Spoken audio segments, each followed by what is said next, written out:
folks. Happy patch day to those who celebrate.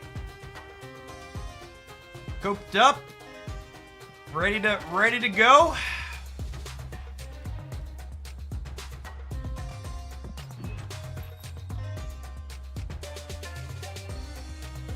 What do I got? Actually, we didn't play Snap long enough yesterday for me to claim my 50 credits. I think I need to do a couple of missions before the season rolls over too, right? That shouldn't be a problem.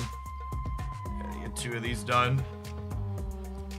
I need to gain collection level and upgrade some cards. Let's do that. Finish the season pass out and get a couple more boxes before we're done. Boop.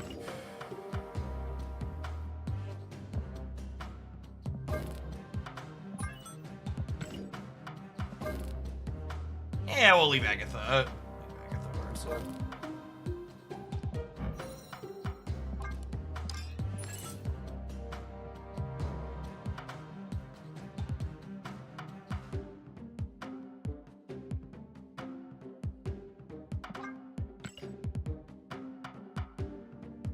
There's fuel and all. See if we can hit some fourth split magic here.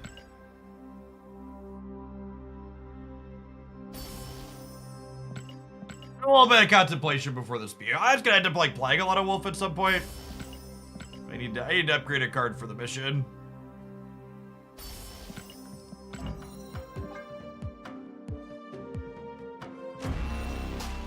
Unlucky.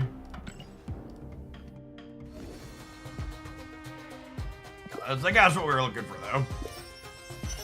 Another 6 season pass levels out of it. 90. Not my highest season pass season, but still relatively solid. Patches typically release about 10 a.m. Central, which is about 25 minutes. Ooh, 250 credits in a row. 350 credits in a row. I would love it if I could get 50 credits on every one of these boxes. 200 credits! Chat, maybe it is a day for Christmas miracles. Puppy! Alright, that was... Alright, can we do it? Can we do one more? Mother of God. What? What? Excuse me?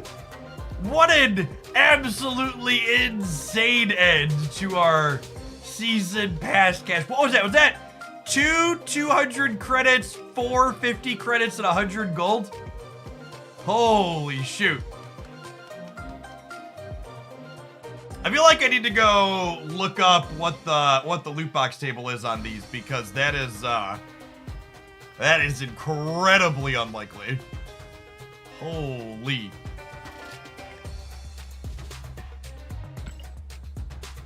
Not a single booster was had.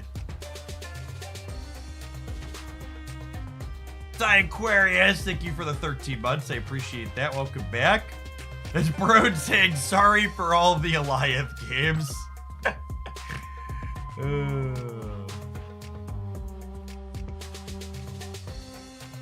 What was it? So the last 3 patches, so of the last 4 patches, 3 of them released about 10 a.m. and 1 of them didn't release till 3 o'clock. So hopefully it's more of the former and not the latter today. Typically patches drop in 20 minutes.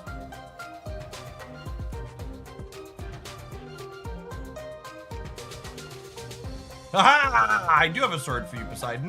Welcome back. Ooh, if Twitch would let me select your name. Come on, Twitch.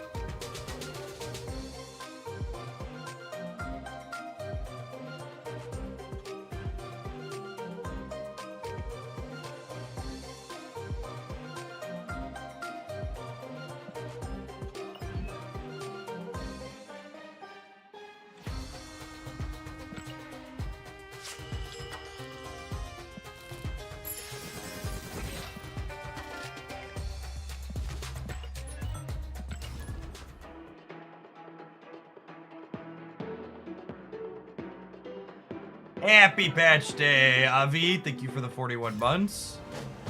Good on, Frozen Dog. Thank you for the entire year. Welcome back.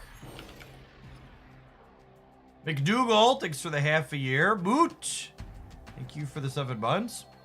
The 25% chance of 50 credits, 25% chance of 10 boosters, 10% chance of 100 credits, 10% chance of 50 gold, 5% chance of 100 gold, 5% mystery. Where's the 200 credits? Is that supposed to be 200 credits, not 100 there, Keith?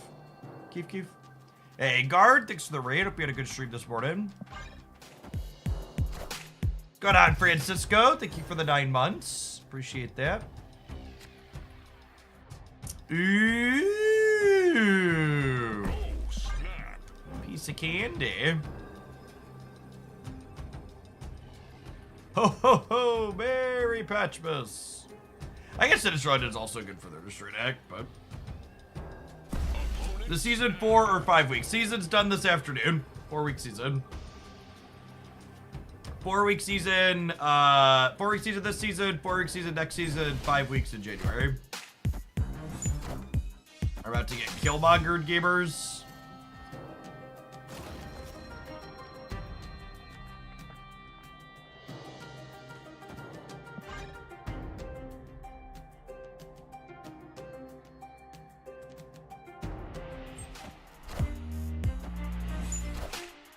All the awesome 12-month subs today, Lord Tildis. Thank you for the entire year. Welcome back.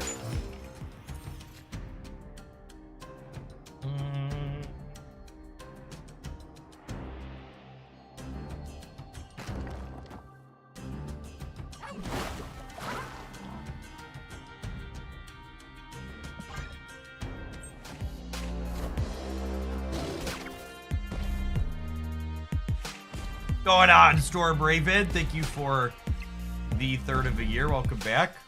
Well, I guess they killed the X-23 twice, so they could go null plus the Deadpools next turn.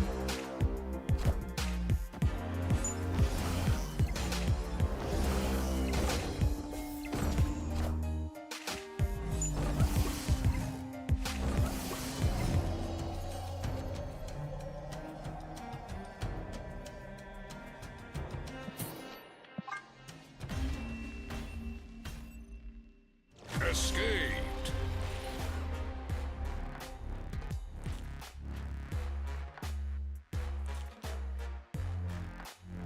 All right. Well, it looks like the patch notes are up, so I guess I'll roll my video, which is good because it's a 20-minute video. So we'll lead hopefully until the patch actually drops. Quazikane, thank you for the primer. The patch is a banger, chat. Second dinner might have saved Christmas. It's a 20-minute patch review. And I promise you it's not 20 minutes because I'm trying to milk you for screen time. Is Christmas saved? We'll find out, huh? All right, hold on. Where's my thing at?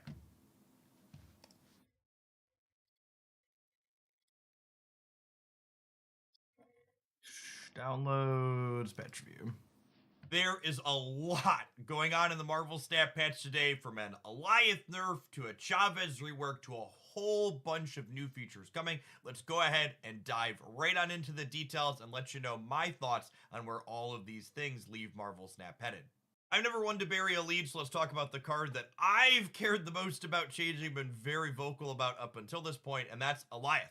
Alioth is now a 6/2 with the on-reveal destroy all unrevealed enemy cards here. Second Dinner starts their analysis of the Alioth change by noting that it's always had kind of an interesting position in Snap since it was added. It's had a pretty acceptable average win rate and cube rate, but a bad reputation. For good reason. No one likes their turn 6 getting deleted. They've monitored the performance, and they thought that Alioth would ultimately drop off over time as people got more experience with it, but that hasn't helped. The longer Alioth has remained out, the more commonplace it has become, so they've decided to take action. From a pure design perspective, I think the change they've made to Alioth makes a lot of sense. Whenever the Snap design team has talked about their goals for Alioth in the past, they noted that they designed it to be a card that rewarded players for having priority. The problem, in my opinion, with Elias' previous design was that while it accomplished rewarding you for having priority, it didn't have sufficient drawback in situations where you weren't in an ideal setup. While there were a handful of cards, such as Doctor Doom, that got value against an opposing Eliath flipping up, by and large, a lot of the things your opponents were doing on turn 6 were dying to Eliath, even if that Eliath was going second. By making Eliath be a card that explicitly cares about having priority to be effective, it's accomplishing the goal that Second Dinner set out for this card to have, while also creating a real risk to this powerful reward that Eliath is able to generate. Well, there's definitely some niche spots, such as opposing copies of Invisible Woman or the location Dark Dimension, where this Eliath change is more powerful than the previous design. On average, I expect this Eliath change to be a downgrade, meaning that the card is less powerful on average and hopefully less popular and less commonplace and less frustrating because of it. Our second major change in the patch this week is a complete and total redesign to the card America Chavez.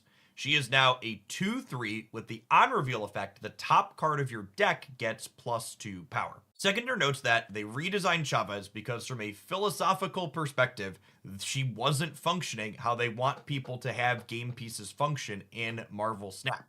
She isn't a card that most decks that played her often wanted to play, and she wasn't used for any type of fun synergies. She was a card that just gave you a small statistical edge in decks that wanted to be more consistent in the first 5 turns of the game by allowing you to effectively play with an 11 card deck at the cost of having your draw on that final turn be deterministic.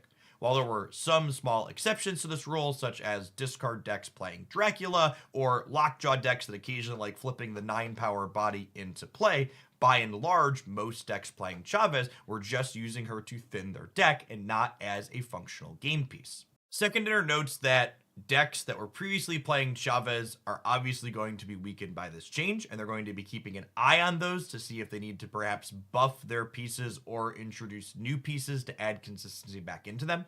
That being said, some of the highest performing Chavez decks, such as Loki and Bounce, honestly probably deserved a decrease in their consistency, as they have been top performing decks in the metagame for a while, and I'm going to be interested to see if the removal of Chavez as this hyper consistent game piece makes those decks perform at a more reasonable level. As for Chavez's new design, this 2/3 that gives +2 to the top card of your deck, Second Dinner notes that they wanted something that was relatively simple and clean because America Chavez is still a Series 1 card that players gain access to early. However, this new design is what they consider to be a premium stat line, i.e. 5 points of power for just 2 energy, and she's one that will enable exploration for new and old players alike, since she has explicit synergy with a number of cards in the game, such as Mr. Sinister, Brood, Black Panther, and man, that's the fucking Twitch chat take of the morning. America Chavez is worse a coin. I'm gonna give you a 10-minute break, bud. Holy shit, gamers. Even our upcoming season pass card release in Sebastian Shaw. Hits just keep coming in this patch as we have Luke Cage as our next adjustment. Previously a 2/2 with the ongoing your cards can't have their power reduced. Now a 2/3 with the ongoing your cards here can't have their power reduced. Seconder starts by noting that when Luke Cage initially released, cards that reduced your opponent's power weren't all that popular, with Scorpion being the one that was played the most by and far. Since then, through lots of balance updates and new cards added to the game, Luke Cage has become increasingly powerful as more things have incidentally shrunk your opponent's cards. Seconder notes that in general, they're reevaluating the impact low-cost cards should have, and ultimately don't feel that it's healthy for them to shut off multiple higher-cost cards regardless of the location that they are played at. In the future, they're going to localize more abilities like they're moving Luke Cage to in this update. Seconder also follows up that they're aware that Luke's prominence affected other balancing, and that there's definitely a chance that some power-reducing cards may become too strong without Luke to rein them in, and they're going to be monitoring those closely. Speaking of those cards, the next card in today's update is one of those, and that is the Shadow King. Previously a 2/3 with the on reveal setting all cards here to their original base power, he is now being changed to a 2/2. Seconder notes that when they originally buffed Shadow King from a 3-3 down to a 2-3, they knew that it would be an aggressive change, but ultimately they were glad that it was one that they made. The metagame stabilized around Shadow King as a reasonable tech card that wasn't overbearing. However, in the wake of Luke Cage being adjusted, Shadow King is definitely going to be more potent, and they're preemptively taking a power away from him to try and offset this change a little bit. From a Cerebro deck building perspective, this is an interesting swap for these two cards, since previously Cerebro 2 enjoyed playing Luke Cage, which they'll no longer be able to do. However, Shadow King is a big pickup, allowing you to reset penalties on one of your lanes, while also being an interactive card against what your opponents are bringing to the table. No joke, I don't think you've seen the change that likely has the biggest impact on the metagame yet, chat. But wait, there's more! Up next, we have a change to Elsa Bloodstone, who was previously a 2-2 that said if you played another card to fill a location, give it +2 power. She is now a 2-3 that says after you play a card that fills this location, give it +2 power. Two important things to note about this change to Elsa. The first is that the timing window on her effect is changing. To give you a pointed example of how Elsa will now function differently than she did previously, is that if you play Elsa into a path on turn 2, and then you play Brood into her path on turn 3, the end result is you will have an Elsa, 2-power Broodlings, and a 4-power Brood that got buffed by Elsa's effect. The other big change here, obviously, is that Elsa is going from being a global effect to one that only impacts her singular lane. Secondary notes that, similar to the philosophical decision for Luke Cage, they decided that Elsa's multi-location buff was an element of her strength that they didn't want a 2-cost card to have, and they want to change her to only have the timing be a little bit more intuitive as to what a lot of players expected it, but also to make it so she only impacts a single location. Overall, I think this change is good. It makes Elsa's trigger be a little bit more intuitive for players that are interacting with the card for the first time, and it likely appropriately tones her power level down. If you're getting a single Elsa trigger over the course of the game, she's still a 2-5, which, similar to the Chavez change that we talked about earlier, is a premium rate for a 2-drop in Marvel Snap. And you can still get Elsa's trigger multiple times over the course of the game with things like Jeff the Baby Land Shark or Vision playing into and moving out of her path, or something like Kitty Pryde, who is actually the next change in this patch. Kitty Pryde, retaining her text of when this returns to your hand, +1 power returns at the start of each turn, but getting a point of her power back, going from a starting 1-0 to a starting 1-1.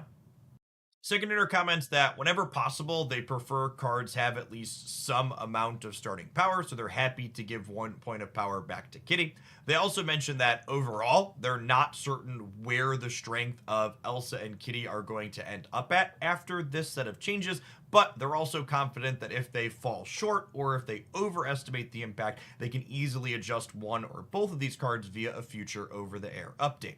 Up next, we have a pretty significant power level increase to one of Marvel Snap's recent card releases, the Black Knight. The Black Knight, for those not familiar, is a 1-2 that says after you discard a card from your hand, add the Ebony Blade to your hand with that card's power. The Ebony Blade previously was just a 4 energy card that took on the power of whatever you discarded. With this patch today, it is gaining the ongoing effect: the Ebony Blade cannot be destroyed and its power cannot be reduced. While I won't say this change makes the blade impossible to interact with, you can I honestly am shocked.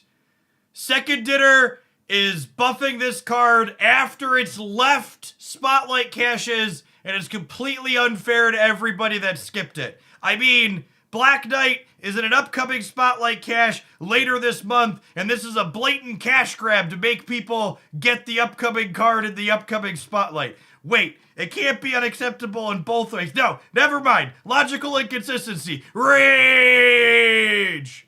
Technically Rogue or Enchantress the ongoing effect away, and then Shadow King or Shang-Chi the blade itself. It does make the blade incredibly difficult to interact with compared to how it was previously. Honestly, I think there's a chance that this change might be one of the most impactful from this, because Marvel Snap really just doesn't have any large threat like this that has this inherent built-in protection, and I'm interested to see how Black Knight with this new potent effect can potentially push the metagame that has almost always revolved around busted tech cards like Shang-Chi and Shadow King.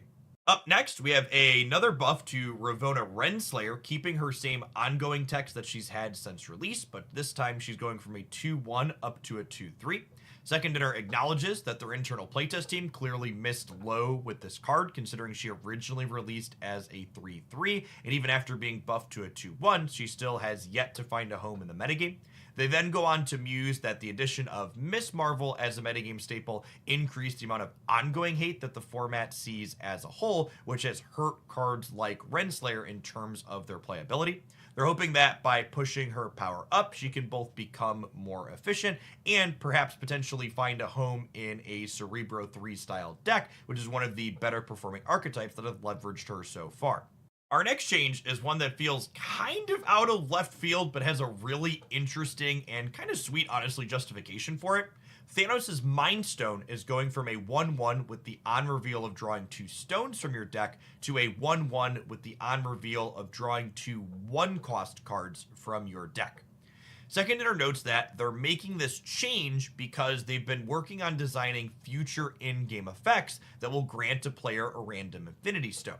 They noted that when they were testing these effects, getting a random Infinity Stone often felt incredibly fun, except when you got the existing design of Mind Stone, which basically was just a 1-1 for 1 with no other effect.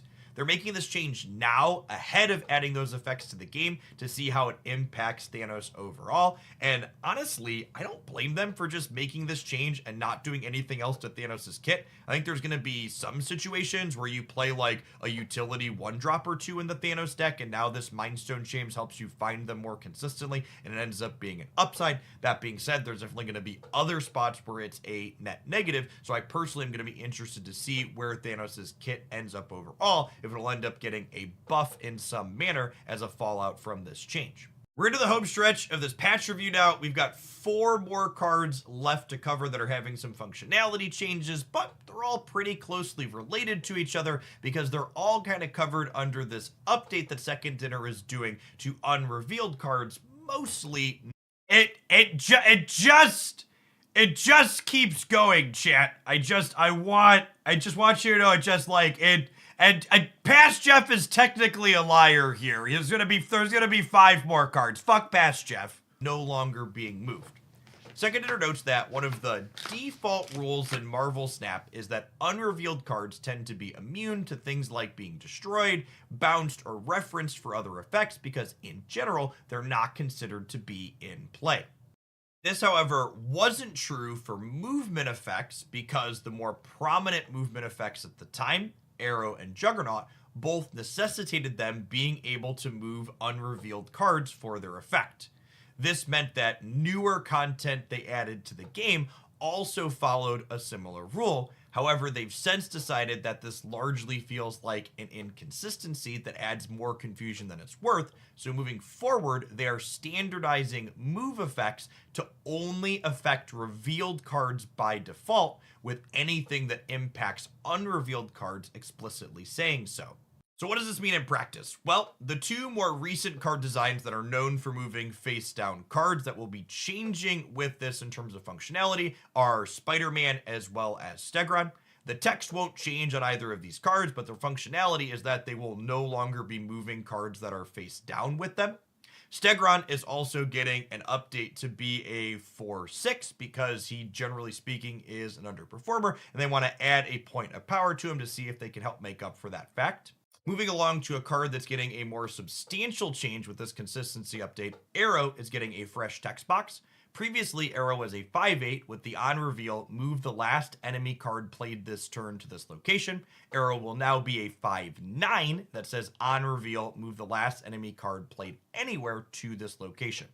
The core functionality change here on Arrow is that if you're playing her while you have priority, you're going to move whichever was the last card your opponent played on the previous turn, as opposed to grabbing the face down last card that your opponent deployed on the current turn like Arrow's old design did. Second Dinner notes that in their playtesting, they felt like this ability was a little bit weaker than Arrow's previous design overall, thus giving her a 9th point of power, which also lets her stay under Shang-Chi's recent nerf. That being said, I really like this new design on Arrow from a strategic perspective. It means that controlling your priority in a given game where you're playing her is going to allow you to either tactically move something that you deterministically know is on the board, or you could potentially throw priority going into a key turn to grab whichever card your opponent is playing out then, which is likely unknown to you. Our final change in all of this moving cards cleanup is actually not a functionality change, but just a wording change. Juggernaut is explicitly going to continue behaving as it did previously, with the updated verbiage on reveal, move away all enemy cards played here this turn, including unrevealed ones.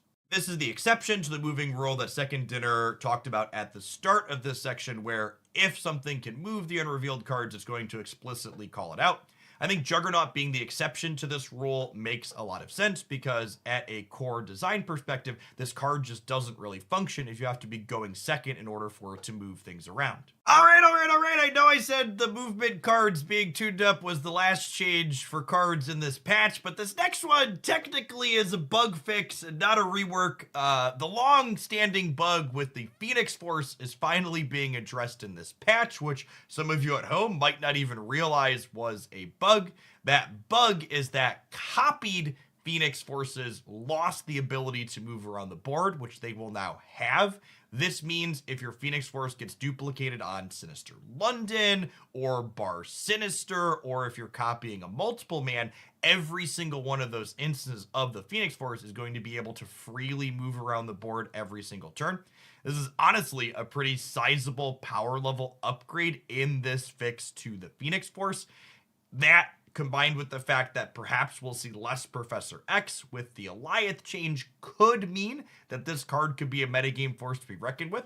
Time will tell. Either way, I'm excited to try it out. Final note on card updates in this patch is that Second Dinner closes out with a list of 46 cards that are going to have the verbiage on their cards updated to be a little bit more clean and intuitive and concise. However, the functionality of those cards is not changing at all. If you want the exact list of those, I'm going to put that in the patch notes in the video description down below, rather than reading all of them out to you here. In addition to all these card changes, the patch today is also bringing with it a number of new features, some of which seem incredibly sweet. The one that I personally am most looking forward to is the updated deck builder tool, which will allow you to put one or more cards inside of the Marvel Snap deck builder and then hit the autocomplete button, which will use data-driven analysis from all the games played on the Second Dinner backend to fill in the missing cards in your current deck list from things in your collection that make the most sense based on the data that Marvel Snap has for successful decks. You'll be able to do this simply. Would you like to make a comment to the Loki haters who are talking about him missing from the patch video? I like that the Loki haters seem to exist in this quantum state where simultaneously changing Chavez hurts all of the decks that played Chavez previously, but also Loki didn't get any adjustments this patch. So just like, as is typically the case with people that want to complain about stuff nonsensically, they just can't remotely be logically consistent with any of it. Like, just very, very silly. Oh, so yeah, there's emotes coming in the patch you may or may not have known. There's gonna be some album things. If you want to see the full video, I appreciate everybody that clicks over to the YouTube side and gives us a watch time and a thumbs up over there. Patch did just download for me on Steam. Let's get this fired up. While that's firing up, I have 2 wonderfully delicious minutes of adverts for all of y'all. We'll be playing some games when you get back. Thanks for hanging out. Don't go anywhere. Thanks for the resubs while that video was going. Nice base stud, bro. Thank you for the 51 months. FNC Sunshine, thank you for the 52 months. Big D and the Big D, thanks for the brand new primer. Charging Ferret coming in hot for the 8th month. An end stage, thank you for the half a year, welcome back. Yeah, I got you, mate. Says a heads up when mods ask for timeouts, it takes their mod swords away automatically. Solid Doge, thank you for the brand new primer. And look at that trickle down economy in action. Arson, welcome, welcome, welcome to Hoaglandia's latest Shillionaire. Redeeming that 1 million channel point redemption. Be sure to ping me on Discord to grab your Shillionaire role in the Hoaglandia Discord server. And as always, Hoaglandia's fantasy trickle-down economy will continue to work. Our next Shillionaire will now only need to spend 999,864 shillings.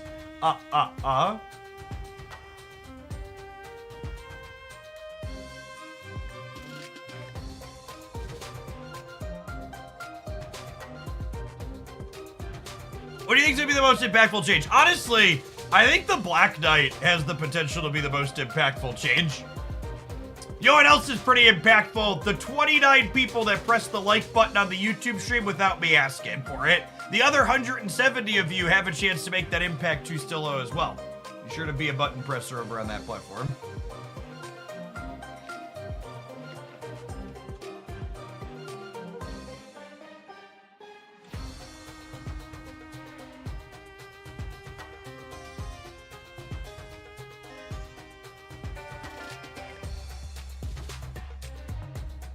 Alright, what do I want to do? I think I want to take a look at the auto deck fill button.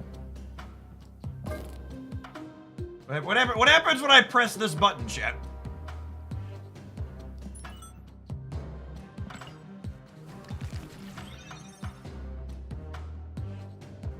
Oh, does it give me the same deck every time? Okay, so I pressed the button and it gave me, oh, it doesn't use my favorite invariants. Well, that's unacceptable. It gave me some of it used random versions of the cards too. All right, I'm gonna do it again and see if we get the same thing.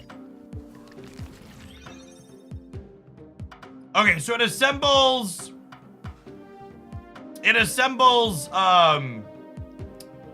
the same deck every time. Now here's a thought. So it gave me a deck with Jeff the Baby Land Shark in it. If I put just Jeff in the deck, does it fill in the same deck? Okay, it does. So if I put in any of these 12 cards, I assume it's going to give me this deck.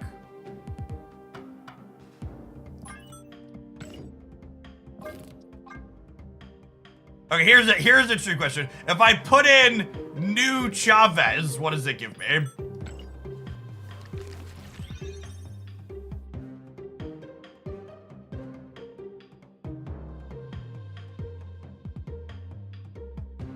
Well, I don't know what in the hell this is, but they've definitely cooked here a little bit for me.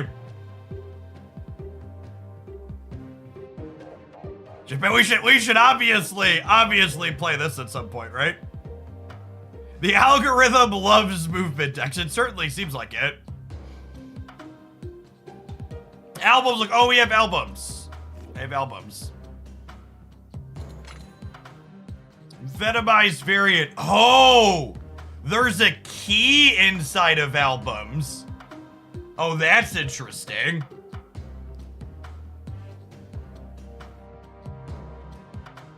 Okay, so I have 4 out of 12 here, because this is venomized.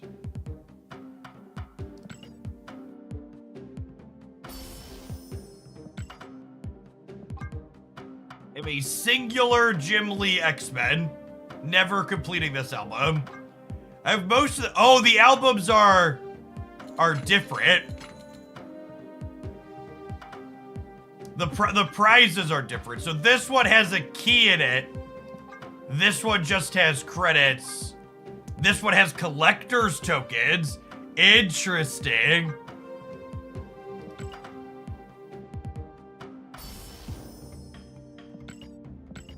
Take 2,000 credits.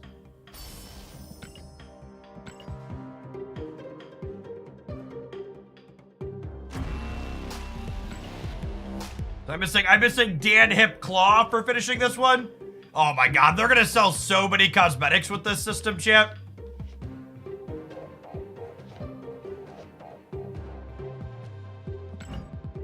It is a fake gold Cosmo, yeah. They gotta sell so many variants.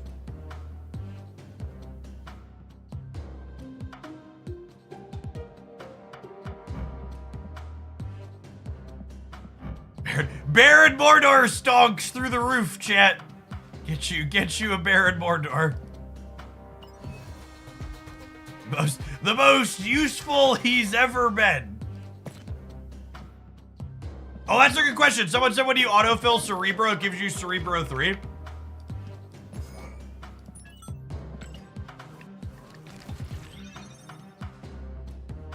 It does. I am so tilted that the auto deck filler doesn't use my favorite invariants. I'm gonna go complain right now, actually.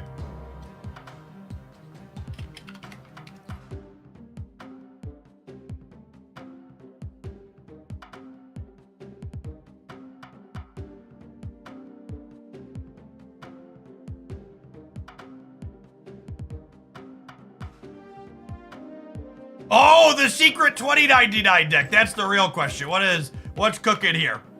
Every time we ask about 2099, they're like, no, we can't. We can't upgrade 2099.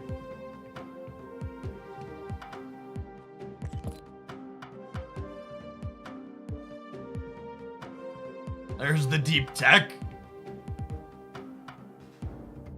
You know, I don't know if this is particularly. This can't be it, right? What does this work for new players? So the purpose of this tool is largely for newer players with limited collections. I guess it could also help people that have deeper collections that aren't familiar with community tools. But the basic idea here is you'll be able to put any number of cards in here and it'll fill in the details, right? So basically, I never want to hear you ask me the question again, Jeff, I'm missing a card, what do I play? So like this deck, Iron Lad. People always ask, okay, Jeff, I don't have Iron Lad, what do I play? You press this button. What does it recommend? It put Khazar in. That's fine, looks very reasonable. Makes your Ultron stuff bigger statistically. That sounds lovely. I'm gonna leave Iron Lad in personally, but this is a great new feature. Yes, they automated part of my job, which I am glad to be automated out of that question. The little quotes here are nice and cheeky as well. I guess I technically have conquest keys left, huh? Do I want to play with my conquest keys? I guess we could throw something together really quick here instead of on fire. What was that pile of cards it gave us? Where was it?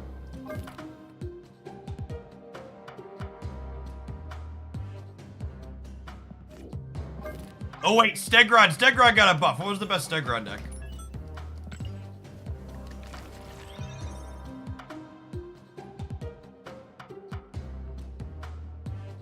Oh, that's interesting. So, wait.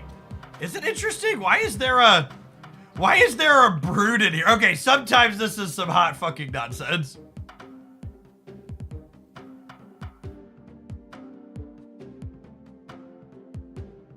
Cerebro 5 has hurt itself in confusion. No, but there's no forge here.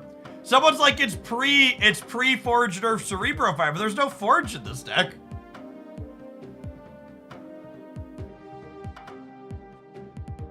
We should Phoenix Force multiple, man. All right, yep.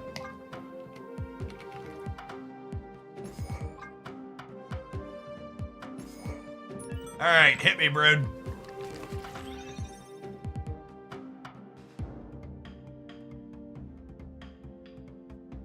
Ooh, so like, this is interesting how the data pulls. So like, this build previously had Chavez in it for the consistency.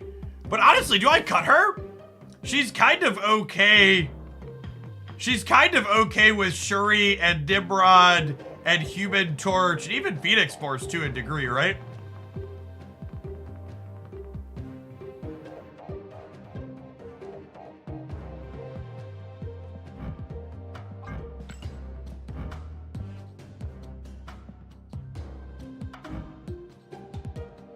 Ah! I needed to...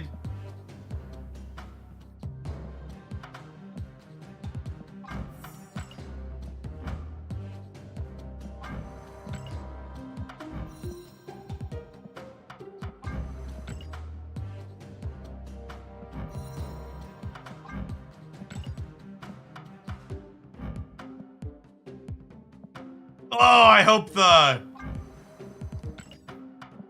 using favorited variants makes it into the January patch. I like the idea of this tool a lot, but having to manually swap in my variants sounds not great.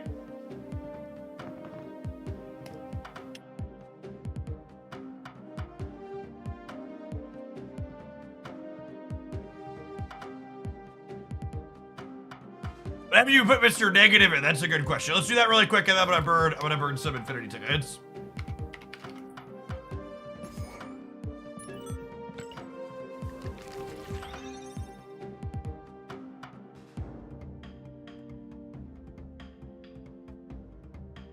Yeah, that's about what I expected. You played something close to that before? God, this autofill tool is reminding me how many pixel variants I have, and I hate it. I hate every minute of it, chat. Pixel variants.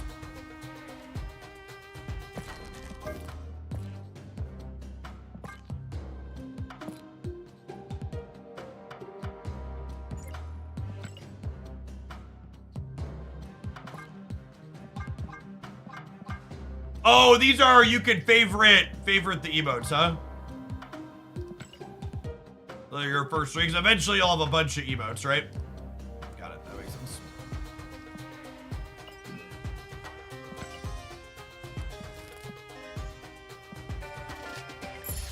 Oh, new decks are at the start of the list now. My body wasn't prepared for that.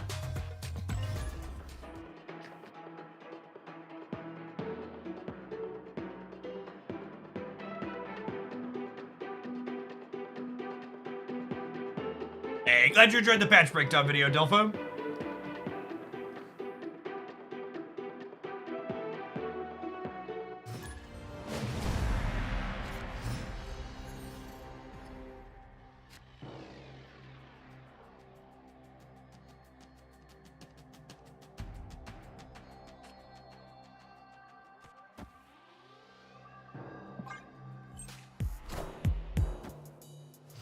Oh no, did they break Untapped?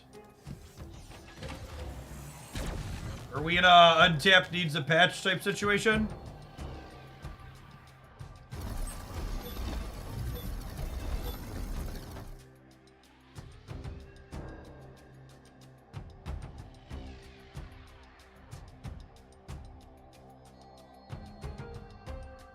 Oh, this is so bad for us without a way to destroy this.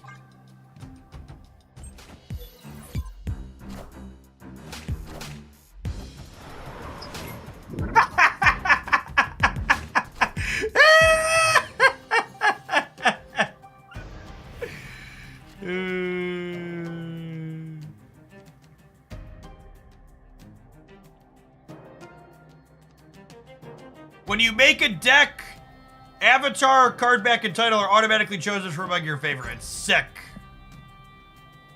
That is a welcome change.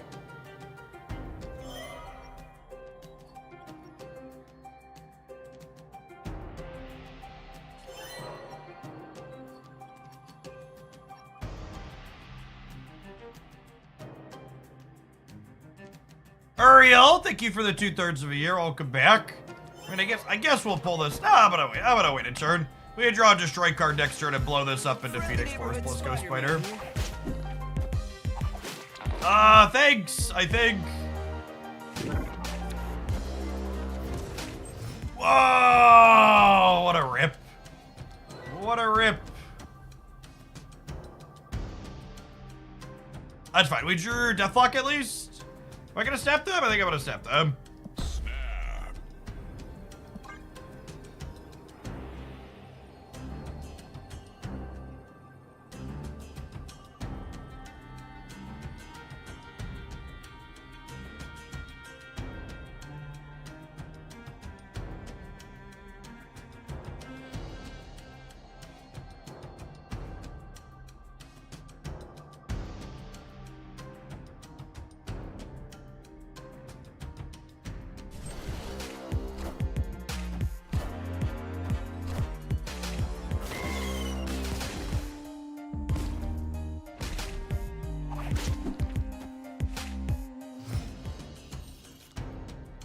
Okay, so we should get to see the new Phoenix Force change in action here. So Phoenix Force will revive as a 10 power multiple man. We'll clone it, and then this and this should both be able to move to new locations. Oh, it could be Venom. Yeah, that's true. Two-thirds to be happy. Nail it.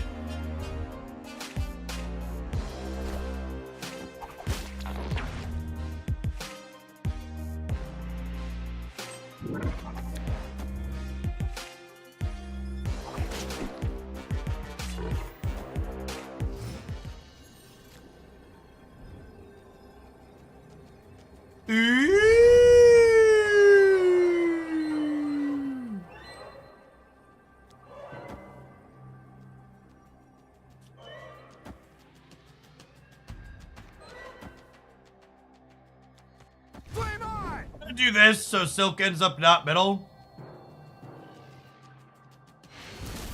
Yeah. Victory. That seems real good.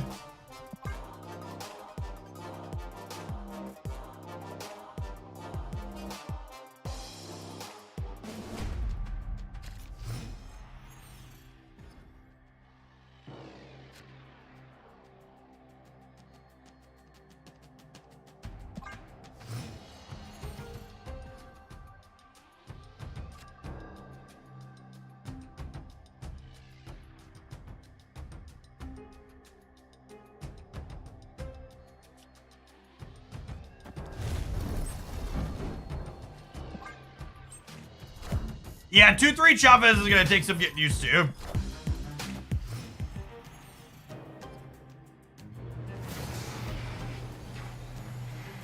Sure.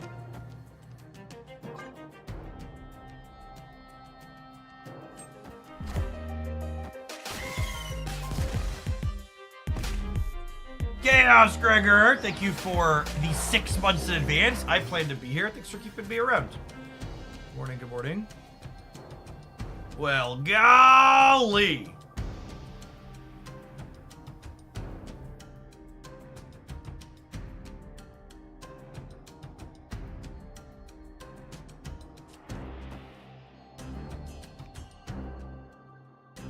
There isn't even a reason to play the Shuri because I'm gonna get to move this regardless anyways, right? Might as well just vibe. I should have snapped them. They probably would have left, but I don't actually remember what cards are in my deck right now. Like I don't think we had Taskmaster in our deck, right? Does anybody know? I forgot there was potential for the untap tracker to not work after the patch. I'm gonna snap him on the district deck because I am sure he Nimrod Carnage probably wins the game.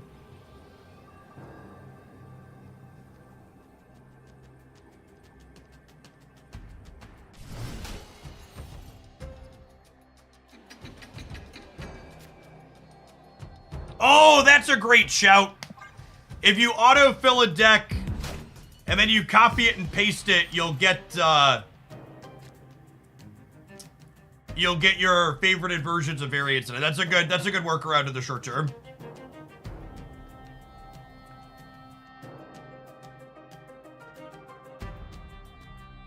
Yeah, sounds good, Tap. I know y'all are always super quick about it.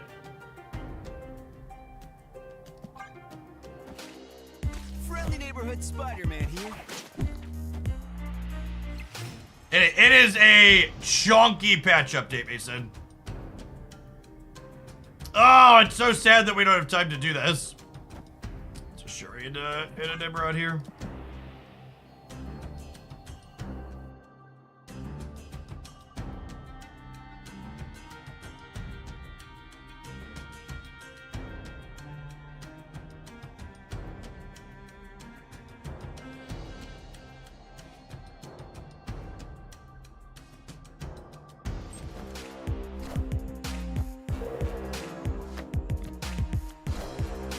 Not me. Oh, yeah, I should have Shuri'd Grand Central. That's a good call. Just play around the 1 in 6.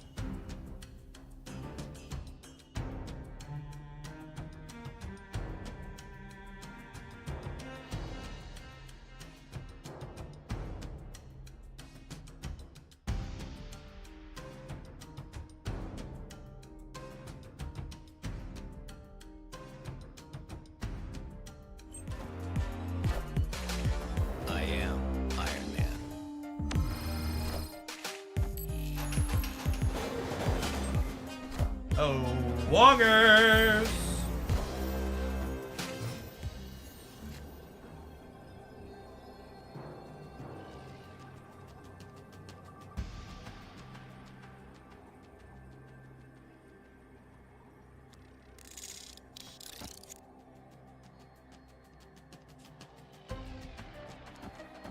Yeah?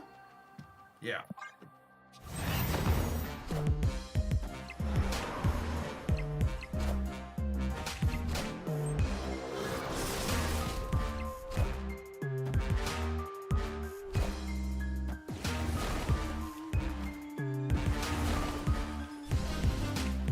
What a gamer!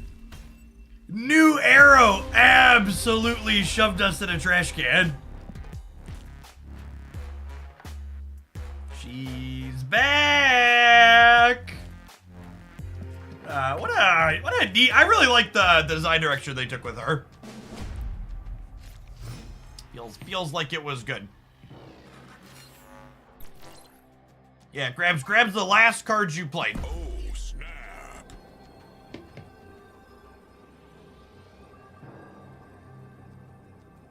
How come Nimrod went to 10 for 12? Because sewer system shrunk it once, and Yellow Jacket shrunk it once.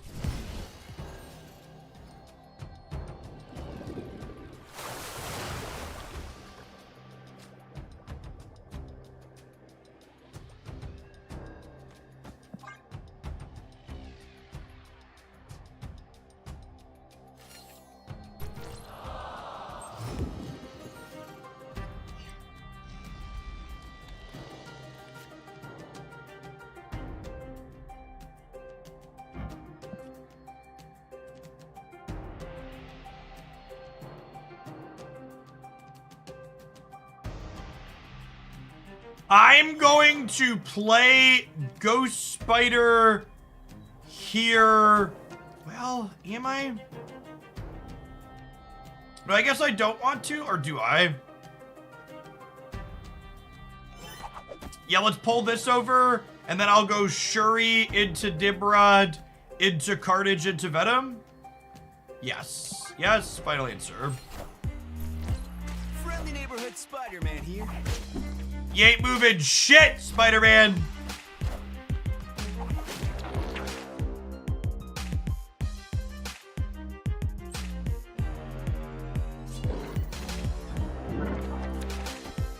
Okay, so I don't normally pull up data mine stuff on stream because it's like distracting and stuff, but I feel like it would be a crime not to show this. Holy shit, is that the best variant Marvel Snap has ever had or what? This is glorious. This truly exemplifies my feelings with this card up until, like, hopefully the patch has made it so I no longer feel this way. But holy crap, what a stellar piece of art.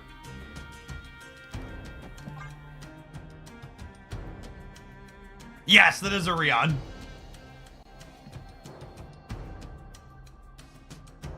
The fear on the kids' faces says it all. Mood.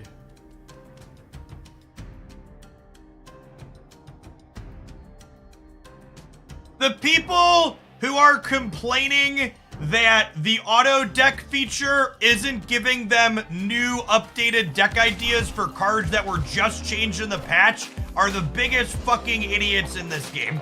Holy crap, gamers. Did you even read what they said the feature was?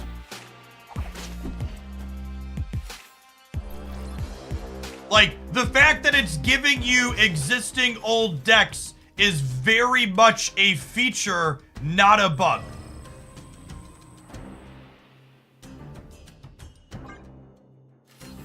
It's using actual data-driven analysis.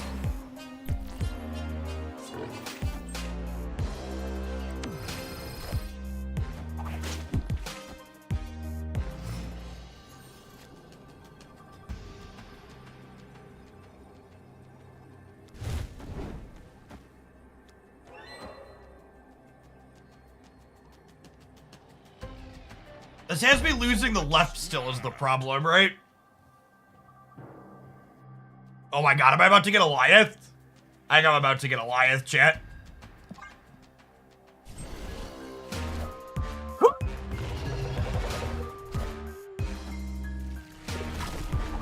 Oh no! Oh no!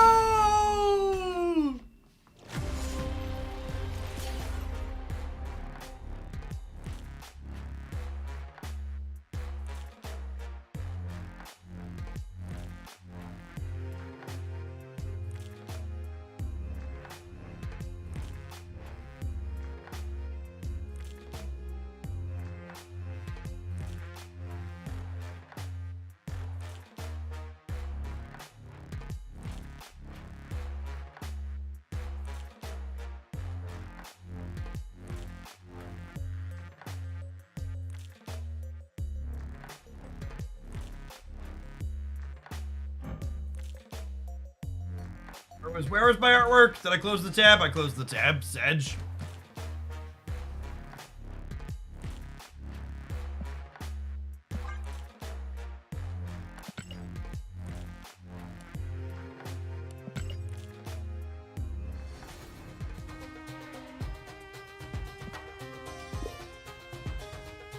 Alright, so I want to claim 2 of these so I don't miss my new missions at 1 o'clock. But we'll leave the others.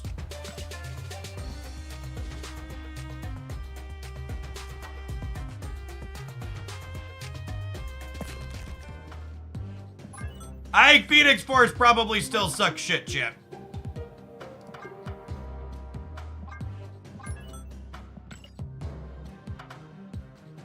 Okay, that workaround is solid for the time being.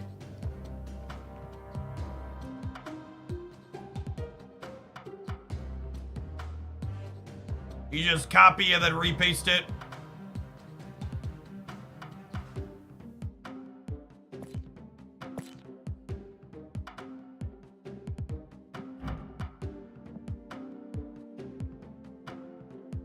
Is Quinjet good in this deck? I'm a staunch defender of Quinjet and Moon Girl decks, but it's probably not, right?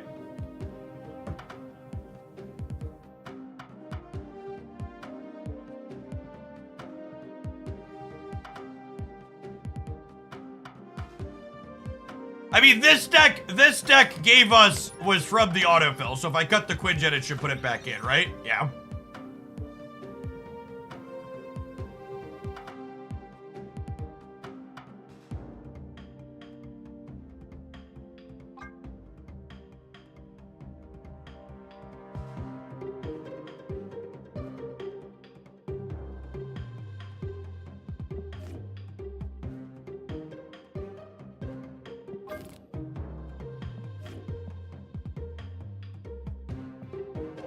I went inverted my deck order here. I was like, where's my bounce deck? I think I want to take a run with bounce. Do I want to play new Chavez in here? Or do I want to play a different card?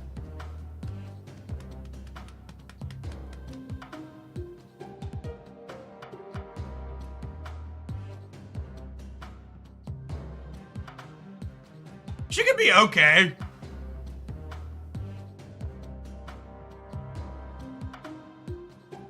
Autofill's gonna spit her back out at me, chat, because it's using the data from the previous stuff.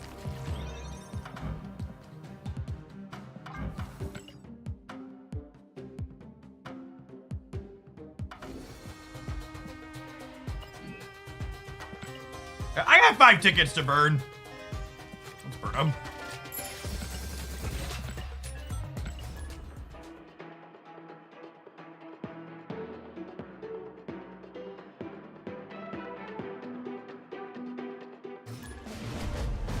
Yeah, she triggers werewolf. We can make her effect happen more than once.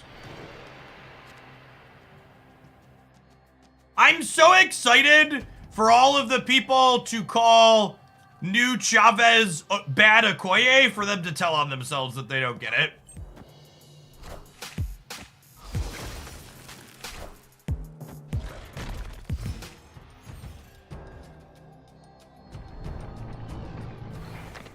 Here's the longer form explanation for you gamers.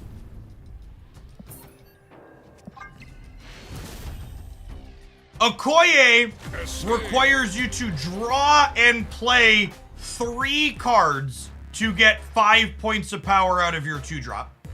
New Chavez requires you to draw and play 1 card to get 5 power out of your 2-drop.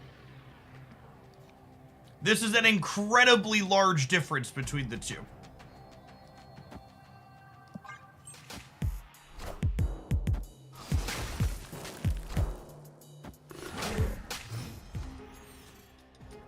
Reiner Loot, thank you for the 17 months. Welcome back.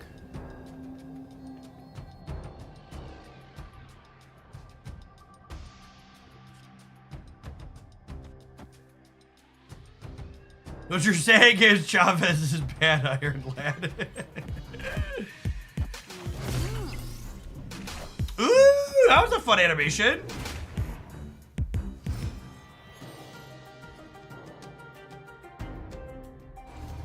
Nice. Super flow means I can play this wolf on curve. Oh, I desperately want to double her power, but... Oh, no! Wait, did they break the icon altogether? Oh, that's so horrible. They didn't fix her bug and they broke it altogether?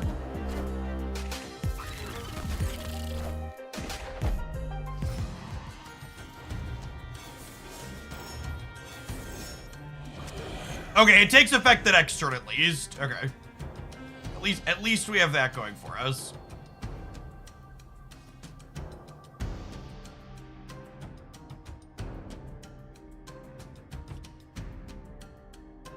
Opponent snapped. Black Widow, Hood, Nico,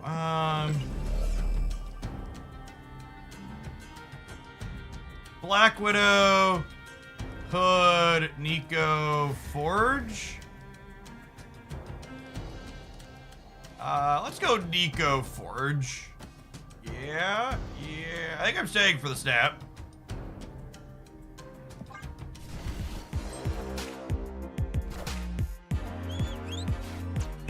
Oh, losing Darkhawk hurts.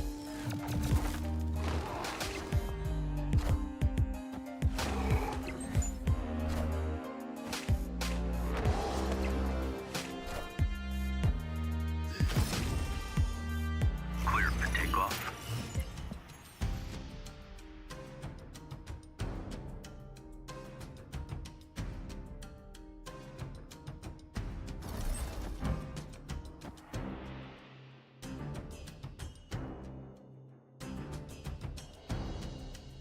Why did the wolf go mid? Because the Forge was turned into a demon.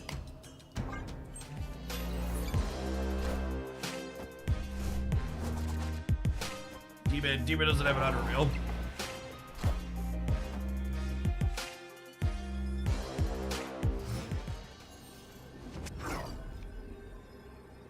Well, they just made no plays because they couldn't play the Widow's Bite.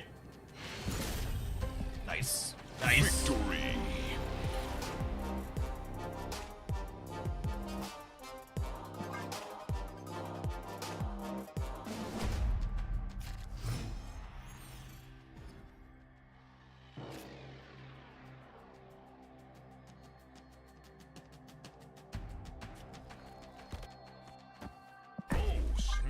I like to snap Disruption into Disruption into Beast. Del's Keep. I like to take a moment of humble gratitude to shout out Orca, not for being good or bad, but for being a cool whale. God bless. I feel like anytime they don't Yondu, Darkhawk, or Wolf, we're in a good spot.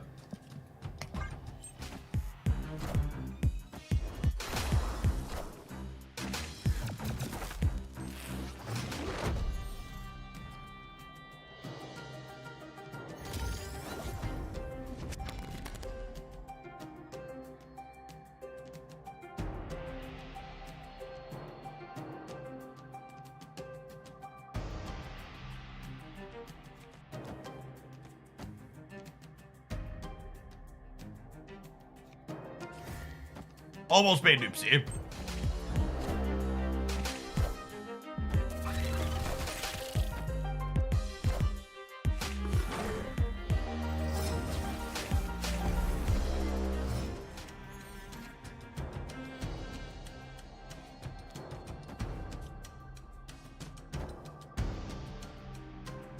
Do I want to play Spider Ham this turn?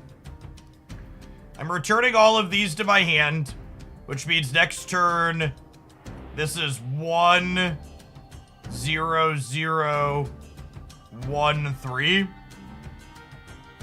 So I should wait on this. I guess I could draw Forge, but I don't really have space to deploy the Forge as well, right? Or do I? I have 7 spots, and I have 1, 2... Well, I guess I miss my draw if I don't play this.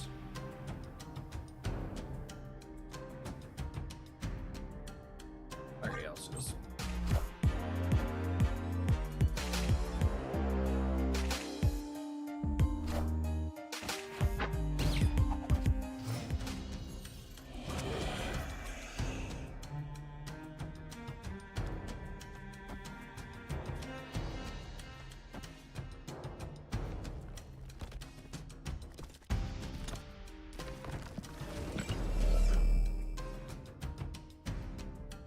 Wolf. Jump here. Wolf, jump here. Play this here. Play this here. Wolf ends here. We'll move it out. This is a demon with a Forge trigger pending. We go Chavez, Darkhawk on the last turn, win the game.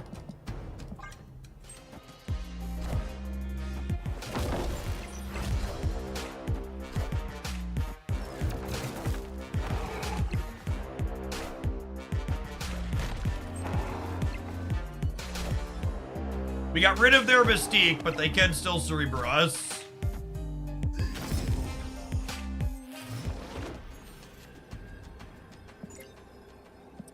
Seven cards in their deck. So this is 14, which should be plenty in the middle, so I'd rather Forge the Chavez.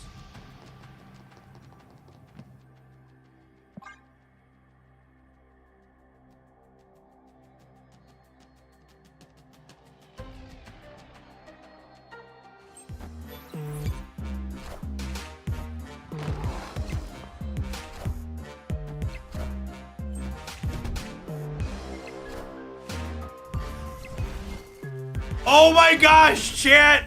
They loaded up their Cerebro 2 deck for Conquest and didn't realize Luke Cage got changed. Oh no! What a disaster! Oof.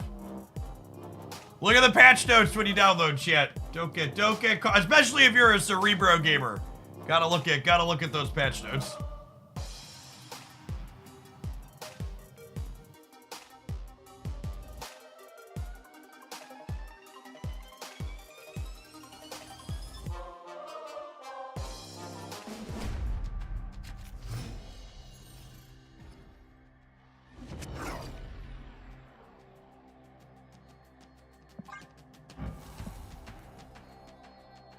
Actually play my variant out, chat?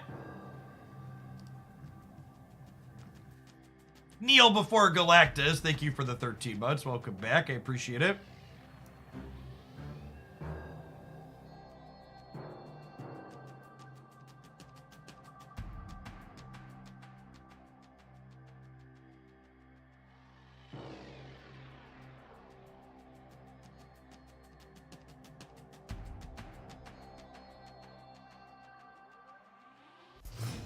My favorite recent Angela deck. I haven't played any Angela decks that I love recently.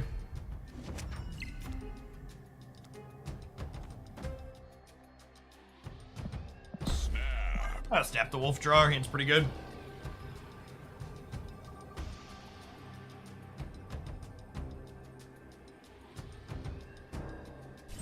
Goat Seeker, thank you for the 2/3 of a year. Welcome back.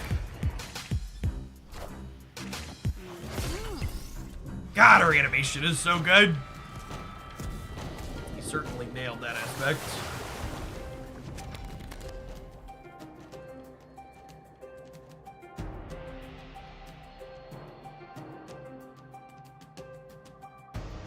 I think it's just Wolf, so I go 1/1 Falcon next turn.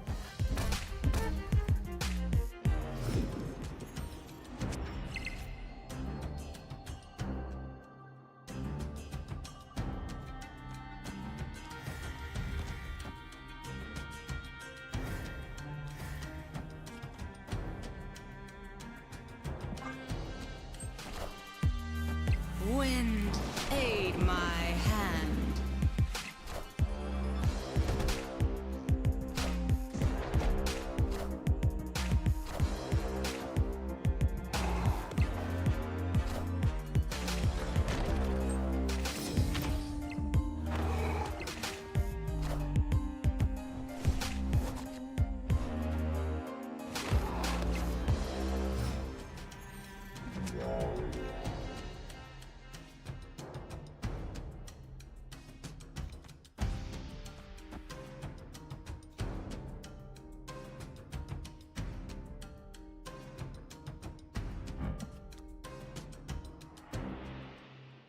I think I'm just gonna flip the wolf around.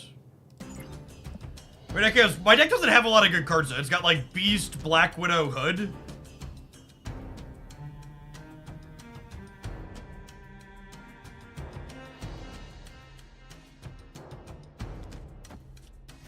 Opponent snapped. I think I'm willing to put all their cubes in here.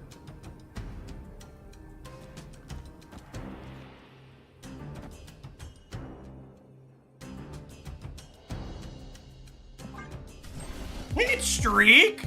Thank you for the 5 gifted subs. That's super generous. Welcome back. Legion. No, there's Cerebro too that forgot to cut Luke Cage after the patch.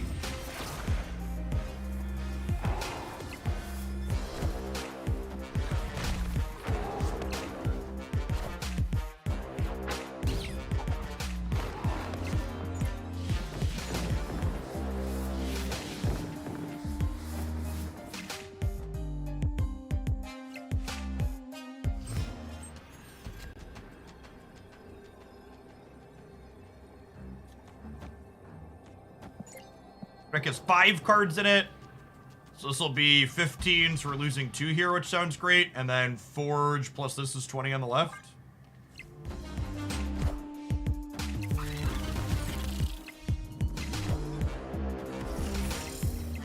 There are some weird visuals there, but we got them.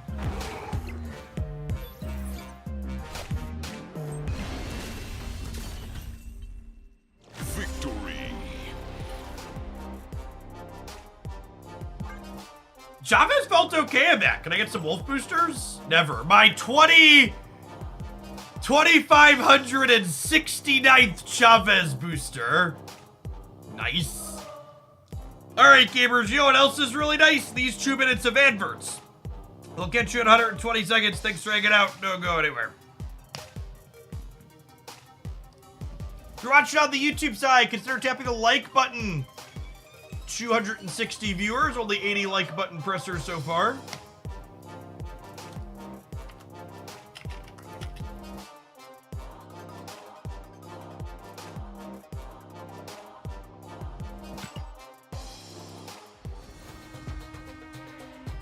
That's true, subs do dodge the adverts.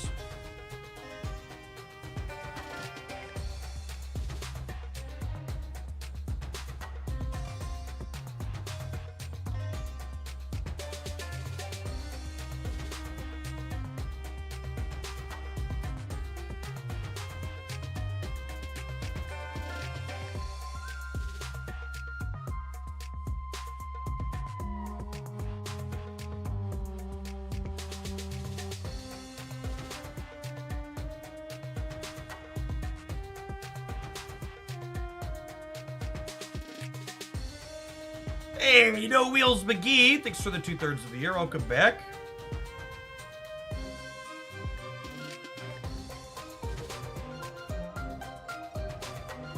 YouTube prevents me from using an ad blocker. Honestly, I consider YouTube no longer letting ad blockers work an incredible feature as a content creator.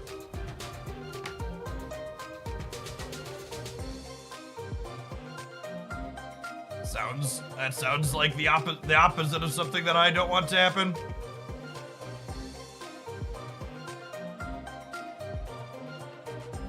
Big screw you, baby energy.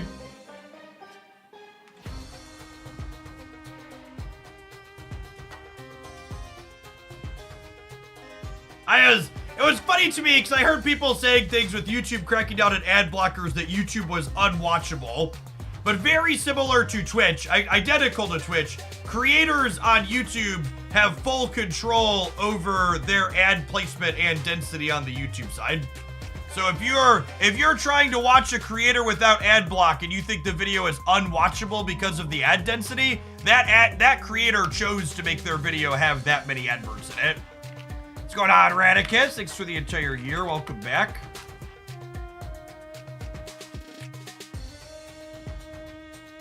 You have any thoughts on albums? I think albums are going to make Second Dinner an incredible amount of money in cosmetics, and they're a nice extra feature.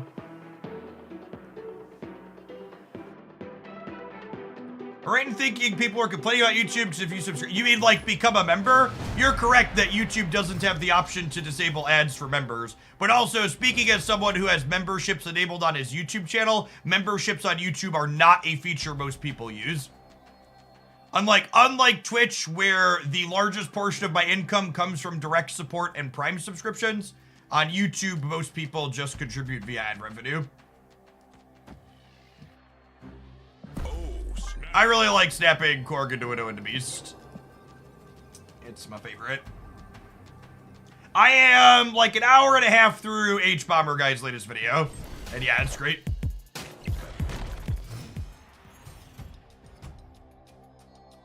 Yes, exactly that, Bit for Clover. It makes me have big eye rolls when you see a creator tell their viewers to use an ad blocker when they're the one choosing the ad density that their content has.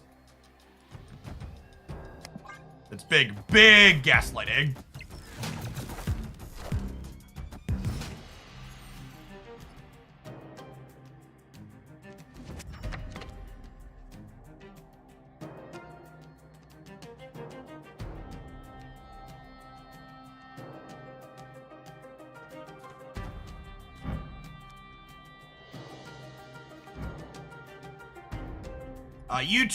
YouTube Premium pays content creators for the views that they get, just like as if you were watching the ads on it.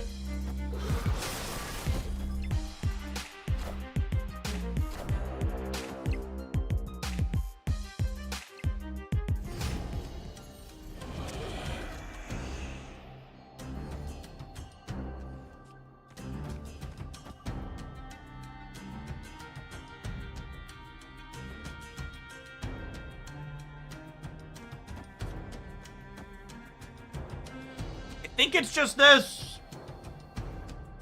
BDP, thank you for the 59 months. I appreciate that. Welcome back.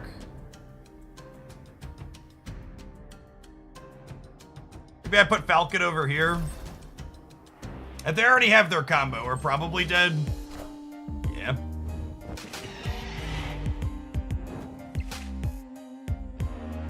I don't have Werewolf going, so I don't think we can win here.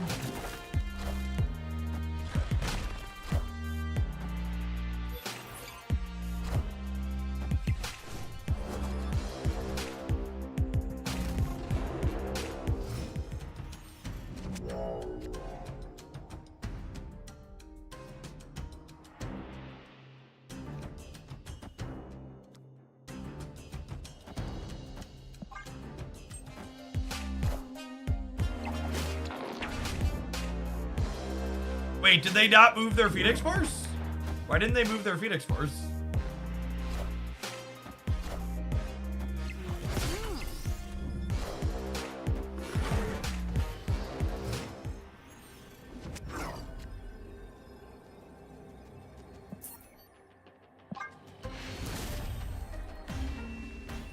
Escaped.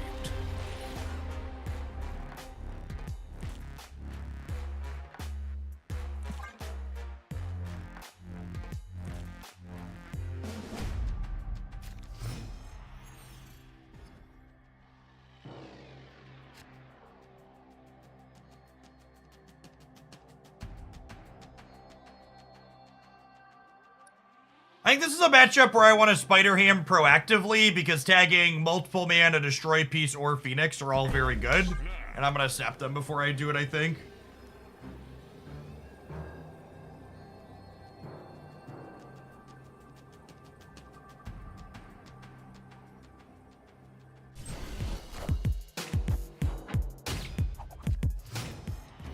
2099 gamer.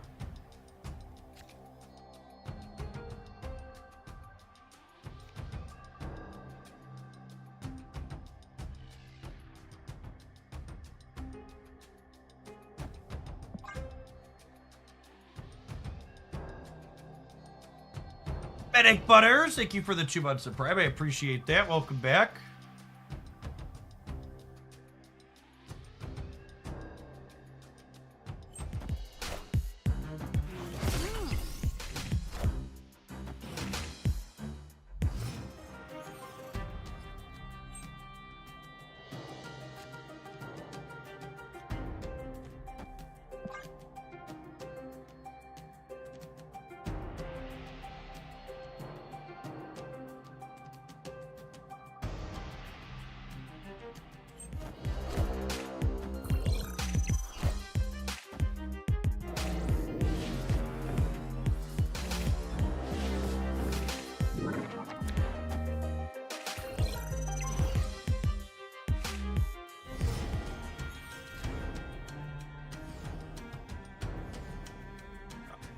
Dream Dimension personal feature location.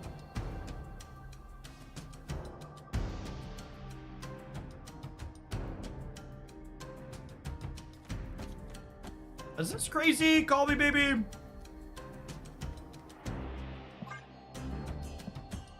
think it's not.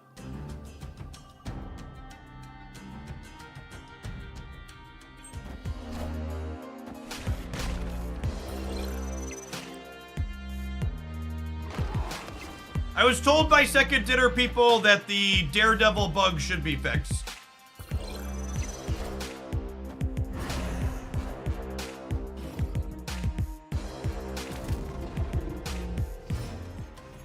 Like, they get to move multiple man around here, but that's like not actually that good, right?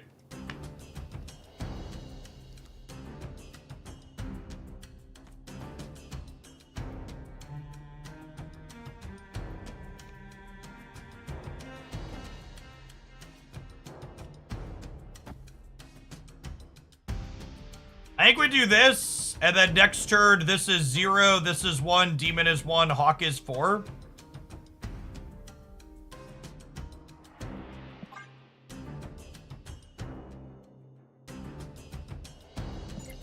And then Hawk will end up being 10 stats from the Korg putting a rock back in their deck.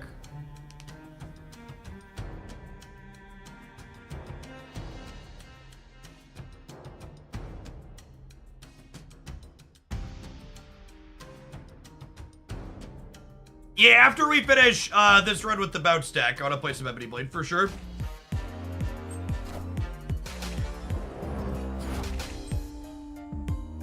No, the deck tracker is working fine. I just decided I wanted to make my viewer experience worse today, so I turned it off.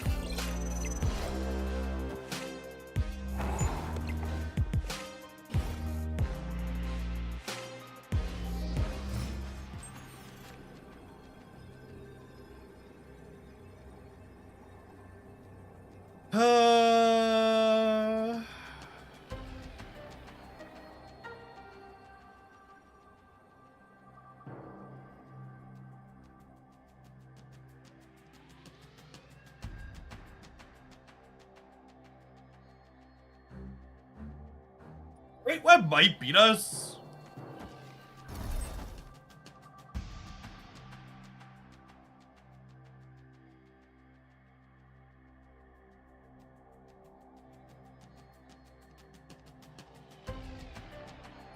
I guess if I do this, this is 6, and this is 4.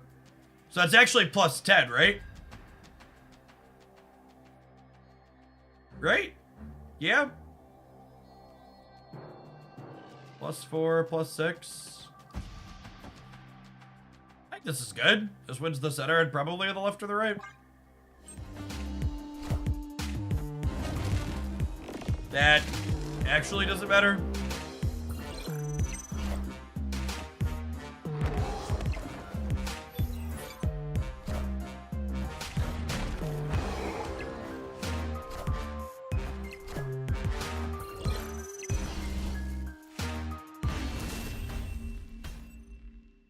Victory. trying out hand buff. I'm gonna wait to play like an Okoye America Chavez buff deck until the season rolls over and we can play it with Sebastian Shaw.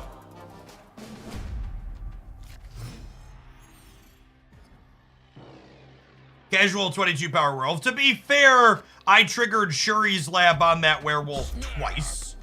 So it's not like that was 22 because werewolf just moved around a bunch. I really like snapping Korg into Black Widow into Beast in general, and I think this type of hand is even better when our opponent's playing a combo deck. Obviously, they could just incidentally have all 3 of their combo pieces in hand to start, but on average, I think this type of hand is very strong into our opponent's archetype.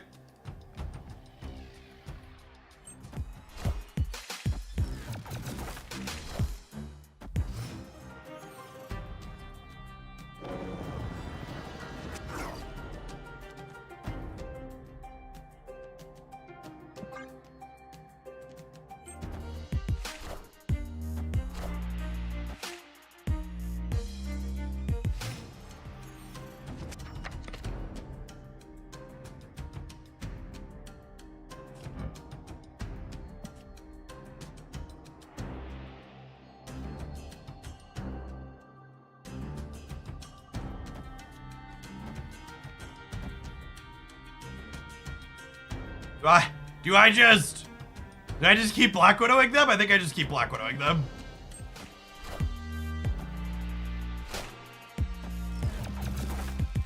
Puts the Widow's bite on the skin or else it gets the hose again.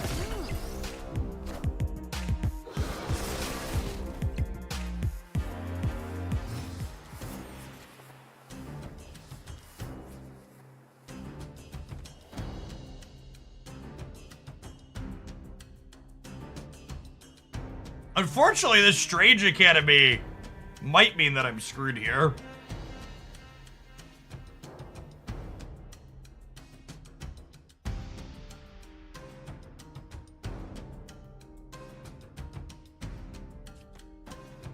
I think it's just this and then I have to do nothing so I can draw a big card to play off the top.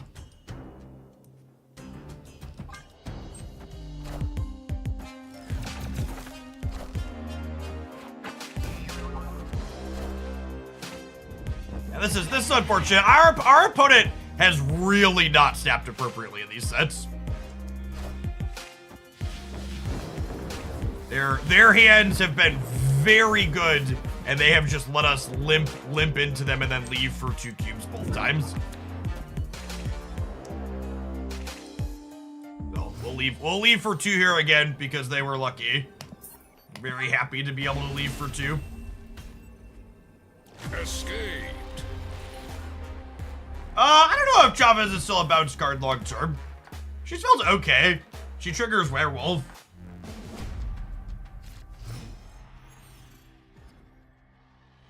Like, I feel like I'd be surprised if there weren't better things for that slot long term.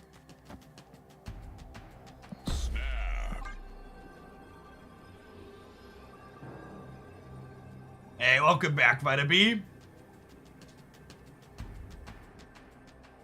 Java's a Howard combo card. She is. Chat, what did I pick? I was looking away. Someday I will learn, but today is not that day. I picked Phoenix Force. God bless. That's why we keep pressing the button.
Me answering the damn phone.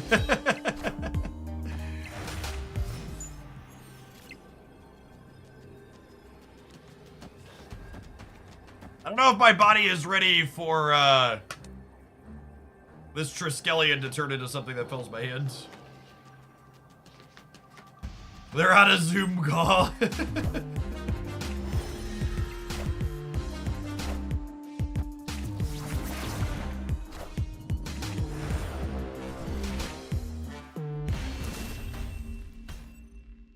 Victory.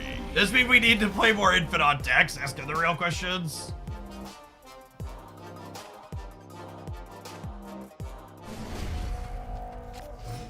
Alright, 3 shots to win the last one.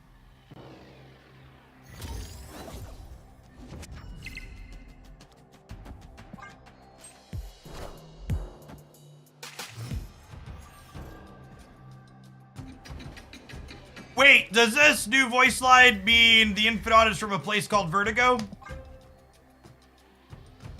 Do I appropriately date myself with that reference?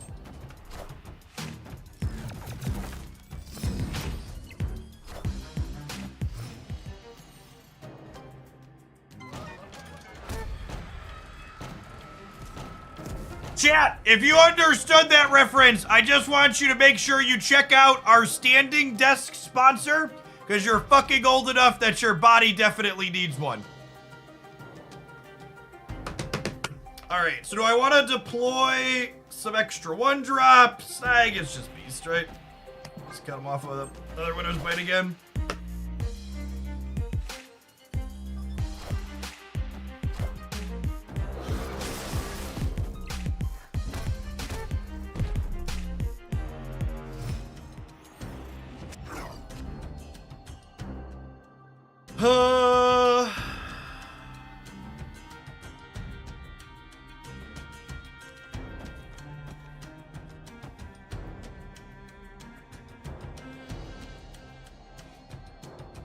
It's just this, if they have their combo on curve again, obviously we're probably dead.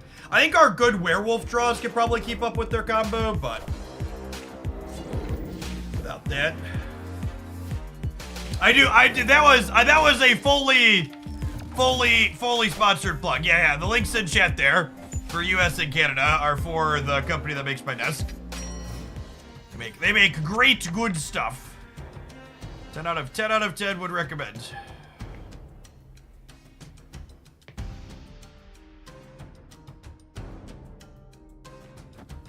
Werewolf, Nico, Extra Demon, Korg, Nico, Extra Demon, Korg.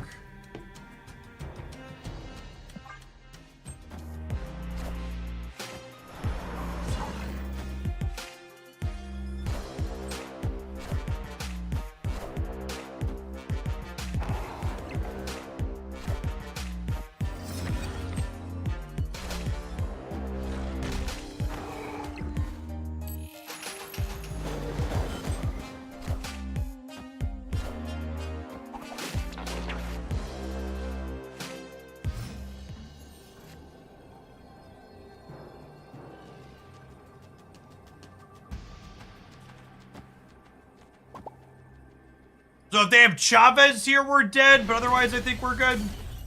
Victory.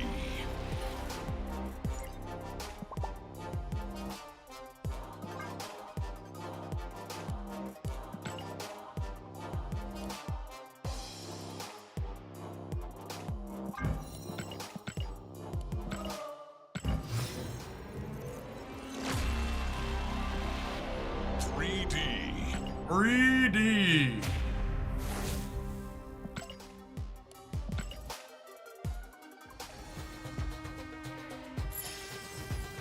Man, can't pull anything over on chat today. Chat's pretty quick and realized that we had more than 9 points of power in both the left and the right, so we beat Chavez there. It's good. I was checking if you could count. You nailed it.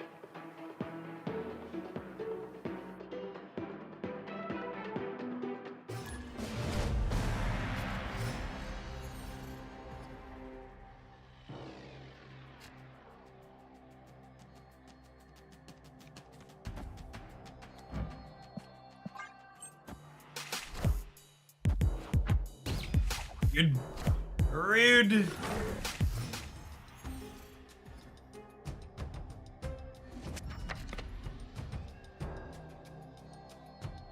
The Google Play Store was giving 4x points explicitly for Marvel Snap.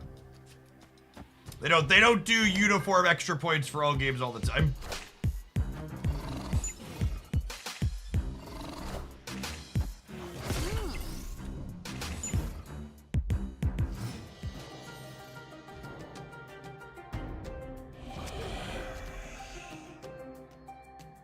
I think we are officially on a fact-finding mission for the rest of this game. I don't think we can win from here, so I'm just gonna hang out and collect information about what's in their deck. Wind, aid my hand.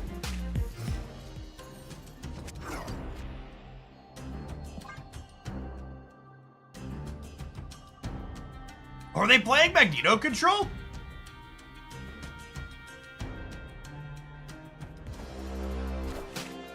They're totes playing Magneto Control. Okay, noted.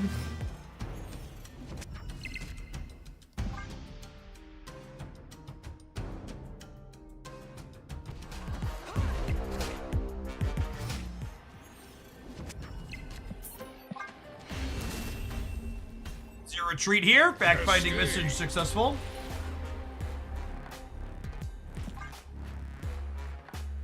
If both players Ant-Man the same turns, they're guaranteed to go to the same place. No.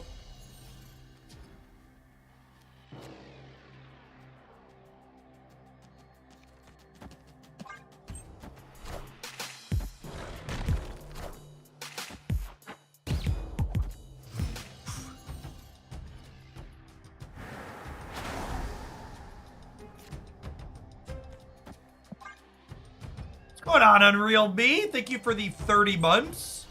Appreciate the 2.5 years. Welcome back.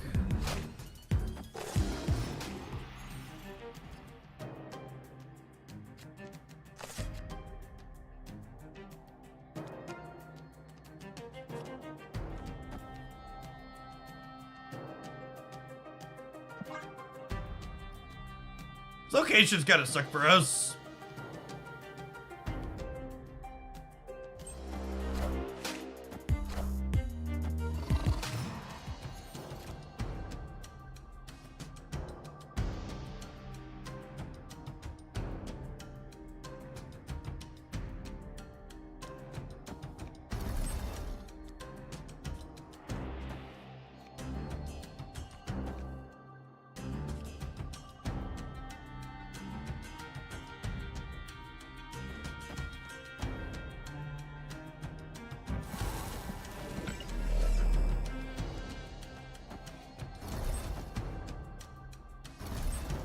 This, and then we beast the left.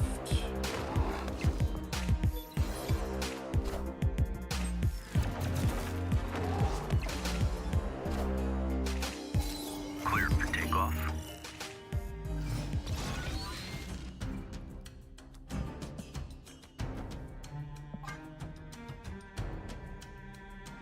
I'm honestly, maybe I shouldn't be, but I'm a little surprised at how many people seem to have been expecting the auto deck feature to, like, speculatively suggest cards based on data that doesn't exist yet.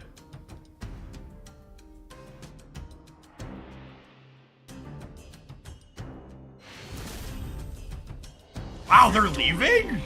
Oh, their hand must be atrocious, huh?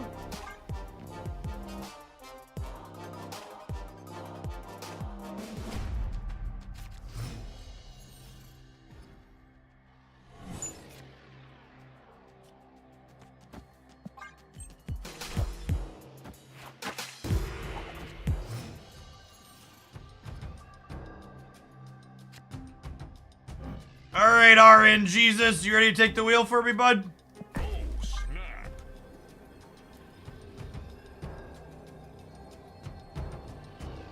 I feel like they should take into account patches and kill data on cards that radically change. I don't have insider information on the system. Maybe it'd be a good ask the teams question, but I would assume that their data tool will prioritize more recent data once they have it. But obviously we don't know exactly how that works, no. Budaga, thank you for the quarter of a year. Welcome back.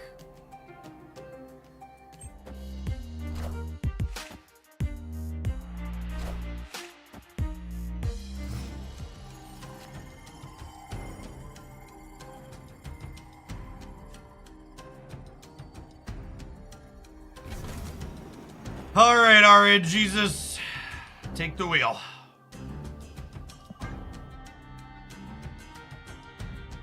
Win, 2, win.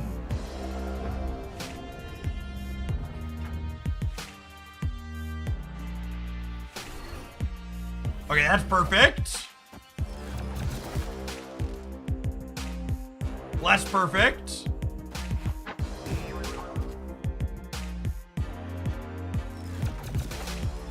I guess this gives them 2 Widow's Bites to play into the tunnel, theoretically.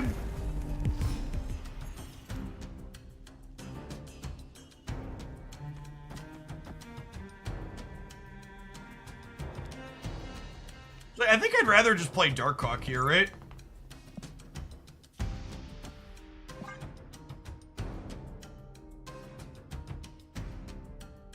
I'm not gonna be able to play out the second Hawk next turn.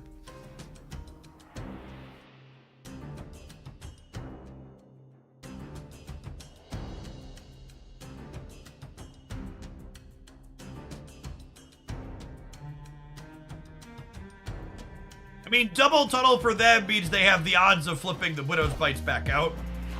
It's not a pure free roll.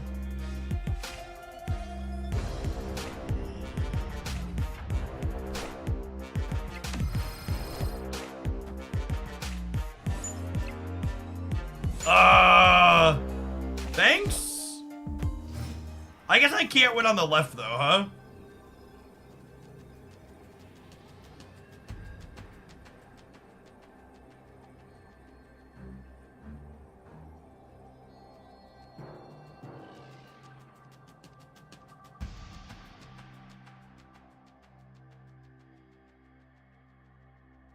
I would just like to call out in general to the people in chat that using information around you that you know to be certain to draw reasonable conclusions about other things is a valuable skill to have in life in general and in strategy games like Marvel Snap.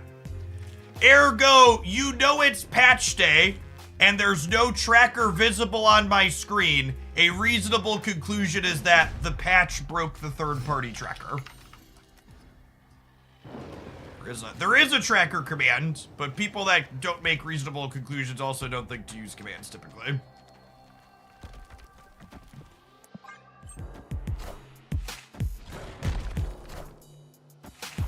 And my poor Hood, he has just been porked again and again and again in this set.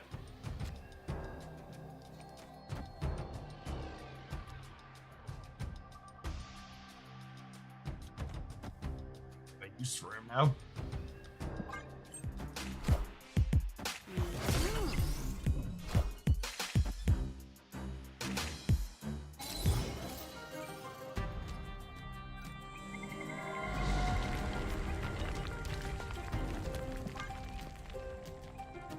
What's going on, Sparkles? Happy patch day to you too.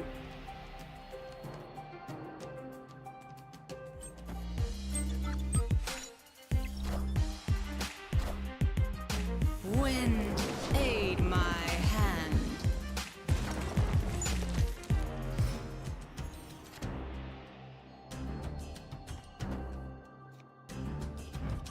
I'm so sad that they didn't fix the Nico bug.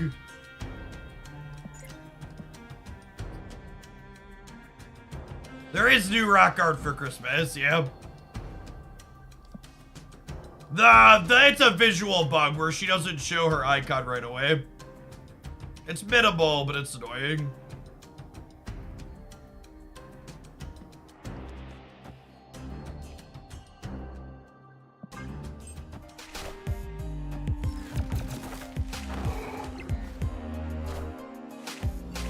Do a clue on how long you finish the album before it rolls over? I don't know. Are the albums time limited? I don't think they had timers on them, right?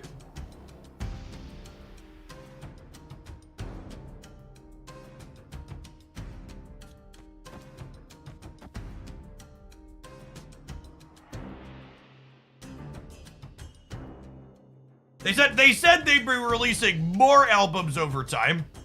I don't think they said they were going to be retiring them, right? Oh, I wasn't thinking about Vesuvius.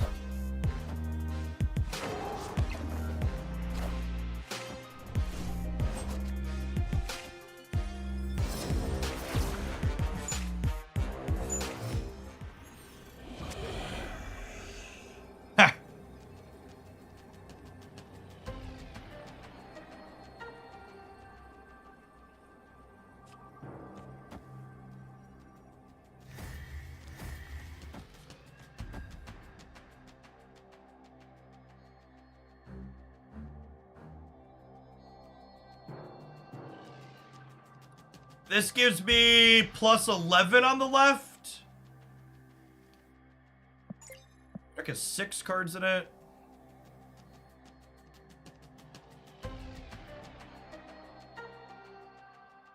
Plus 11 gets me to 19. They move Jeff. They go to 7. They play Magneto. They go to 19. And then I win the breaker because my Darkhawk is huge. Wolf doesn't jump back to right, chat. The Korg's turning into a demon. The Daredevil bug is fixed, chat. They're just bad at listing patch notes.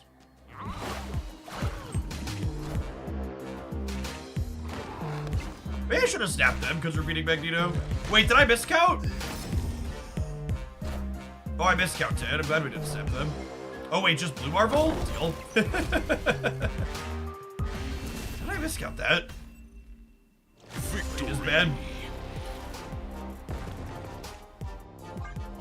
The rare 2-cube Mount Vesuvius finish where both players were like, nah, I don't know. Oh, is the Daredevil fix actually in the bug fix section and people are just dumb? That would be fitting.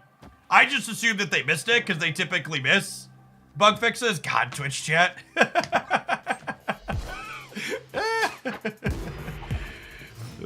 It is indeed listed. All right. Gamers with a capital G. Derogatory.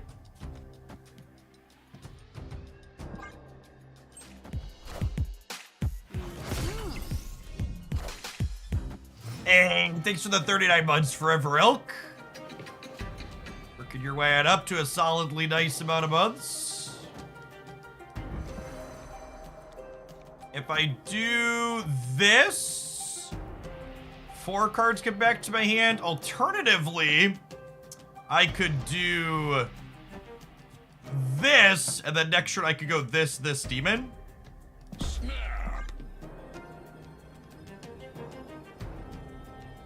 I guess Storm's a little annoying for us. Although I get Falcon plus Demon into their Storm Path, which is not bad.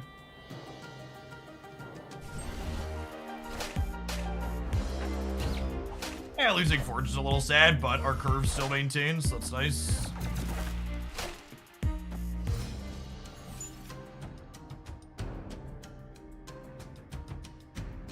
Untap has an update already. Untap's so great, chat. All right, I'll figure that out in a second. Hold, please. Am I doing this turn now? I think I'm doing this turn now. This is why we played all these in the middle. They mentioned anything more about flexible series drops. They told us that we would get an update on that before the end of the year. They did not give us new communication in the season video, if that's what you're asking. Mother of God.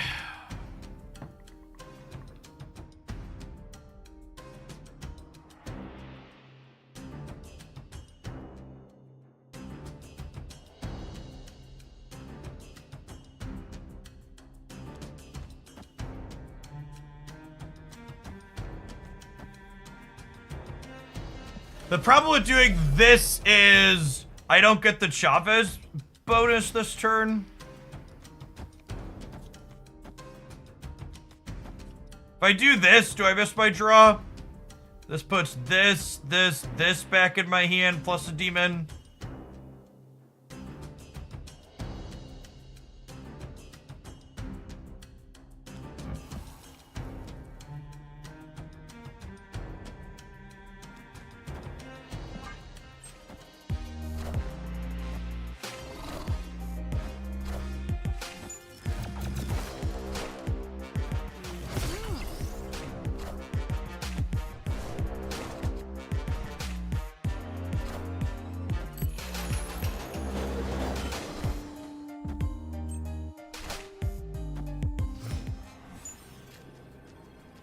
That was not the hawk I wanted for Christmas.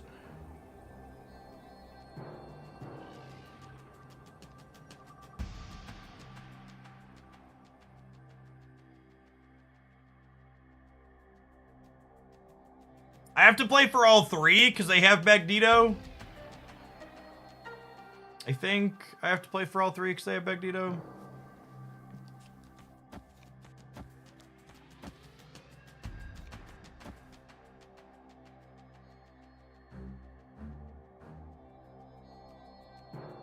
The Jeff can move though is the problem.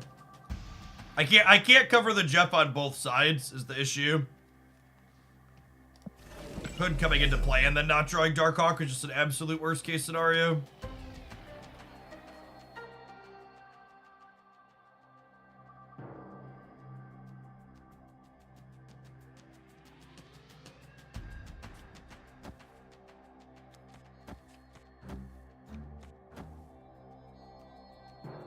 Never. I care about this ticket. Oh, I should have assumed they were gonna make this play.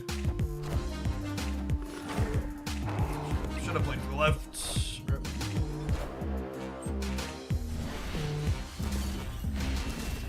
Alright, gamers, it's about time for adverts! Before I go on adverts, though, I'm gonna be honest. I'm kind of sick and tired of Infinite Conquest. The games are too long, and I want to be free of it. So if you have Infinite Conquest tickets available, I'm gonna queue up and auto-concede 4 matches here while we're waiting for the ads to go. So if you want a chance for a free win, get ready to queue. If you watch it on the YouTube side, consider tapping the like button on the channel. 300 viewers over there, only 122 like button pressers.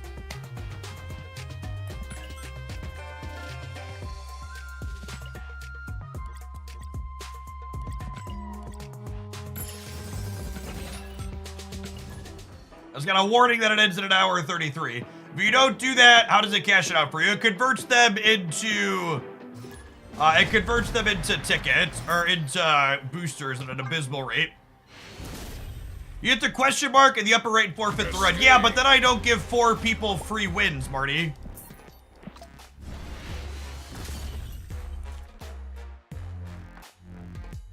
I'm pumping 4 free wins into the system.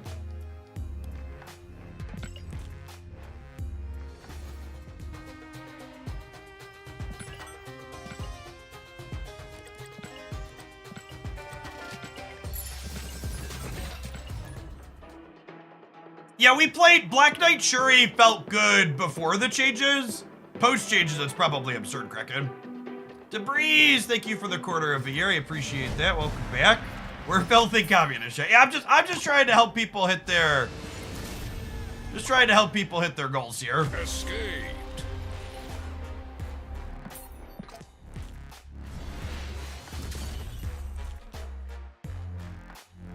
So I'm like, this is definitely like the epitome of first world problems. Gold Chicken, thanks for the 10 months. And Debris, thanks for the quarter here. I'm a little salty about the special borders on Spotlight avatars. Because, like, I prioritized getting infinite borders on my Spotlight avatars. And if I would have known that the Spotlight avatars were going to have a fancy extra border by default, I wouldn't have prioritized getting infinite borders on them. Escaped.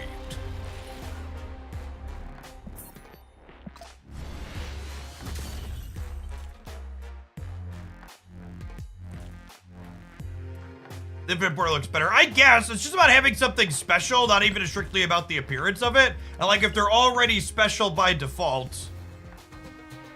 No, the crowds don't carry over. All of your Conquest stuff resets at the end of each season. What's going on, Gladio? Thanks for the entire year.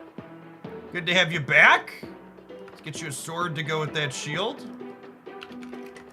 All right, last freebie chat, and then we're gonna load up some Black Knight, I think.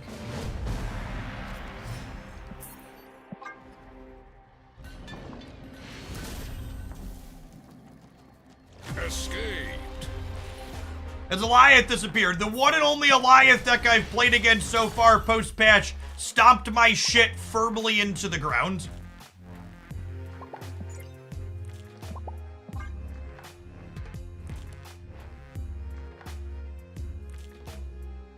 Manny D, thank you for the 63 months. I appreciate that. Welcome back. Jake's Revenge, thanks for getting your revenge here for 2/3 of a year. All right, let's rip some boosters off here real quick.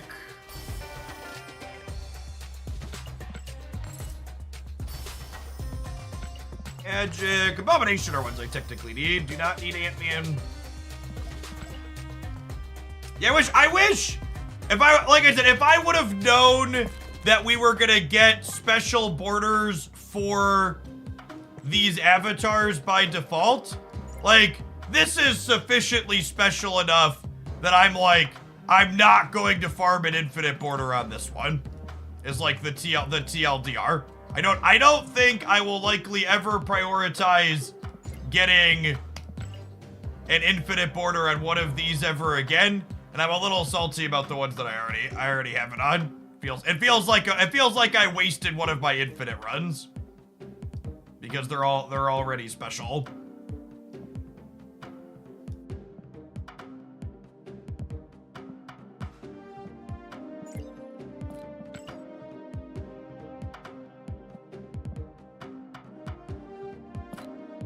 Unfavorite some of these.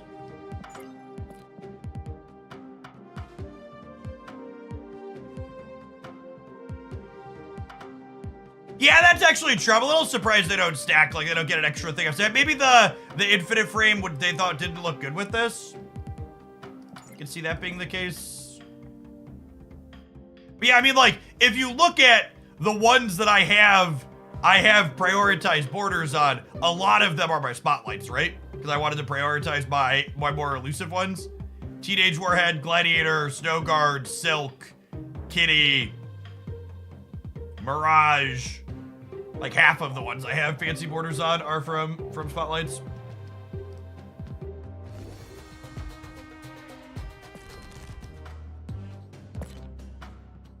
This felt fine. I don't know if Java's gonna end up being ideal in here, but she felt fine. I bet she's probably a pretty fine card in general inside of other Werewolf by Night decks. I want to try her in other shells for that.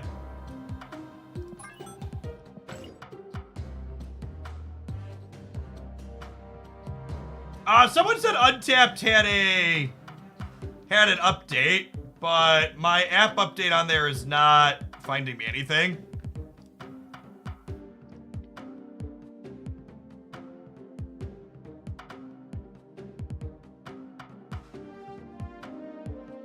Oh, I just restarted it. It's working now, actually. Okay, cool. Sweet. Sick.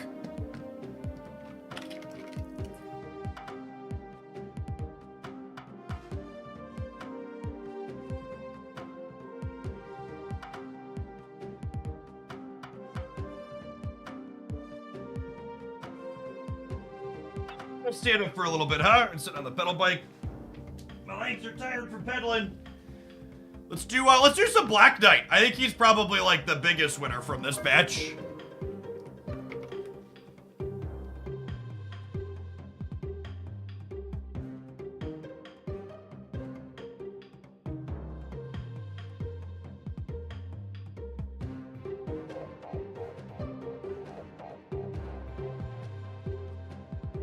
Or where we played Black Knight decks. We played a bunch of Black Knight decks in recent memory. Some of them felt varying degrees of okay. It must have been in Conquest.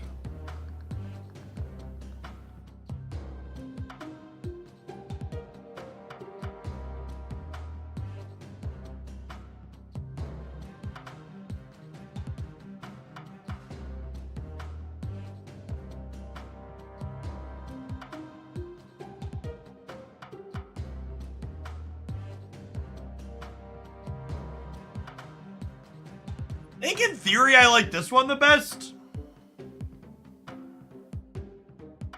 You look at general Black Knight decks on Untap, that's true.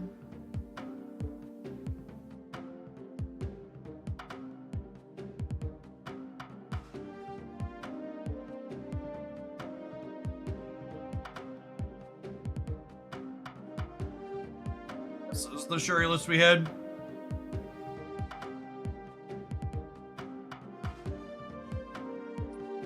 I think the Darkhawk version in my editor there is fine. Ooh, the stats disagree with that. Other gamers did not have a good time with it.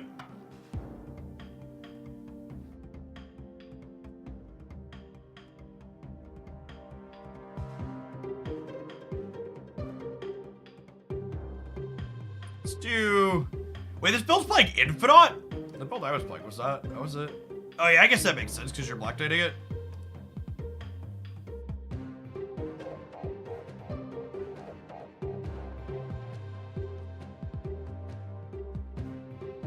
Okay.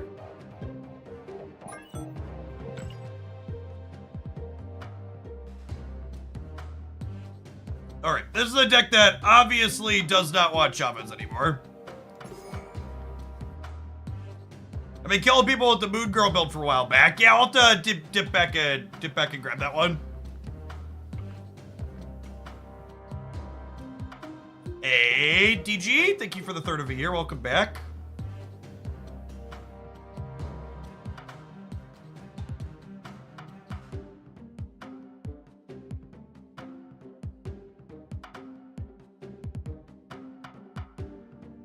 There was no communication about series drops inside of the patch. Their previous communications about series drops said they would give us a 2-week notice on cards that would be changing potentially. So I am expecting some type of communication via series drops towards the end of the year.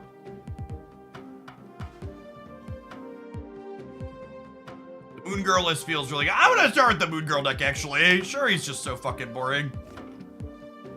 Let's go back and copy from past Jeff, because my decks are always sweeter than other people's. This was only the current season, right? Let's go last 2 years.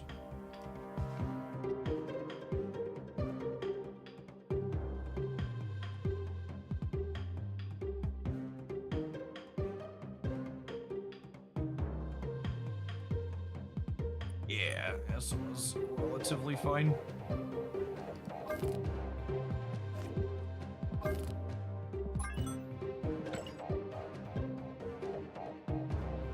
I feel like there's probably going to be a lot of content surrounding the Shuri build, so we could probably just avoid that for now. This is again definitely a deck that does not want Chavez anymore.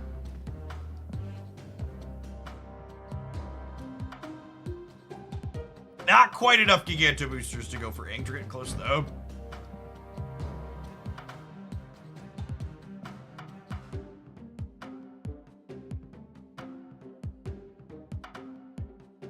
They're just like Magento.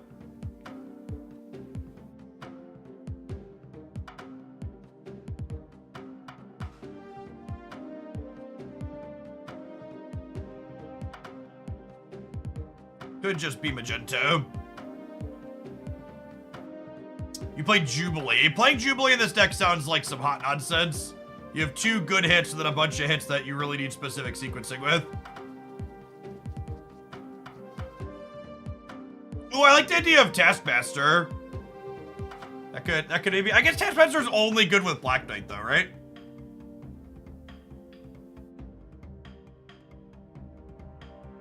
I mean, I'm sure the autocomplete button puts Chavez back in.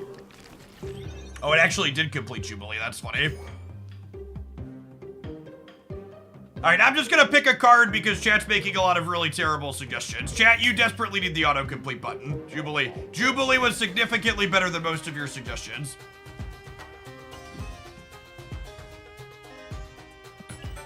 Ramona does not impact the blade, that is correct.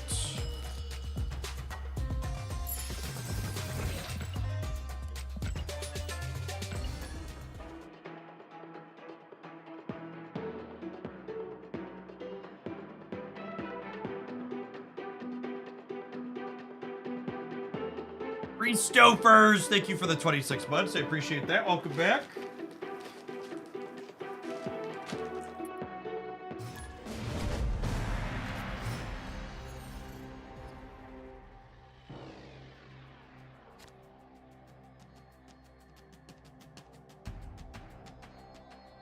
Oh, is the tracker not working on the screen?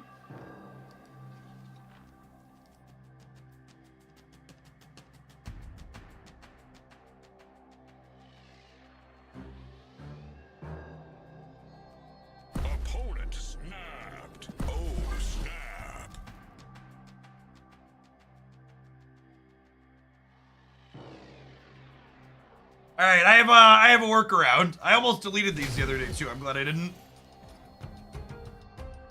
Oh, the opponent's deck doesn't appear to be working. Yeah, I just toggled the setting, chat.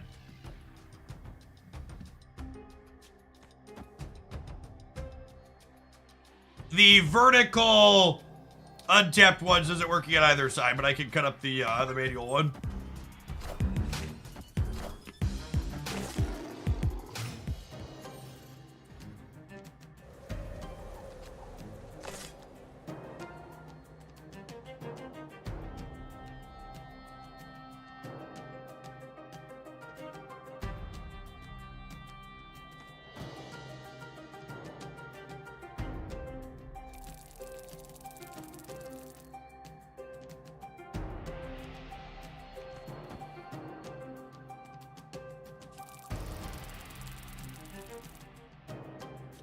I think I want to not overfill my hand here because I want a chance to draw Black Knight next turn.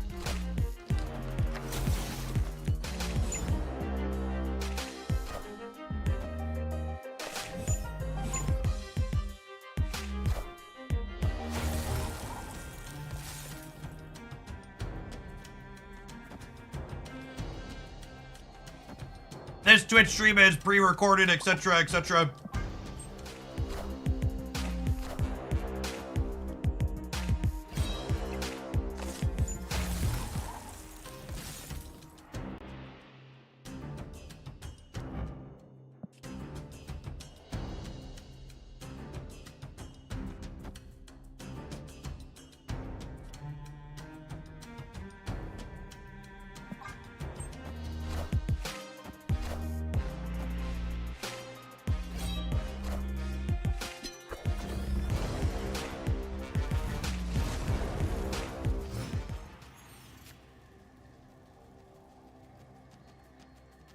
You know, it's funny.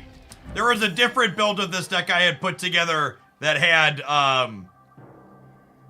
Scarlet Witch over armor. And honestly, with this being indestructible, maybe I'm supposed to go back to that.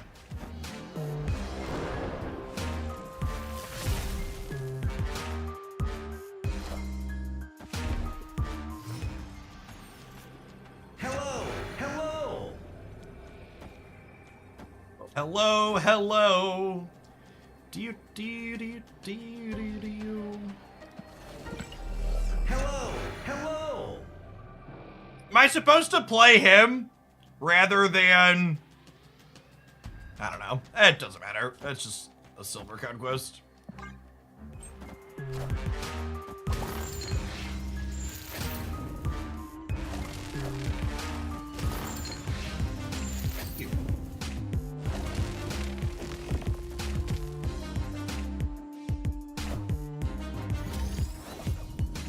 Oh, if I blade first, I can go for Infinite. That's a good thought. I kind of wanted the Magneto in the middle, though. I am Iron Man. Well, are we going to win the raid? No, we're not. Chicken.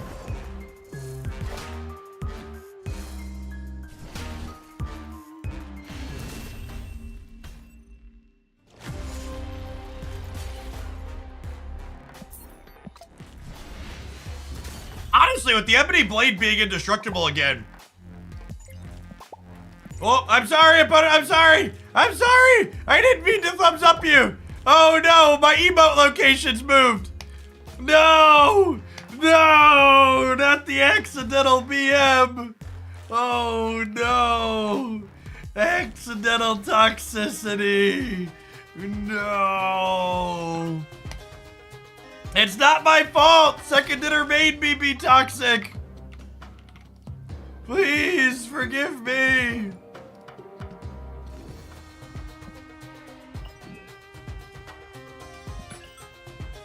Twitter post incoming! Big mood.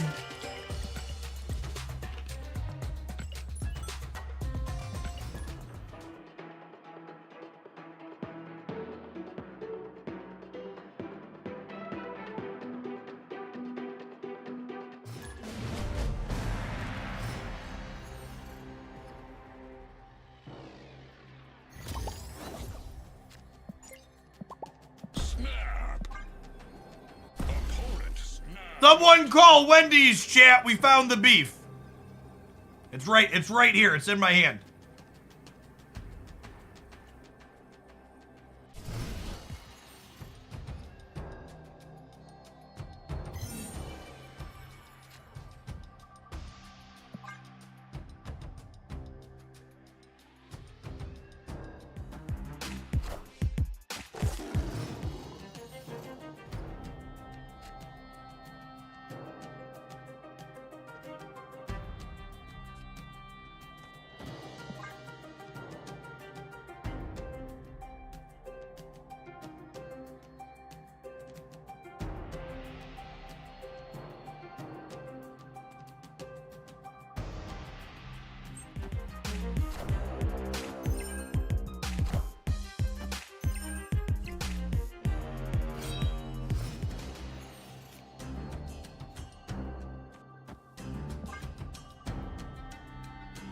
You're late, Black Knight.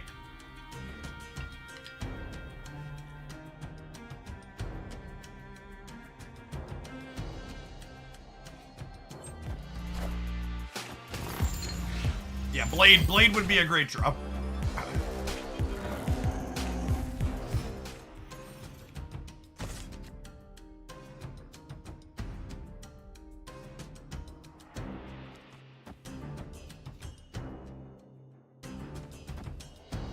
What is Wasp for? Wasp is for helping you manage your hand size with Moon Girl and makes Blade a little bit better.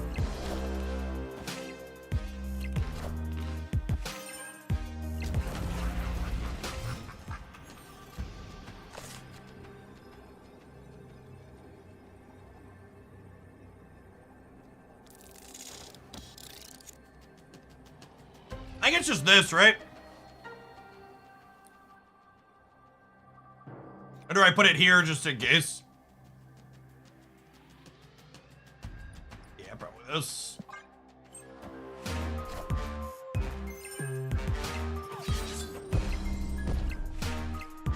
Alright, I've been got by Lady Deathstrike, gamers.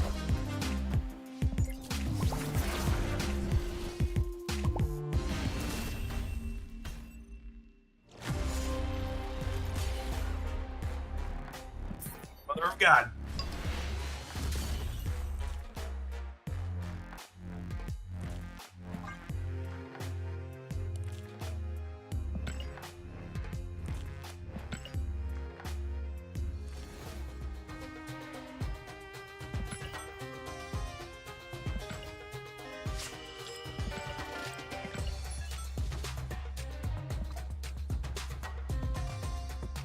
Oh yeah, is the deck tracker bugged? The tracker seems to be having some problems, gamers. I think it might be frozen.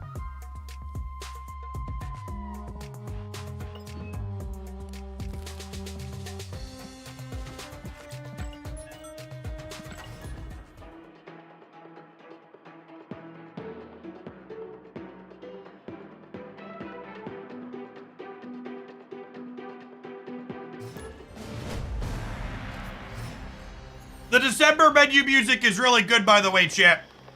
I posted it on Twitter. It's really solid.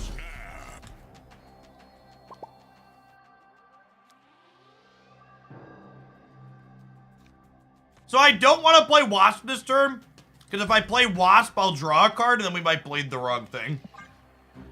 Alright, let me play the menu music. It's DMCA free, obviously.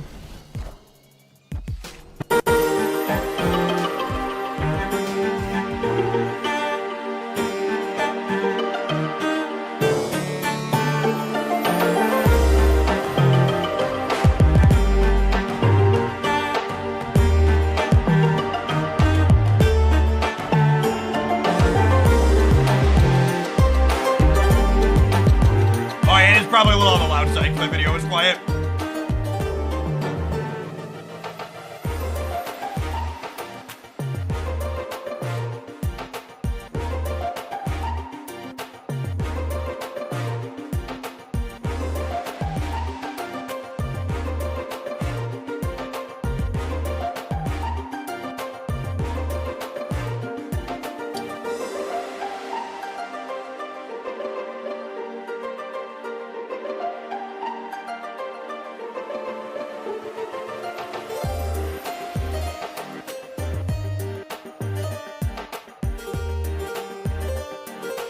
Listening to this while I'm playing a game of Marvel Snap really just reaffirms to me that we desperately need to get this sweet music into the actual game board. Oh yeah, we have Christmas rocks, chat. We have Christmas rocks. All right, once more from the top, and then we'll put the normal sound back on.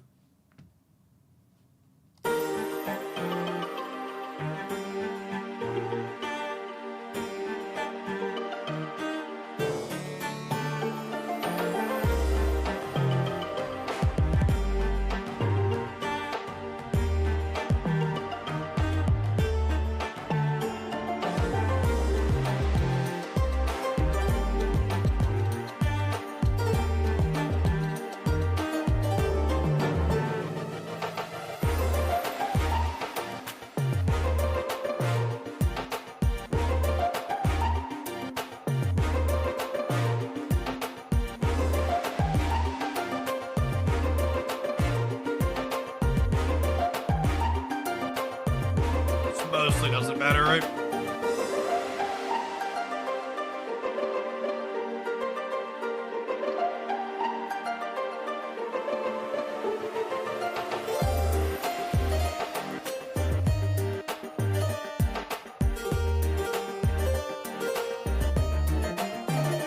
What a weird limp game.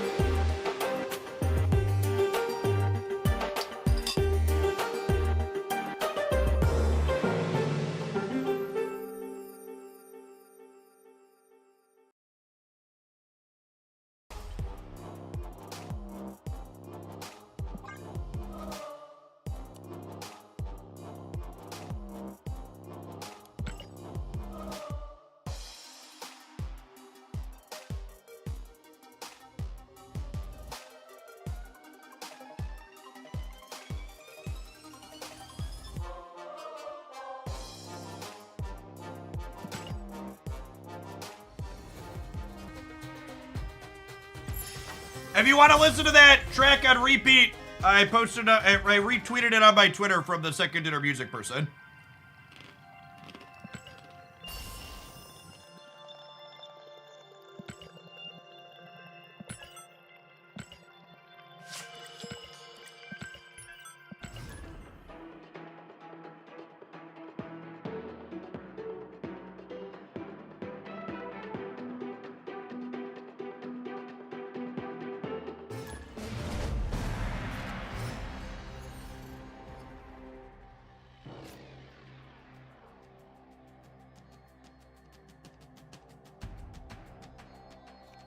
Snap.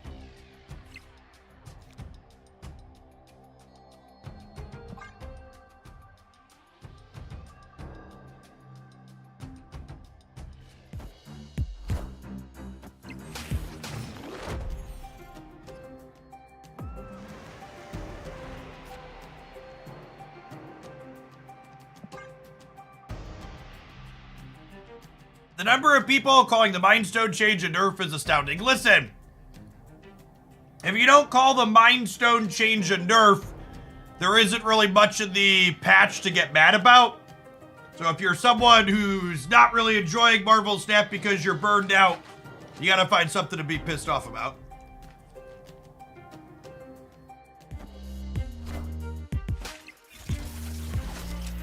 Something that I regularly tell people, and I know that this sounds counterintuitive, but trust me, it's the God's honest truth.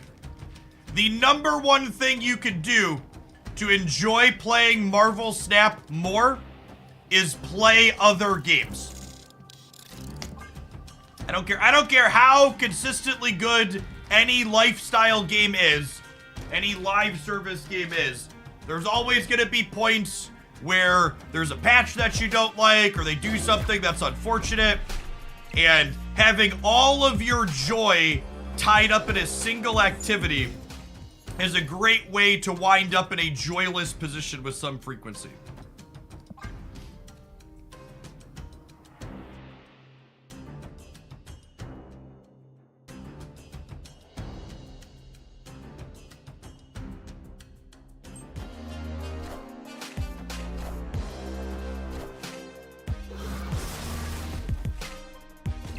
The number two thing you can do to enjoy playing Marvel Snap more is to stay away from the subreddit. Yeah.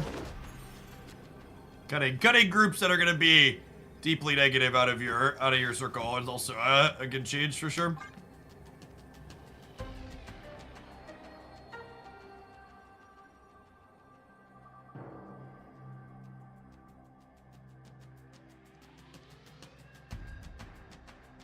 Like Magic the Gathering. Honestly, chat, if Magic the Gathering is a game you enjoy, you can and should enjoy it.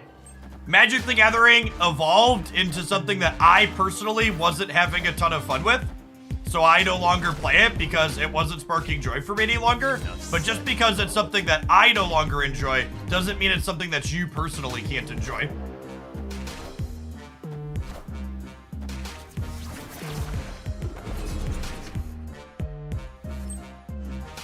Even if we hit the big one, we're still short in the middle.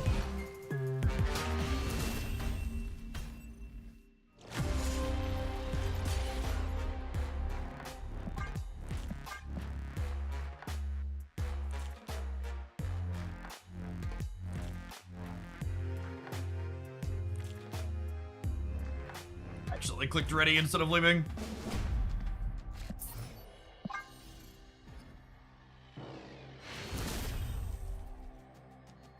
Escaped. The world would be a better place if more people took a teach their own approach. Yeah, the part of the problem is that I think a lot of people get so invested in these lifestyle games that you can invest so much time and money into that someone else telling them that they enjoy something else that they can't afford to spend time or money on is they take it personally like, oh, they're telling me the thing I spend my time and money on isn't worthwhile because they like a different thing, as opposed to just willing to be like, different people like different things.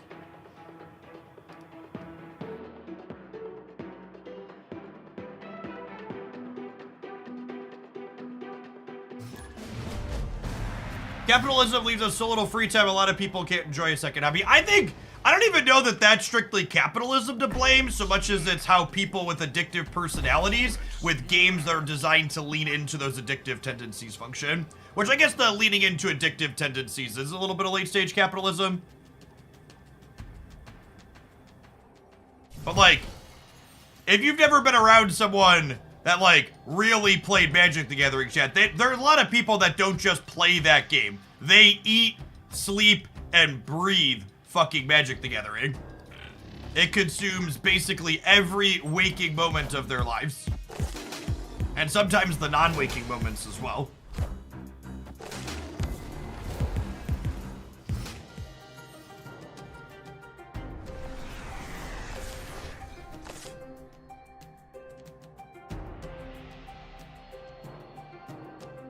I was hoping to draw one of our 6 drops here, so we're gonna miss on that, unfortunately.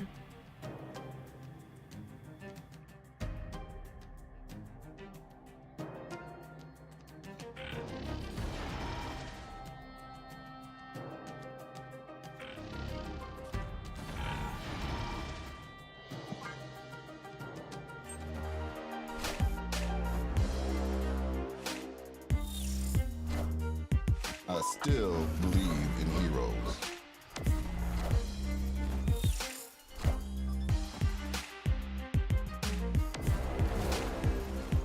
I think designing a game to maximize milking profits over the creation of fun is over a fun and interesting game is a capitalistic part. Yeah, but part of the problem is that most people don't just want to play games that are fun and interesting. Like, there's a ton of games that just, like, have reasonable, solid, long-term gameplay that just, like, are gonna flounder and die because... what's the searching for? Because long-term...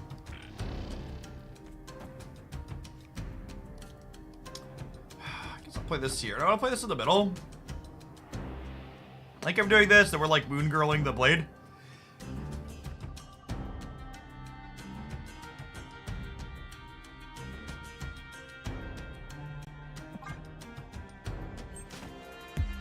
Even use extra energy this turn, Sedge.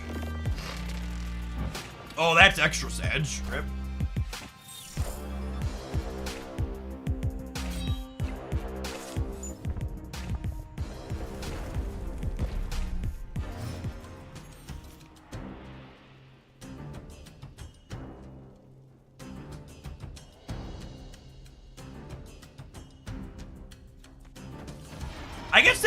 I guess I needed to play something here last turn so I could have 9 energy going into the last turn, because having 8 actually doesn't help me accomplish anything, right?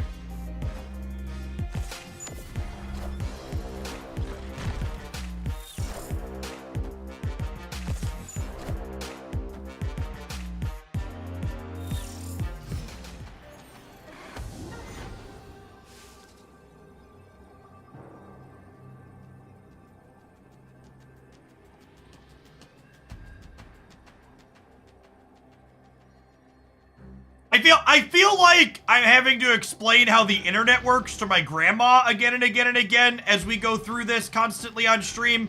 But for the people who are confused that the auto deck tool, when you take out a card that changed, is recommending you that same card. The auto deck tool is going off of historical data, gamers. I.e., if there isn't new historical data for it, it's just going to recommend you what was worked in the past.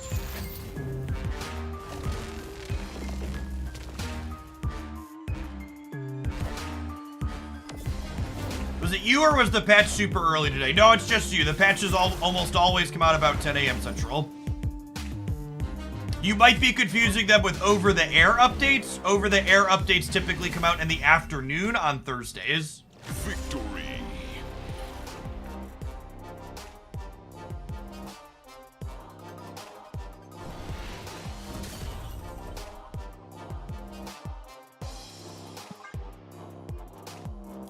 Speaking of things that are right on time, chat, these 2 minutes of adverts. We'll see you in 120 seconds. Thanks for hanging out. Don't go anywhere.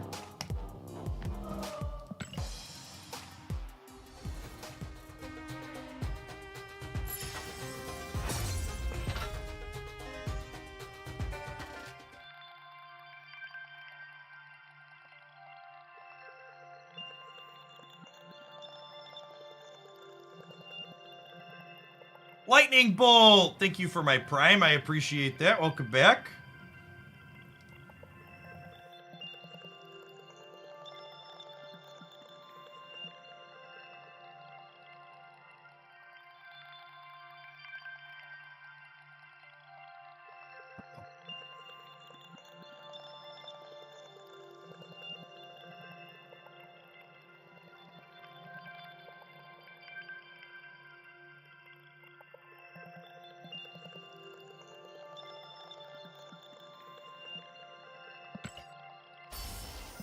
I don't know if this one's doing it for me. We had, I want to check out.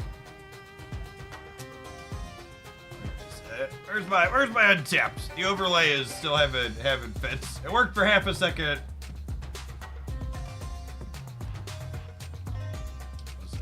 We had a Black Knight She-Hulk deck that felt kind of reasonable that a sub had sent in.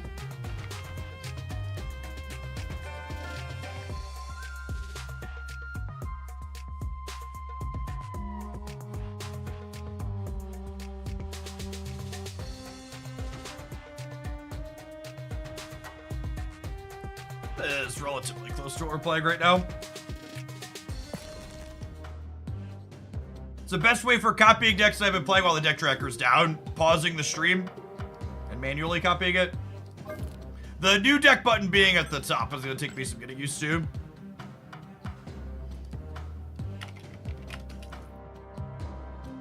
Someone asked, Black Knight is in my shop, but I don't have Zabu. Should I pick it up? I think a lot of the ideal Black Knight decks are likely to have Zabu in them. Just because Ghost Rider gets played with Black Knight, and they're both 4s that you want to play cheaply. Dracula's pretty common as well.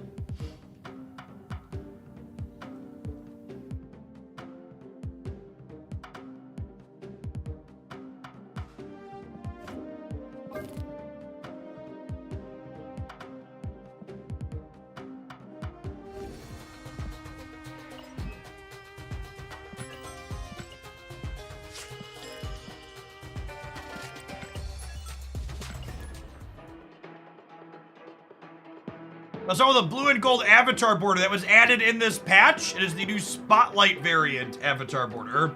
So you get a Spotlight variant, you get that avatar border along with it.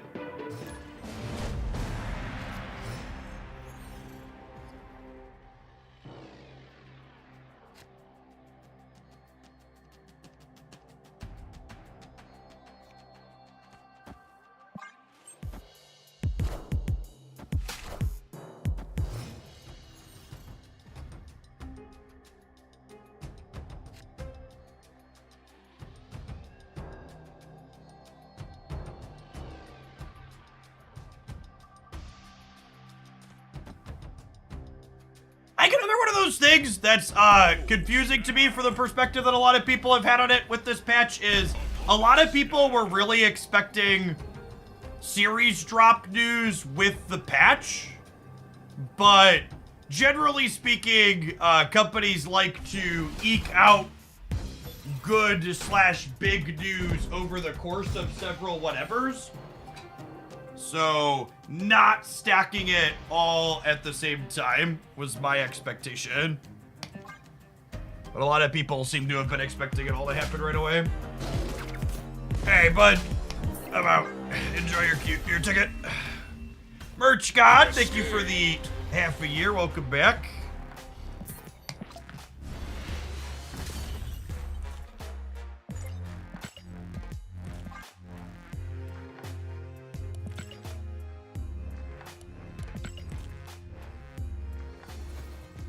Real big Deadpool.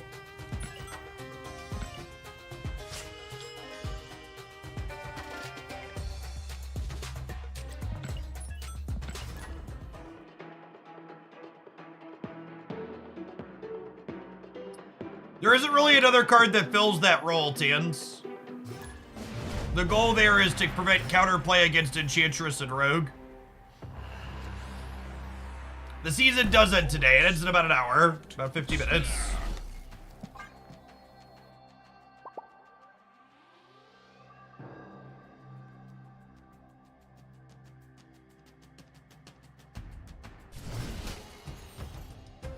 Blue Morpho! There is an updated Series 4-5 tier list on here. That is the wrong video. Get that fixed. Put in a November tier list. If you want my thoughts on Series 4-5 cards, which ones go where.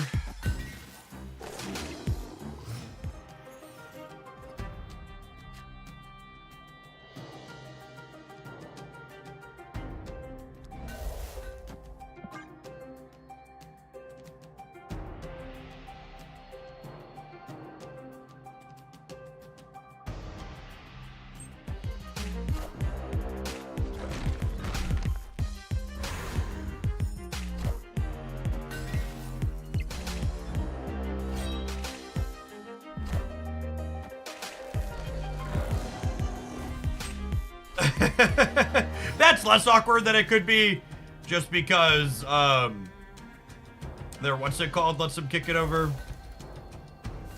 Although I guess I get to do this, and we discard Magneto, was it? You can grab the void here and pull it mid.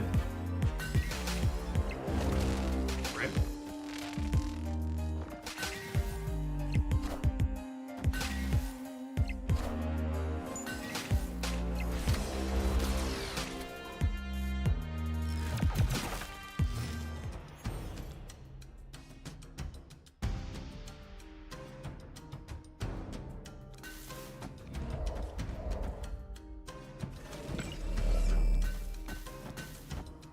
Let's just do this, right? Just fill here.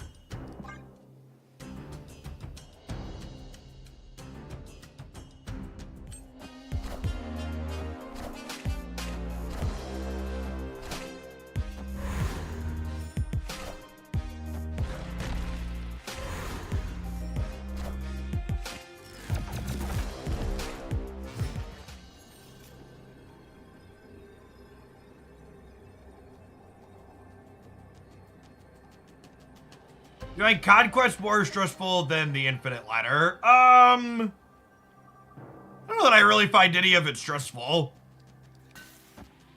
You gotta remember, chat, there aren't really meaningful stakes in any of Marvel Snap's gameplay. It's all vegetarian gameplay all the way down.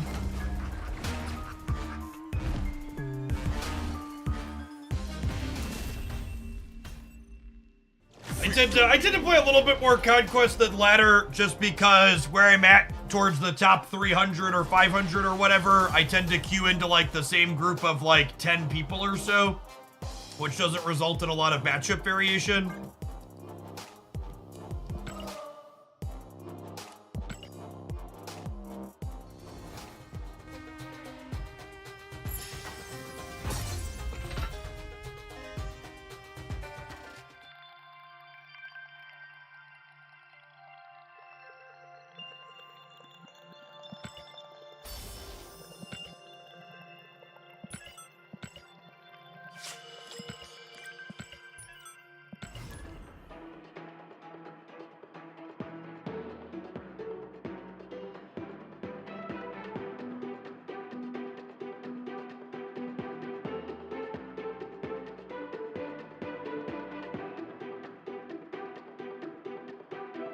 So you're not the only one without a Black Knight variant. Yeah, I plan to get the Black Knight Spotlight at the end of the month, so I didn't bother spending gold on any of the ones in the shop.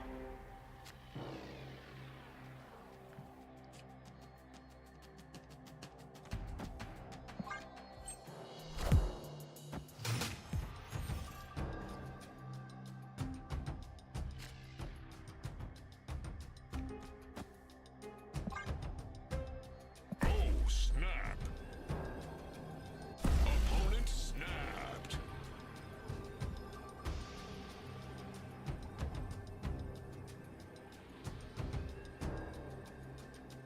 Then we had a command left over on that one, Rip.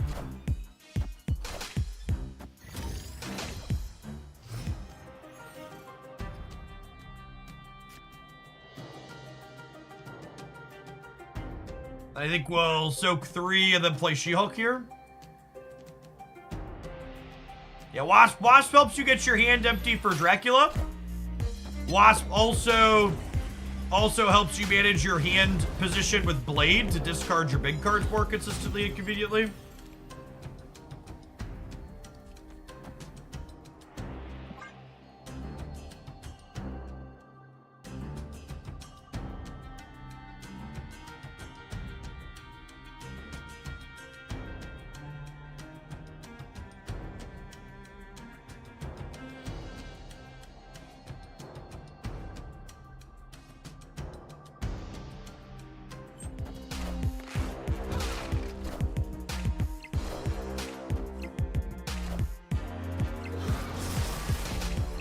Oh, they're like a big destroy deck with magic. Okay.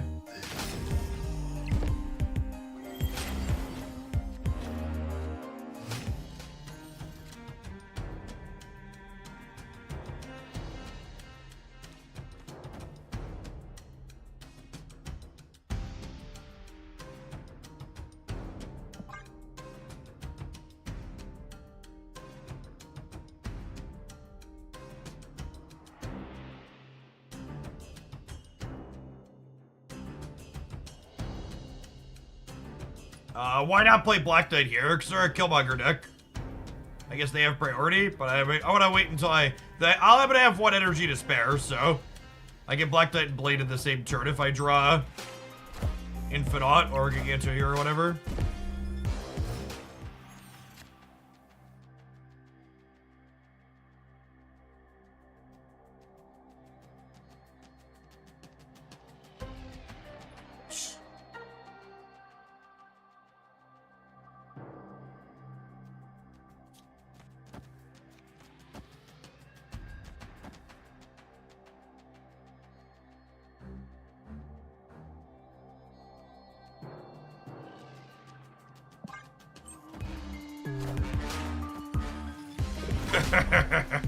All right. We've lost the left givers.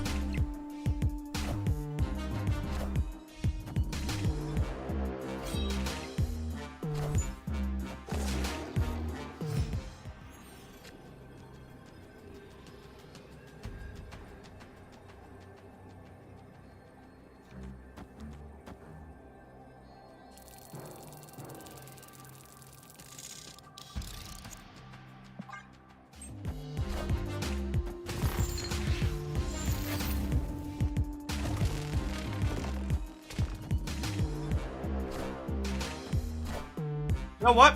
If I were to put Blade... Wait, they don't have it? Cut off 1 head, 2 more shall take its place. What? Excuse me? Cut off what and then what? Victory. Mother of God. Not Nanji, thank you for the half a year. I appreciate that.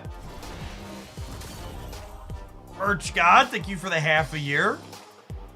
Turkey Ash, thank you for the 2 months if you're still hanging out. Appreciate it. Bulk with the 2 months as well. Lightning Bolt and the brand new primer a little bit ago. Hope your patch day is off to a good start. And the added voice lines for a few cards. They've all been fantastic so far.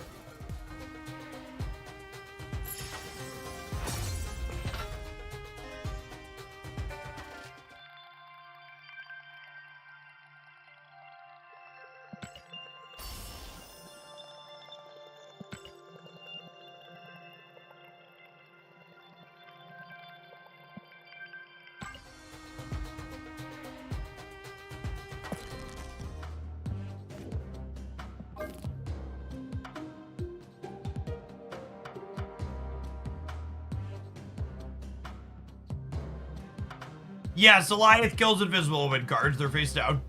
Kodiak, thank you for the 5 months. If you're asking that question, that means you missed my patch review video. Be sure to check that out, where I cover that question and other key things that are good to know in the from the patch that happened today.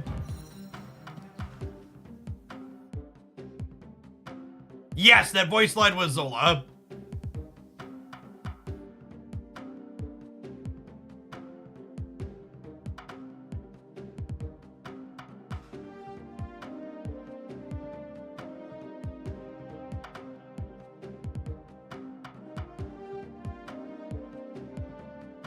You're liking Ebony Knight? So far, I gotta be honest, I've been a little whelmed. I think Shuri's probably the default thing I want to do here.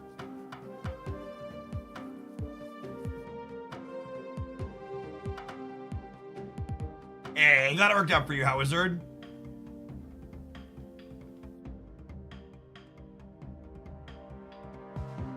Probably just want like another cheap odd reveal here.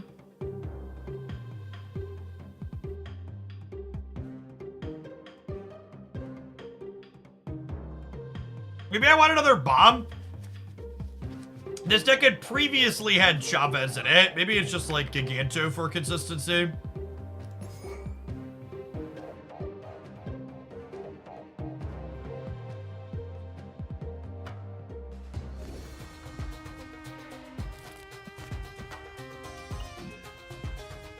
Black Cat is not a good card for your Blade decks, chat. She dilutes the consistency and gives you a low power thing. A 4/9 is not a fantastic stat line. I think Black Cat's probably a card they just need to full rework at some point. Pushing her stat line around has not meaningfully adjusted the card.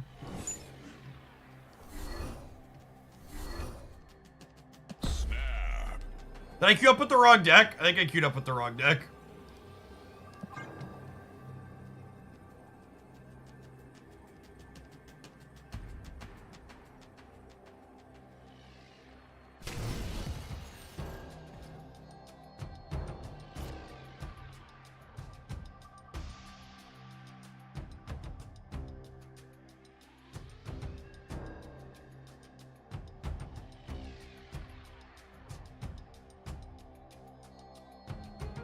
Opponent snapped.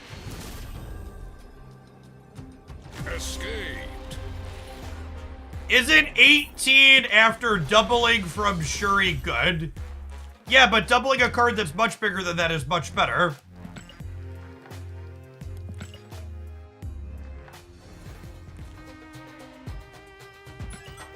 She doesn't add consistency. She hurts your consistency in other spots, where instead of getting a really big card, you get a really small card. Yeah, you're very off base in my experience, D-Mod.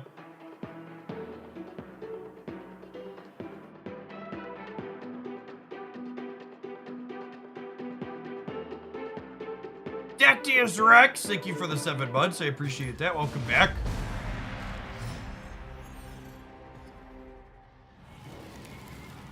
This just in. Opponent snapped. Oh, snap.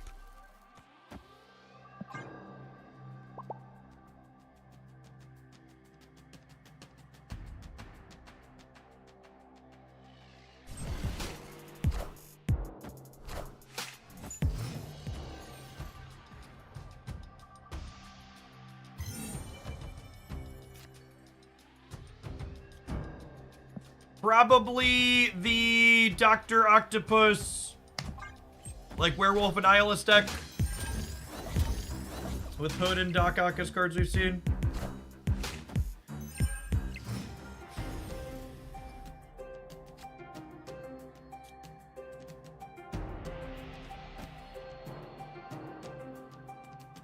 Black Cat helps if you don't draw your discard in a timely manner. Yeah, but rather than putting a shit card in my deck when I'm unlucky, why don't I just go to the next game? Wouldn't that be better?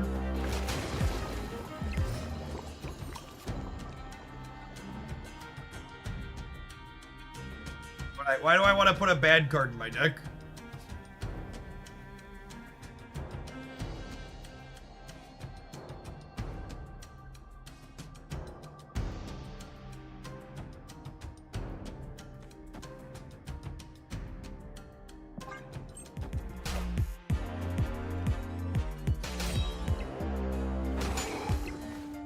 Yeah, blade left blocks that too. Yep.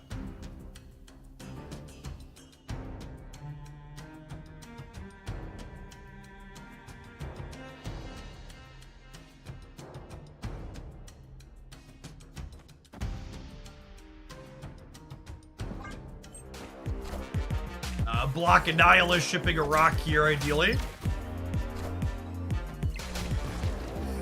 Good beat.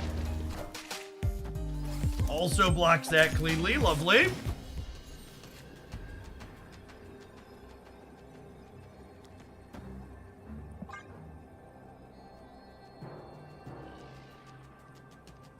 It's quite the game of Marvel Snap.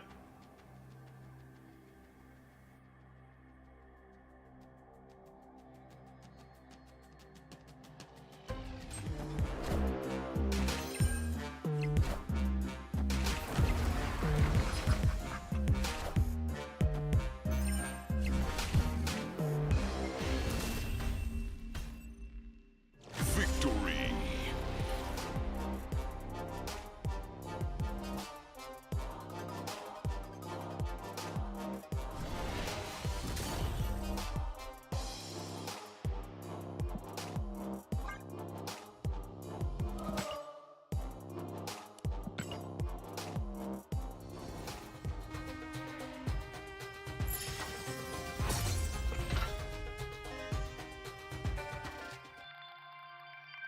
Just gonna vibe and farm silver tickets for the time being.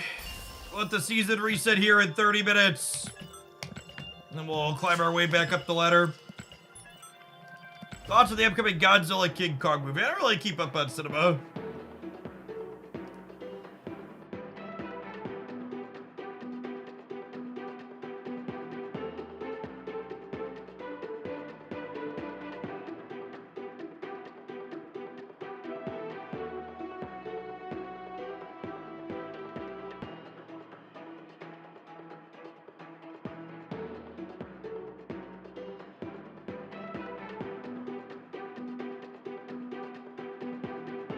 Deck tracker. Yeah, I'll take the deck tracker down. It's like only half working.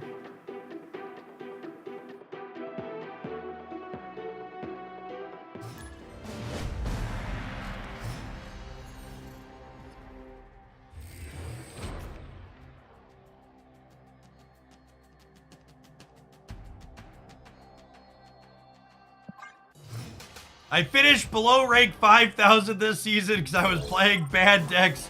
Do you have any advice on how to win back some of my value as a person? Opponent snapped.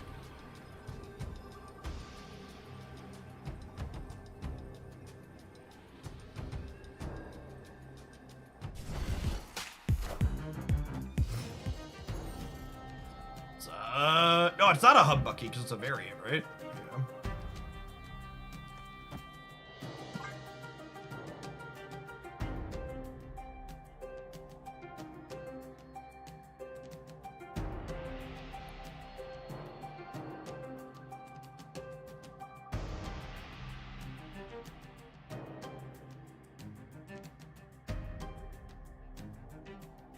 Yeah. Spotlight this week is all repeats.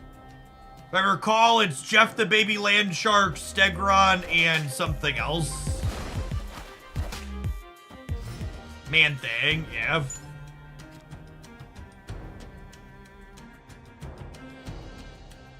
Wow, is this Spotlight Cash Week actually kind of good? They just, like, Man Thing got an indirect buff, Stegron got a direct buff, and, Jeff's obviously a staple.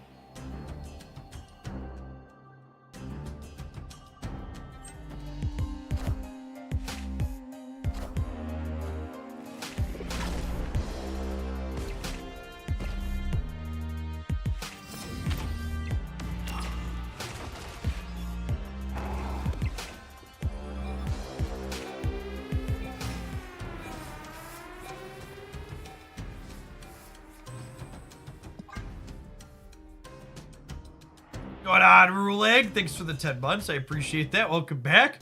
5,000. I'm sitting at 90K and sinking. God bless. Wind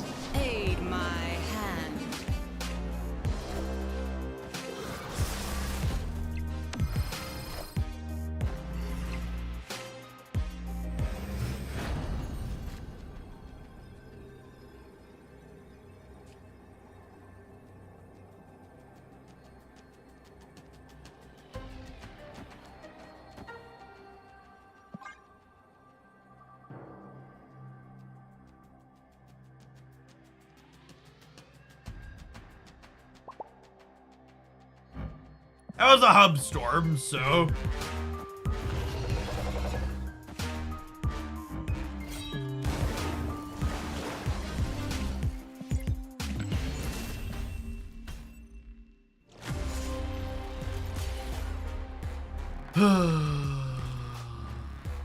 Yep. Bucky, to be fair, we should know that's coming. The Bucky Bard's Destroy variation is Professor X, is the Professor X Alliance Destroy variation.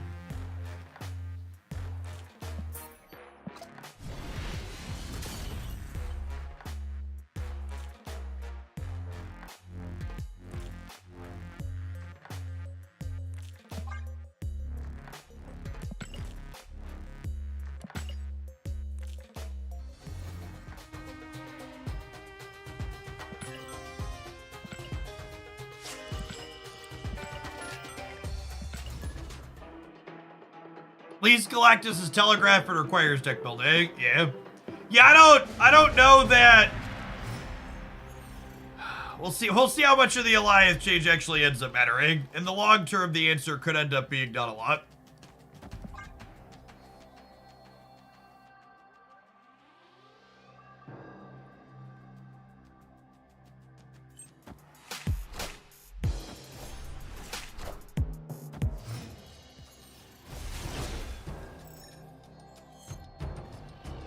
The one power might matter more than the priority requirement. I think that's a reasonable take.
Hey, thanks, my dear. Thought it was good for you. Maybe Shuri and Division here, I think.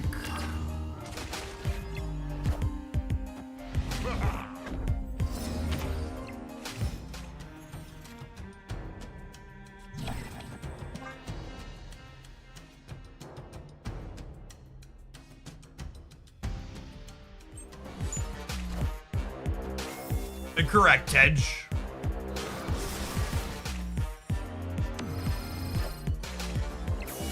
Yeah? Yeah, that's your Super Scroll, bud.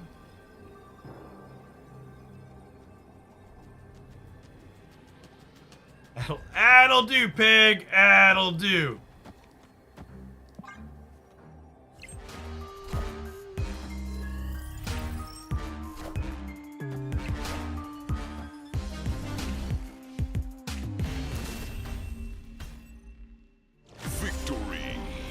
RQR Master X85, thank you for the 94-month resubscription. I appreciate the 84 is 7 years, 7.5, almost 8 years. One of Hoaglandia's OGs. Hope life is treating you well.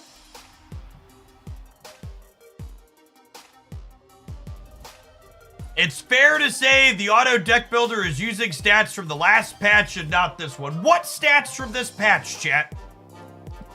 Like, I get that, like, the patch has been out for 2 hours, but like how much data do you think is being generated?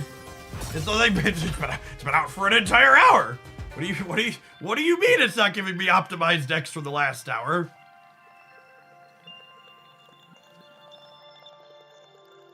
I'd prefer if the auto builder used stats for the future. Me too. Me too.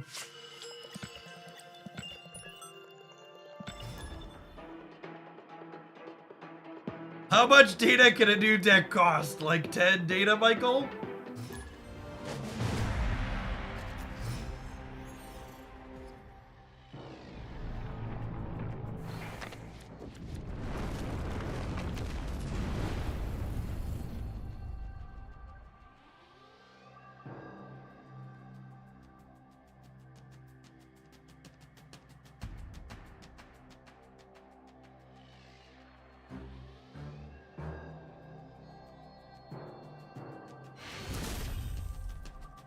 Victory. Our opponent is not a Lamentus gamer. Not a fan.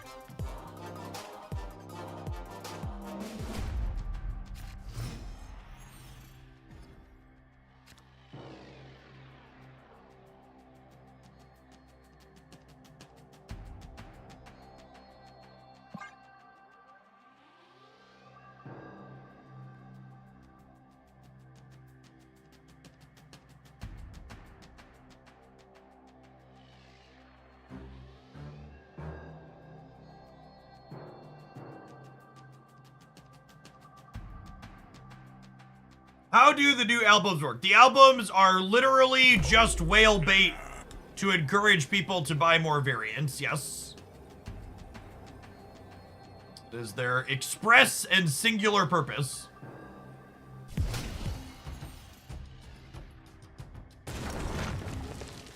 Merry Christmas! My Christmas rock slide better permanently make these rocks, chat, is all I'm saying.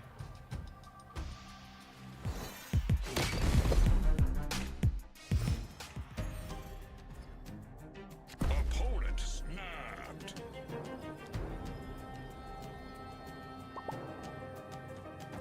So we'll go Werewolf into Black Knight into Lady Sif. And then we'll have Shuri.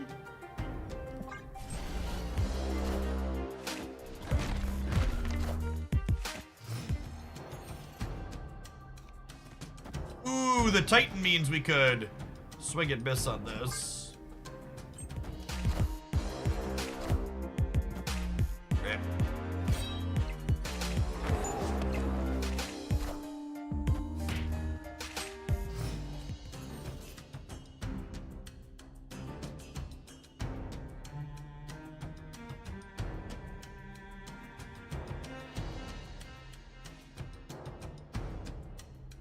Every album's complete. I don't really wail on cosmetics, Jet.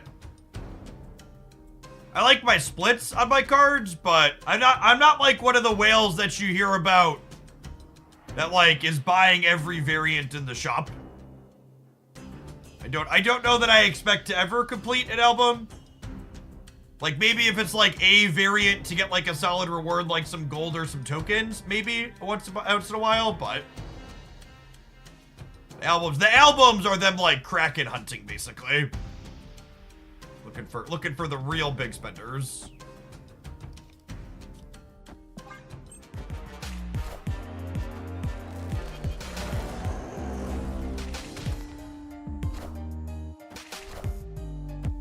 Alright, you draw Taskmaster.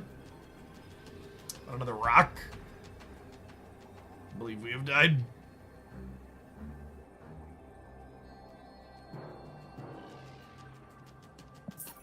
Yeah, the hip album I might incidentally finish from opening collector's reserves at some point. In fact, when the season rolls over, I'm sitting on a whole bunch of collector's reserves.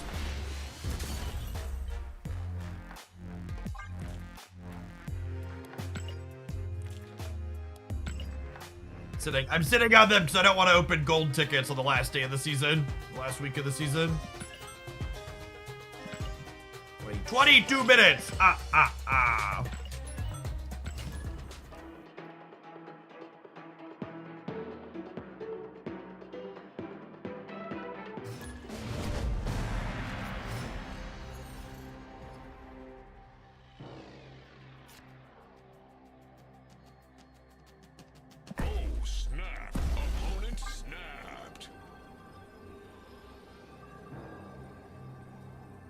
I'm upset that the new emotes are going to be a whale-only thing. I mean, I think cosmetics are exactly the type of thing they should be monetizing in terms of whales, right?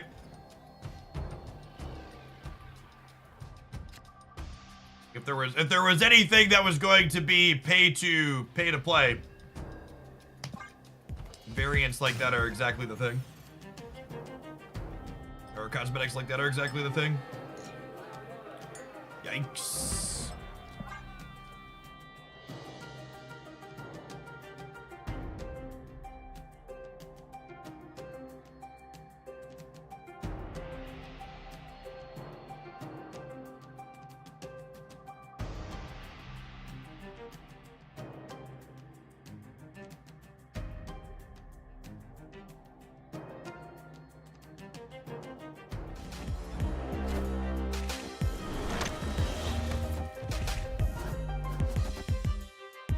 So, I think we've waited too long to draw Fatty. Have I?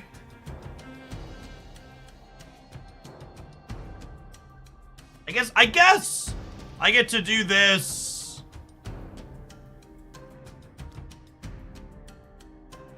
And then I get to go Blade into Taskmaster plus Blade.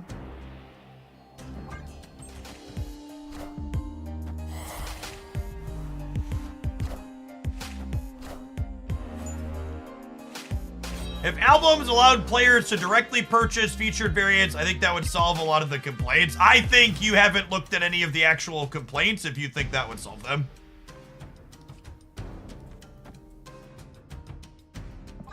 I promise you, people don't want to more readily spend their gold. They want it all literally for free.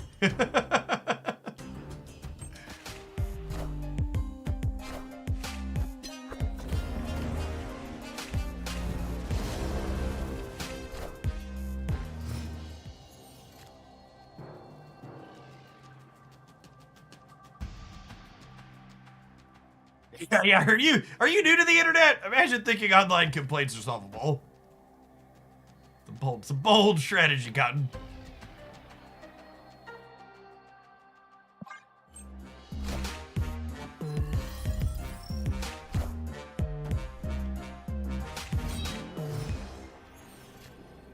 And then unfortunately, because of this bar with no name, I can't just play for all 3 locations, so we're dead here.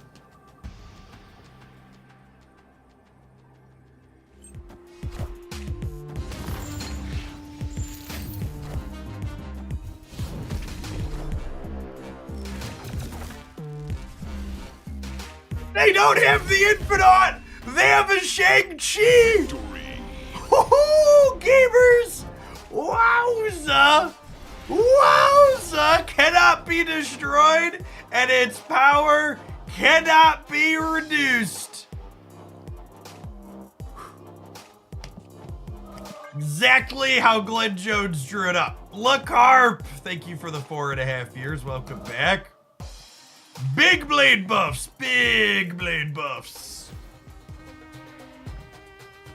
The only thing bigger than this buff chat are these adverts. We'll see you in 120 seconds with some more Marvel Snap gameplay. We've got about 20 minutes until the season rolls over. We can play some Sebastian Shaw. I think we're going to rock the Shuri deck until then. Thanks for hanging out.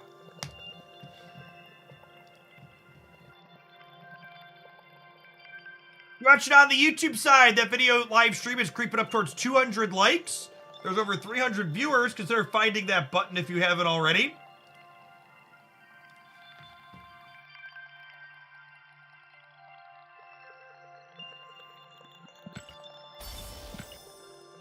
Yeah, like I talked about in the video, the blade change is really interesting because the Marvel Snap doesn't have any other really big cards before this that are just like impervious to interaction, right?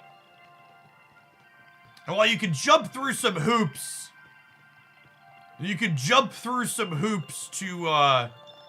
to take it down with 2 cards.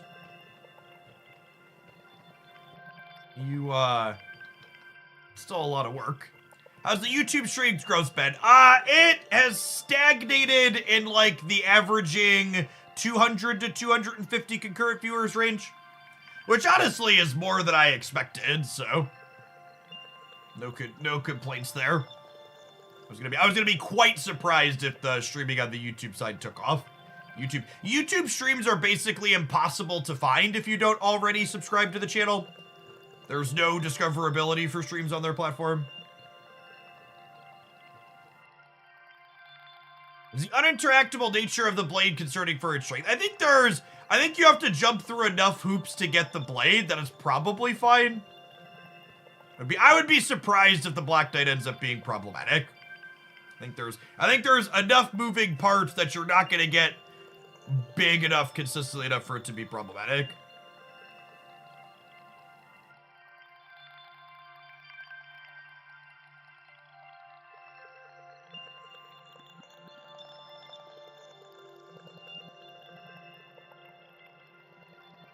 Elsa's not playable now, right? I think if Elsa is playable in a deck, the only Elsa deck I expect her to still be playable in is like the Movers deck.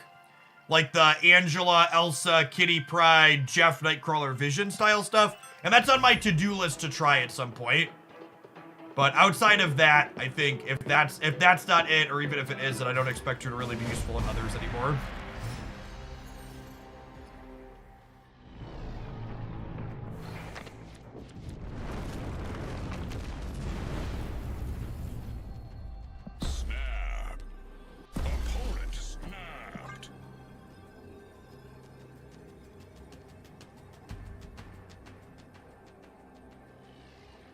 I also think it's truly difficult for a card like Black Knight that basically only just puts a number into play to ever be too powerful.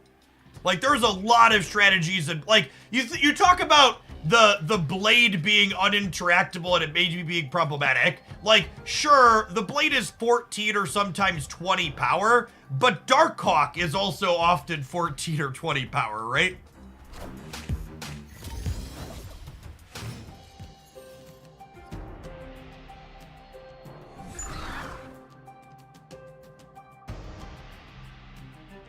Is it kind of weird that these repeatable power increase cards are getting hard nerfs? Which repeatable power increase cards? You talking about Elsa? Or something else?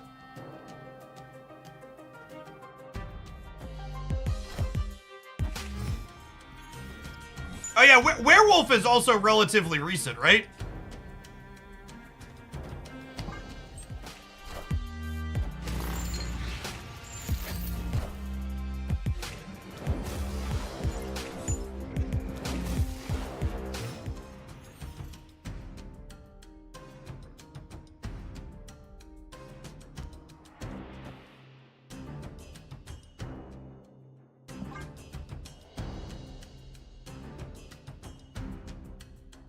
You mean Kitty, Angela, Elsa? I mean, Kitty, Angela, and Elsa were all a part of some of the best cards of the game for a very long time.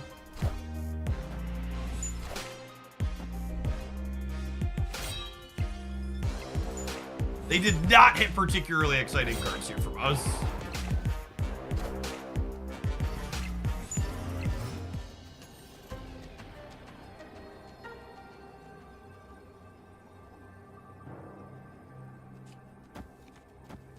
This goes right with the game.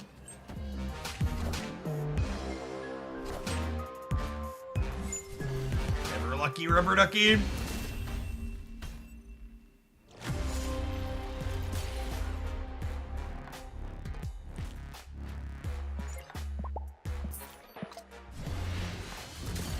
Looking at deck submission when the season pass comes out. Nope. I usually only do deck submissions when I have a sufficient backlog of YouTube content built up, because generally speaking, a lot of the decks people are gonna pay to submit are too terrible to highlight on YouTube. Like one out of 5 or 6 if I'm lucky. So the patch potentially is optimistic for ideas on things to play with. So I need to work on building up a backlog of YouTube subs, so I basically have to delete my things. And maybe we'll do viewer stuff like end of the week or early next week. Opponent snapped. If you have what you think could potentially be a legitimately good deck idea, and don't mind the harsh truth of me maybe being like, nah, that sounds medium, I'm gonna pass. I often look in the deck building channel of the subscriber Discord server for ideas around patch time. There's there's occasionally some gems in there.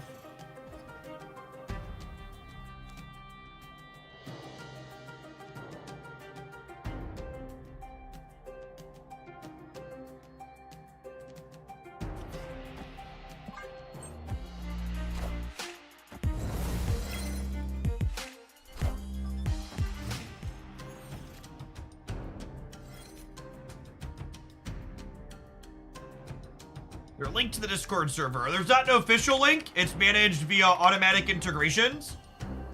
Instructions here on my website. So if you've got, what's the word I'm searching for? If you've got, your Discord settings, you link your Twitch account and all the server will pop up in there automatically.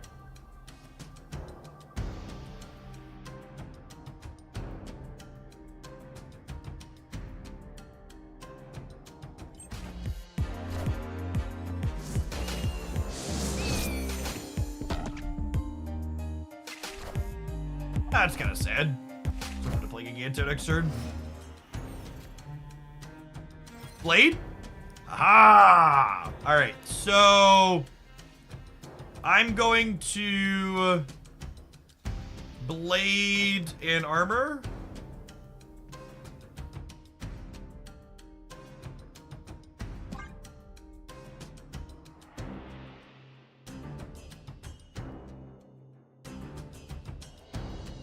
I think one of the more interesting things about the Luke Cage change is that it means Hazmat Cage isn't strictly optimal anymore. And that maybe exploring Hazmat decks without it is potentially reasonable, yeah.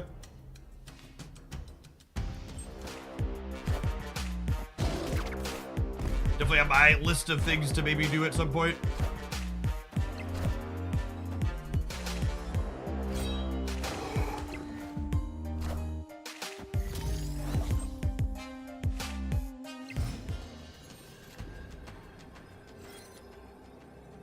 How do they get more than 8 into the center?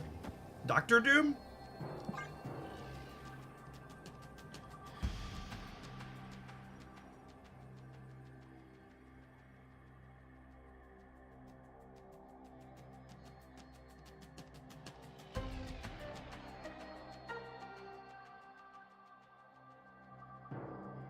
I guess Surfer lets them tie. Does Jeff moving right beat us? Oh, it does, doesn't it? Jeff plus Surfer also ties middle, which is what they're playing. I forgot that slippery little fish could get into the right.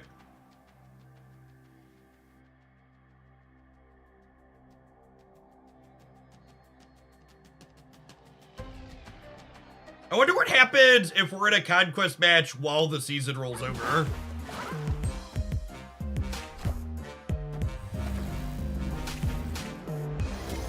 Okay, now that's an insane heads-up play. What an absolute psychopath. Very, very slick play from the opponent. Wasted by our own armor.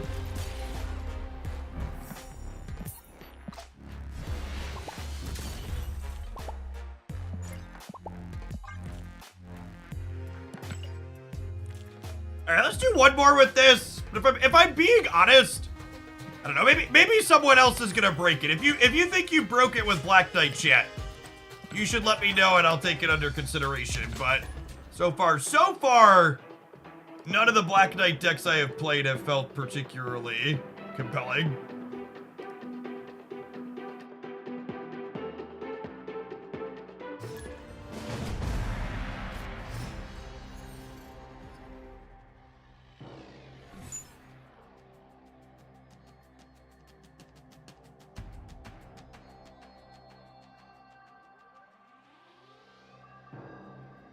Snap. Opponent snapped.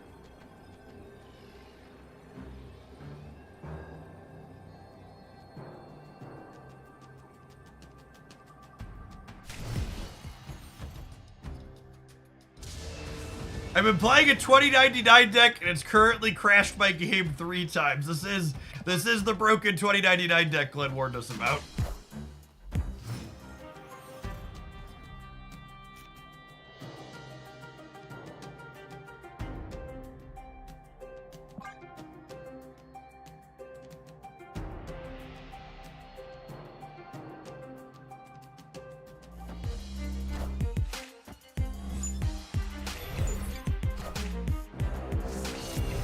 We played a little bit of Phoenix Force. It was okay.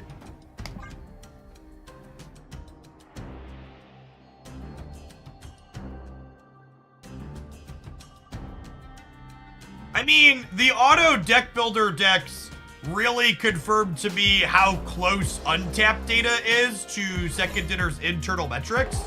Because, like, basically every deck we generated out of the auto generator was, like, something I'm familiar with from Untapped.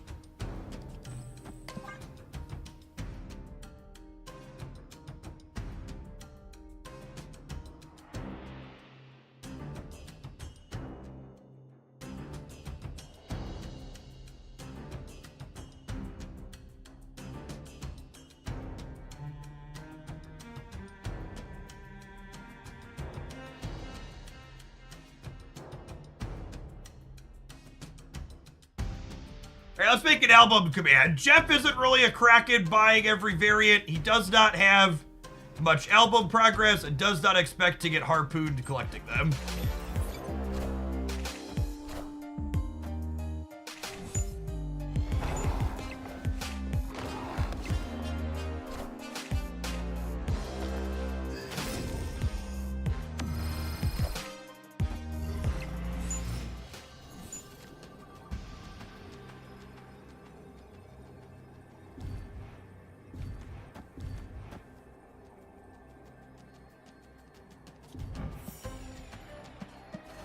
Can they beat me if I do this?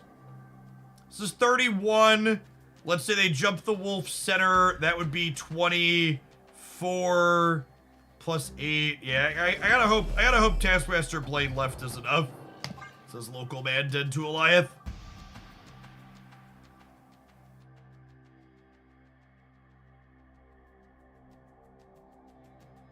Wolves can't jump center, can they? They can. One wolf will jump center if they play an on-reveal there.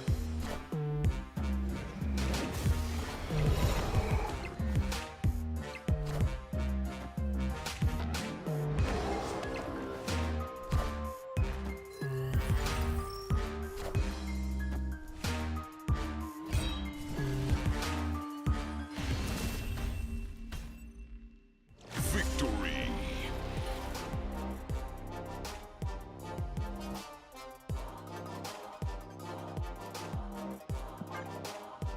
Solid gaming.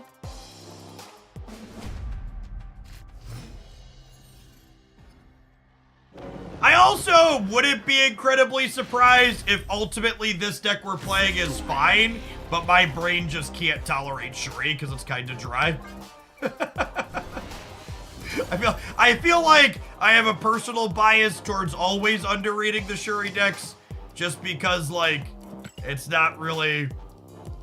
They don't make me feel smart the way the Marvel Snap decks I really like playing tend to make me feel smart. It's like certainly gets the job done, but also like not exciting. Okay, wait, I need 750 of these to get those boosters. If I enter, I get some amount for entering, right? I get 20, and then I can forfeit. All right, hold on. I'm gonna get 65 boosters really quick, and then we'll play one more.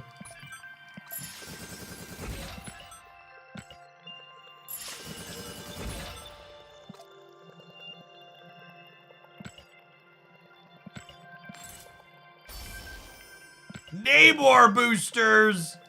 Taking those all the way to the bank. All right, let's find out what happens if I'm in the middle of a conquest when the season rolls over. Hopefully this doesn't lock us out.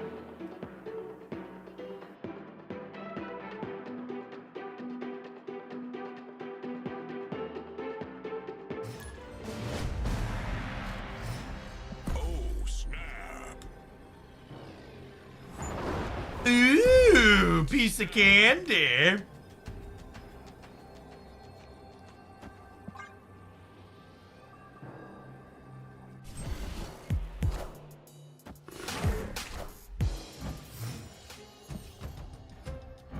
It's pretty good on that one.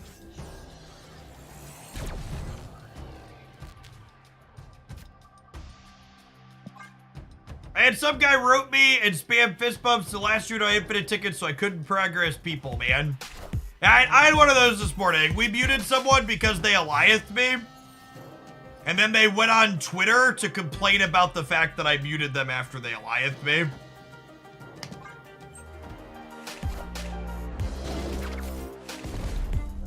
Gamers. That's so sad, chat. I wanted to do the thing this game. How did they know sniping? They probably went back and watched the stream after, or they were sniping. There's just not a guarantee that they were sniping.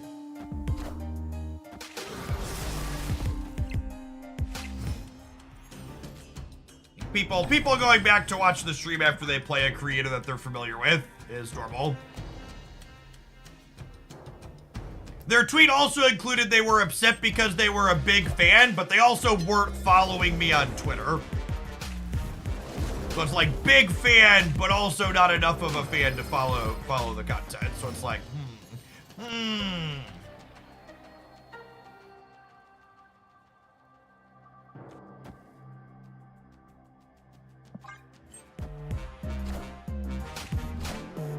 Hail Hydra! Oh my gosh! He has multiple voice lines, chat! He has multiple voice lines! What? What? I mean, fuck you, Nazi prick, but also sweet voice lines.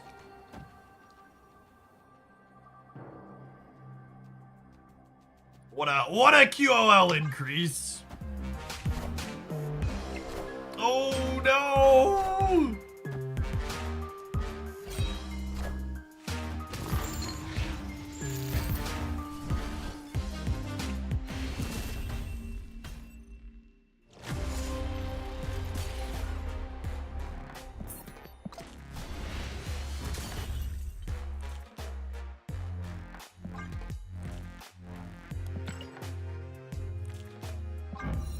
It is in fact 1 o'clock, gamers.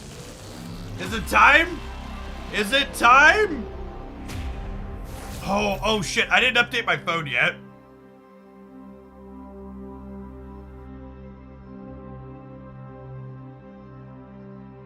Quick.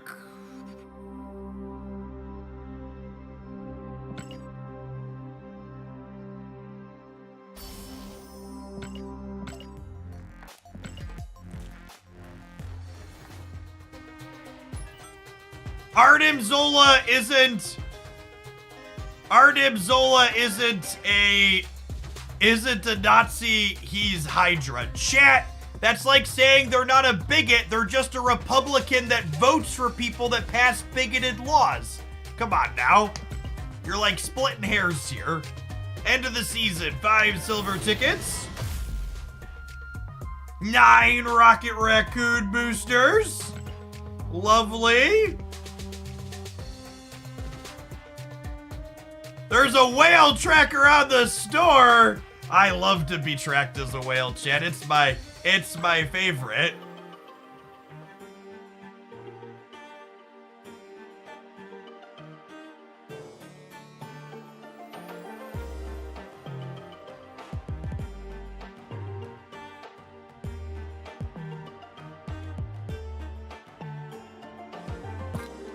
Hey, hold on. I'm booting up on my cell phone to buy the season pass really quick here. Let's look at our whale track though.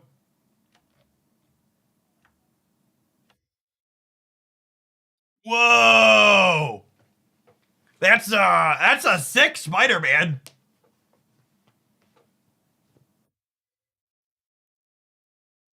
That's a sick Spider-Man right there, gamers. Miles Morales? Weren't there collector's tokens in here last time? I guess as a whale, I actually prefer the gold and the thing.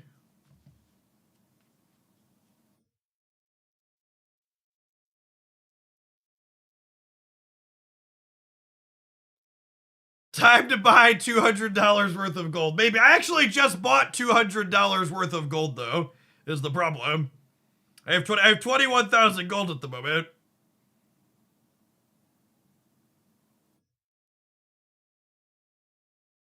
All right, I'm gonna get $2 off my season pass.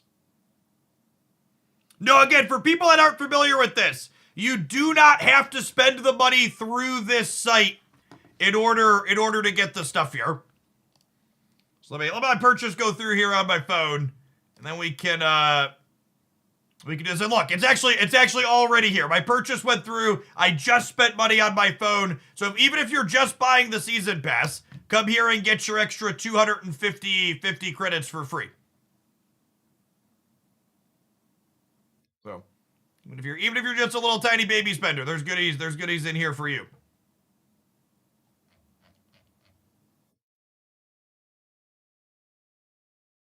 Oh, the Snow Days variant is in here too. All right, hold on. Do I need to buy some of these things too? Snow Days is 1,200 gold. Someone said the meme variant is in the shop. That's not true, right?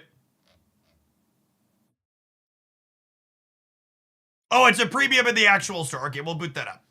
I'll buy the Nebula thing later, perhaps. Mayhaps.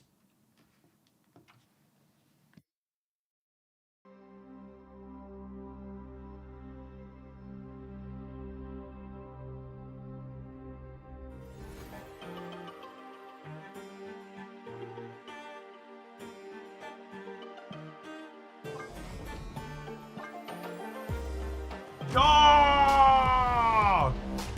Make me a deck! This is so genius. All right, what does this button do for the new card?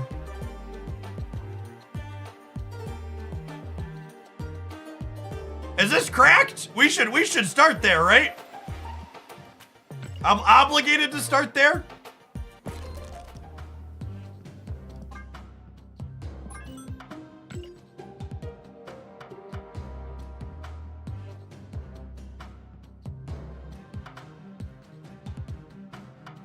Is Elsa good?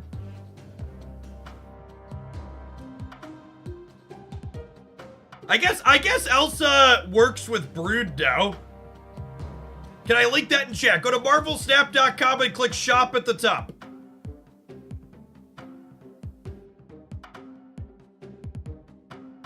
I don't know that you can play Werewolf by Night and Brood in the same deck. I don't know that you can play Werewolf by Night and Brood in the same deck. Nova and Forge getting cleared up by Killmonger can give you extra Elsa triggers. Yeah, in theory. I kind of like the idea of Chavez with what's his name though.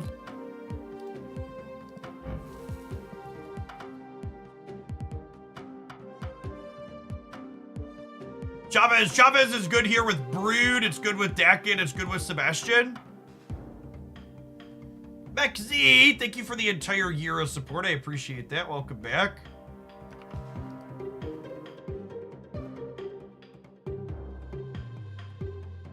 I think Elsa's probably worse than Chavez.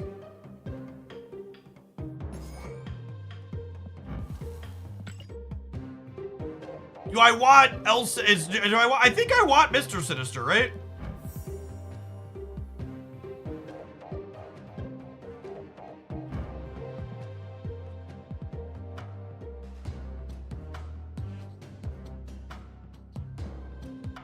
All right, let me look at the other stuff for the shop. So, quick thing here that people are going to ask. If you are currently missing Nebula from your collection and you buy this bundle, you will get to play with Nebula. So if you're missing Nebula and you buy this bundle, you will have access to Nebula.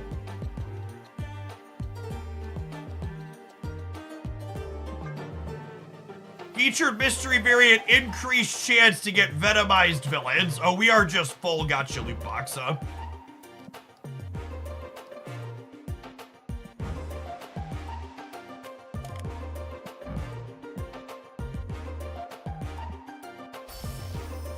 But we're gonna pin that one to give myself the flexibility to make bad decisions later.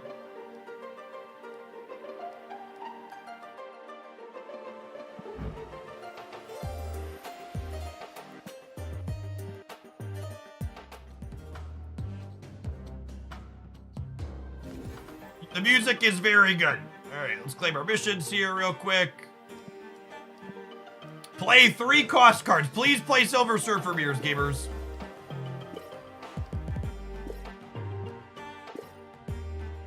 Meme Wolverine is finally here. Someone said there was a Conquest. I want to see the Conquest variant for the season.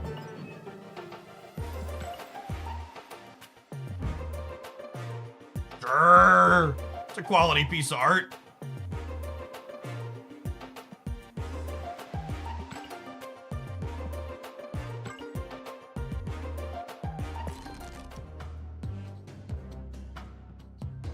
I feel like I want just one more 3-drop instead of Mr. Sinister.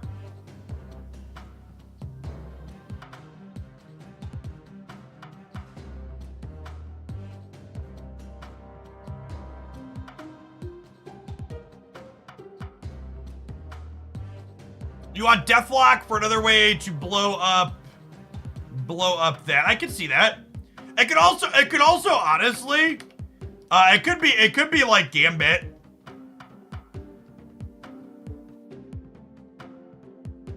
What if we Gambited? That's another way to bin Dakin's thing. Jug could be okay. I'm gonna start with Gambit for the memes.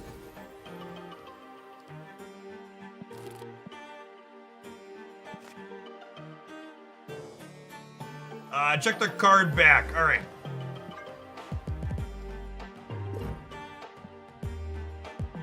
That's not bad. Before anybody asks, if you are unable to claim your seasonal rewards for the ranks you're already past, the number one thing you're missing is literacy. Play 10 games this season and unlock these ranked rewards, as always.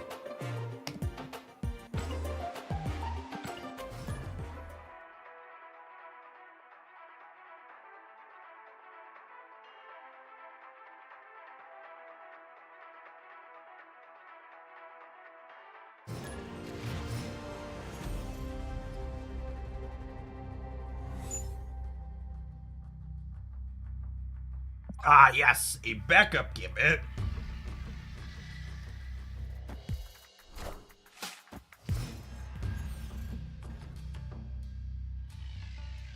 First match of the new season against a living, breathing human being. That's lovely. You always love to see it.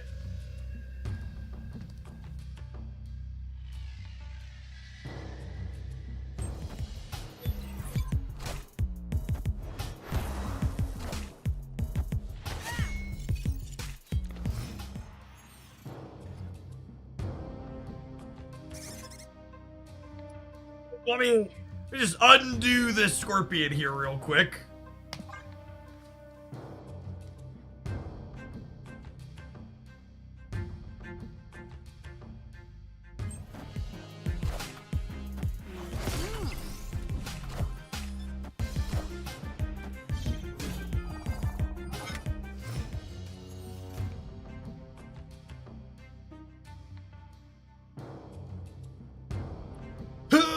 Only playing this turn feels bad, but I really don't want to play any of these other ones, right?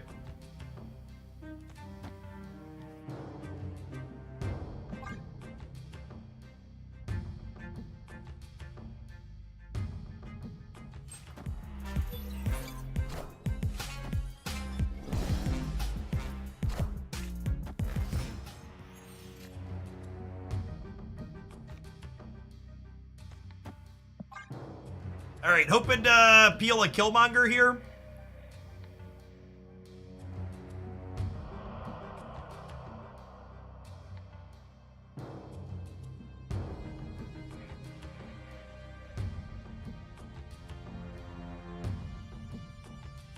Honestly, if we peel Killmonger, I might just go Killmonger Gambit.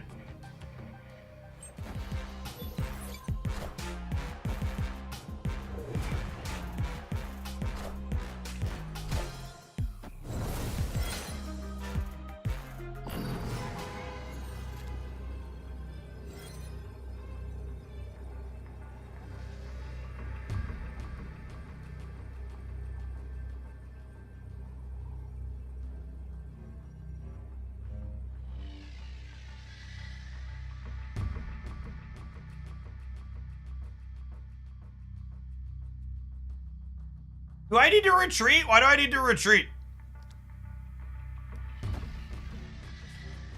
Wait, if I just like do this.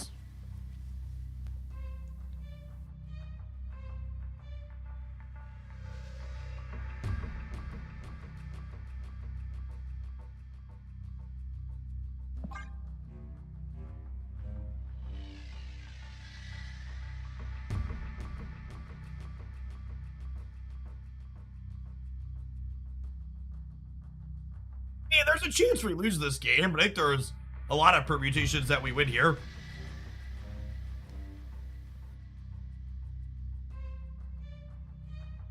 Second dinner with more and better balance changes in one patch than WotC has done in 30 years. Victory. Thanks for the 52 months, Yak. Yeah, it's good to be on the other side for sure. I think this is an easy stay. I think we're a guarantee by any means, so I think we're ahead.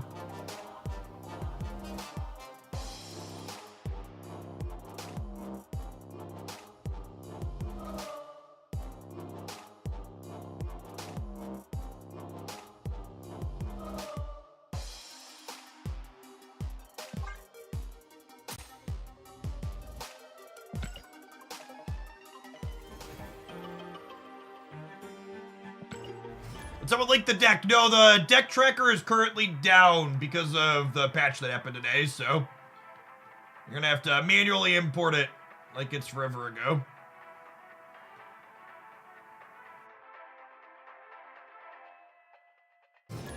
Wow, I'm impressed. The patch review video I posted up has an over 50% viewer retention rate on it.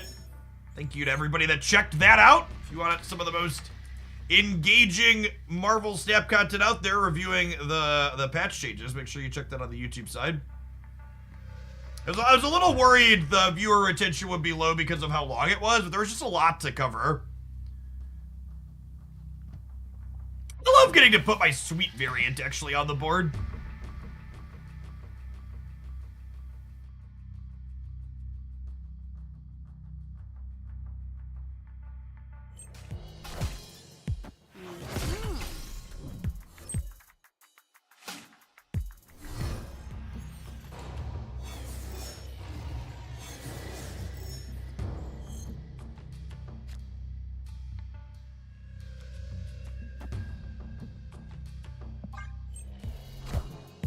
Okay.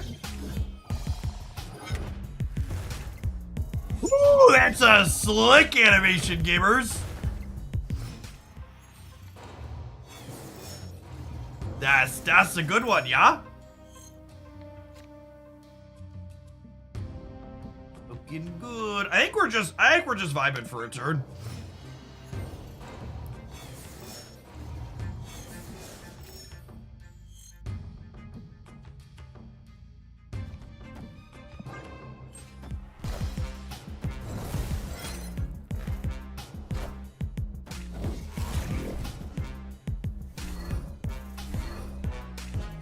I am reborn.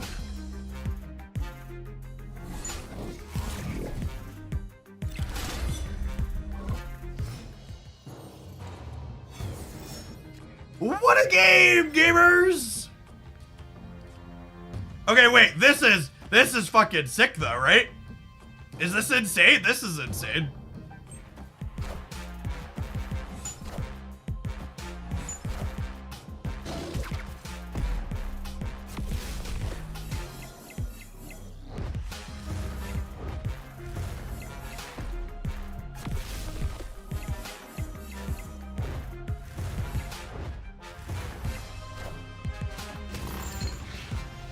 We cooking. We cooking. Can I get a Silver Surfer? I am Apocalypse.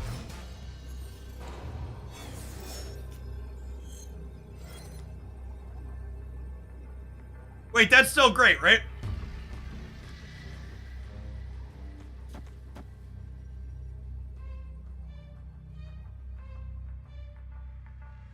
Oh, are we gonna lose to their Apocalypse Middle though? I think we might go up a little short here. That's fine. That was a fun game. I want to stay.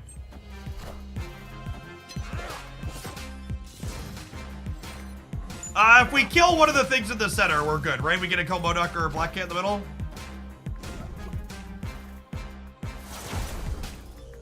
Did that do it? Yeah, that does it, right? Sick! What a sweet game. Write that one down.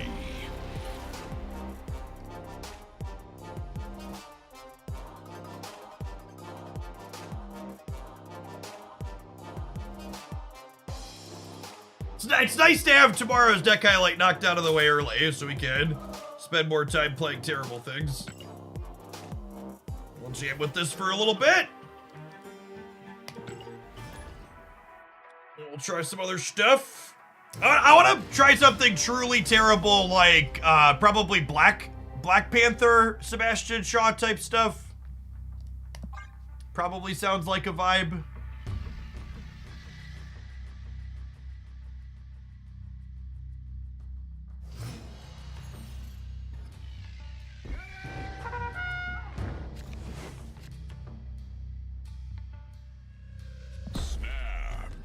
Maybe I just shouldn't snap because of content, but... Oh, it's a bot. JK, LOL. Oh, so, for people that aren't familiar, the only surefire way to know you are currently playing against a bot in Marvel Snap is if you snap them and the game instantly progresses. Getting Beast at random from Lehigh is kinda sick, yeah. Maybe I should have put Chavez here because of the Beast.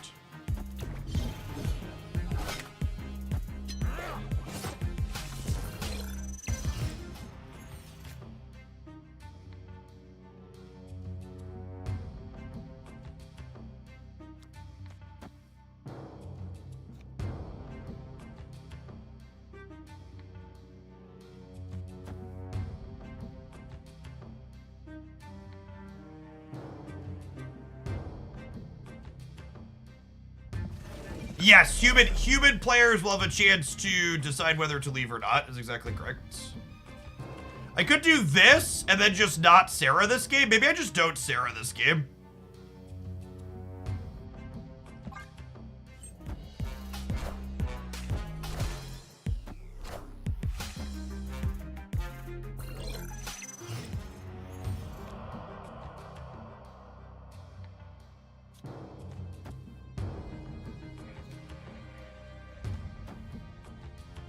We'll do this.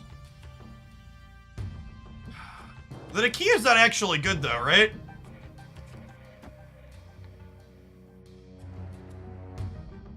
I'm not gonna have time to play other things out.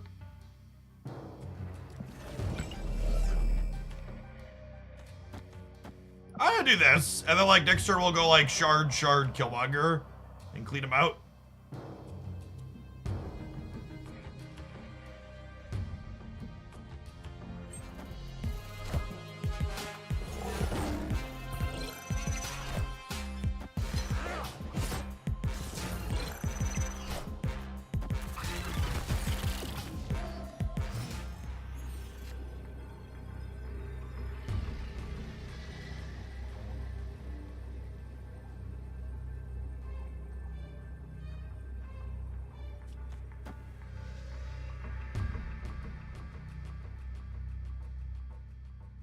Hey, we have a deck tracker. Sick.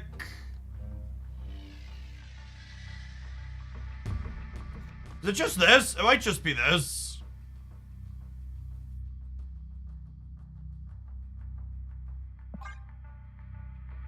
Get torched by our first bot of the season.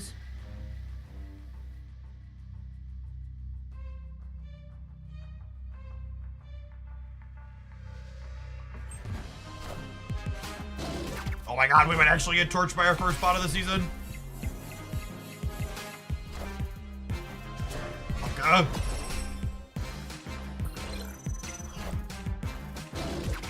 No, we're good. Alright, looks like we're good.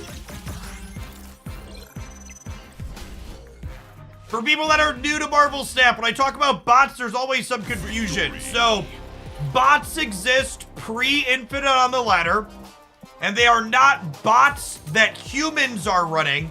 They are well, they're not bots that players are running. Obviously, second dinner is humans. Maybe, I think. Has anybody checked? The bots are AIs that second dinner puts onto the ladder so the cube system is not zero sum to help inject extra cubes into the ladder and get more people up to infinite to get those rewards. Speaking of getting rewards, chat, I have this wonderful little button here on my dashboard that every time I push it, I get some rewards for farming your eyeballs. So I'm going to do that for the next 2 minutes. We'll be back with more laddering here in just a minute. Thanks for hanging out. Don't go anywhere. If you're vibing on the YouTube side, don't forget to tap the like button on the stream. Almost 400 viewers over there and only 200 like button pressers. Let's pump those rookie numbers up.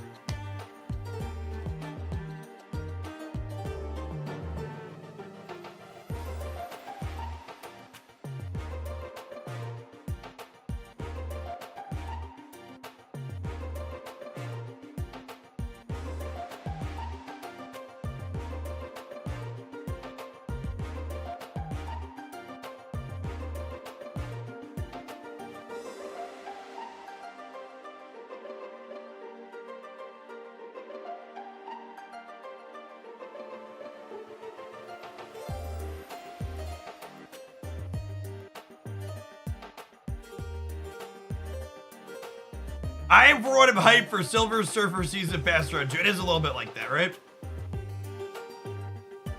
The video is long but engaging and chained cards quite naturally. Yeah, I tried to do that the best I could, yeah. I reordered my review from the way second dinner did theirs in a couple of spots that I felt like it flowed better.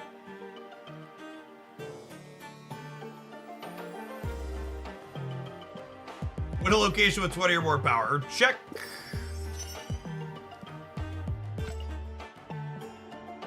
Yeah, Surfer was last December, so a year ago. I like when there's a banger variant to the season pass. Saves me money in the long run.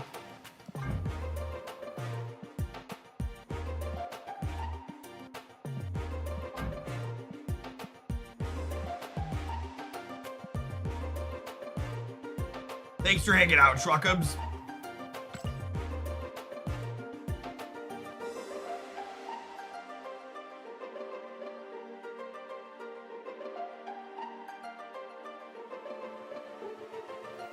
I like how your reviews are mostly unbiased when it comes to talking about the changes. I try to do my best to make it clear when I'm speaking from a place of an opinion versus when I'm speaking for something that's data-driven. The menu music is a bop. I agree with that. It's very good. Oh, my legs are starting to get a little sore. Champions have been sitting for too long. I'm stretching out. Don't forget to stretch your legs. Drink some water occasionally.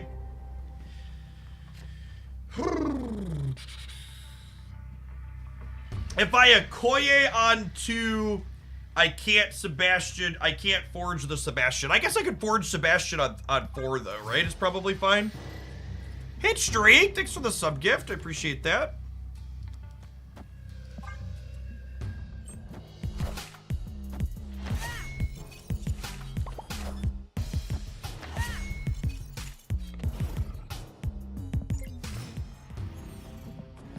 Okoye stonks way up.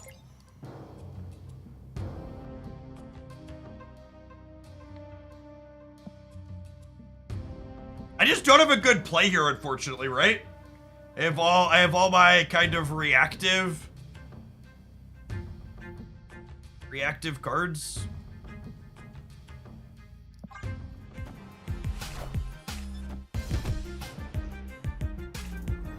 Gambit. Nah, Gambit's a turn 6 play. The mystery intrigues me.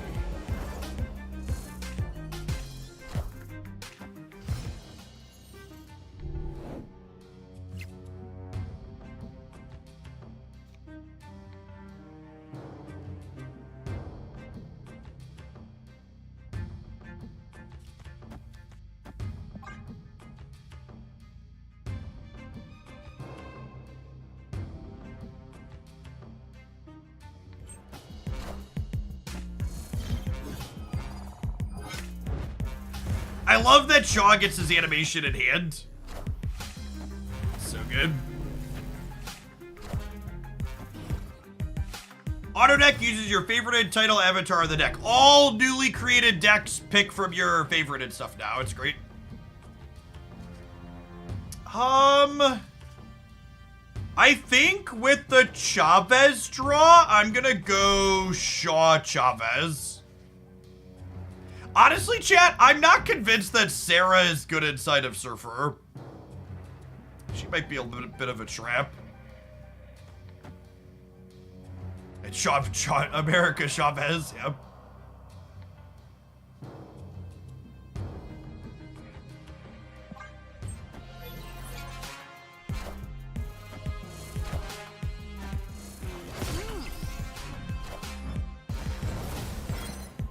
Wait, did Shaw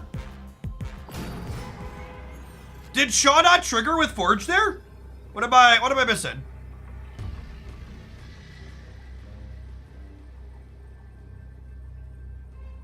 He was 7, right?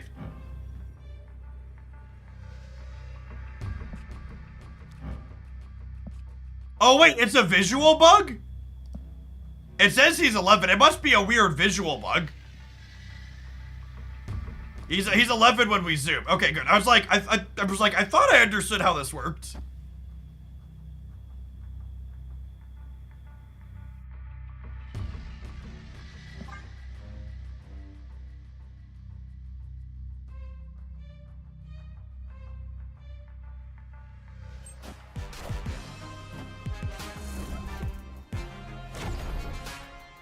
We hit one of their higher power things. We can dodge a Shadow King on the right. We can dodge a ball.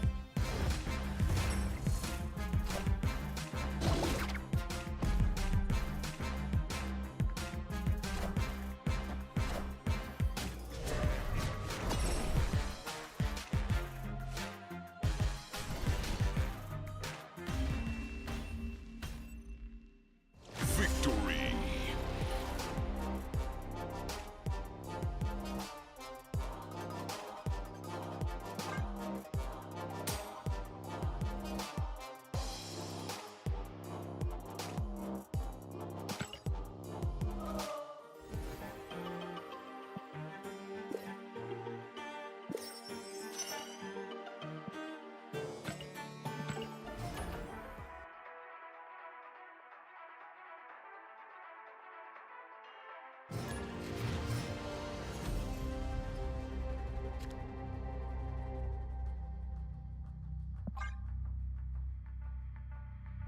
Mr. Boogala, thank you for the 5 months. Welcome back. It's taking me a second to like be able to scan my hand and realize, oh, this is a card that I can play on curve. Oh man.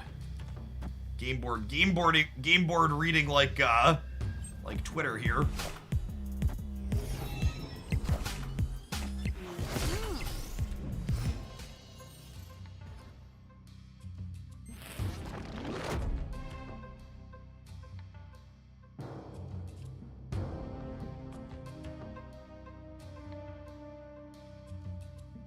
I think it's Dakin into Shard Killmonger.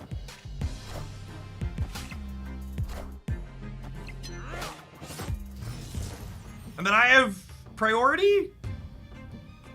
No, I don't have priority. I don't think I can snap them without priority, unfortunately.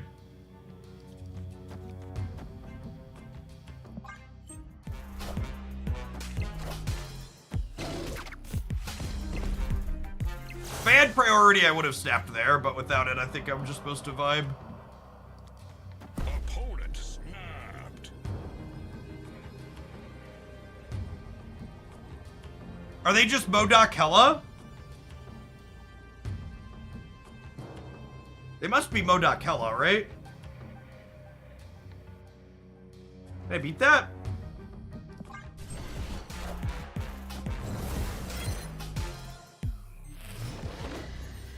Are they a non-Iron Man build?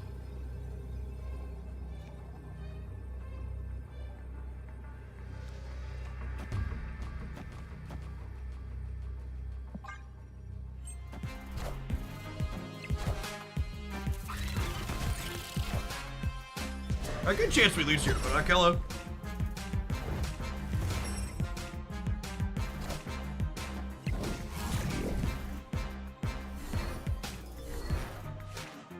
Infidon and Giganto here. Minions to me. The fun voice line.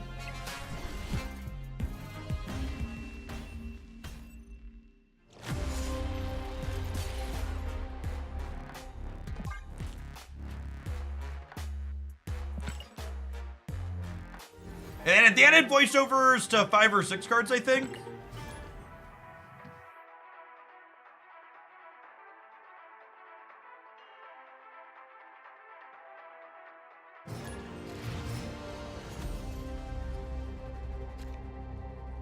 Infidon VO does sound hilarious. Agree with that. I like it. I like it a lot.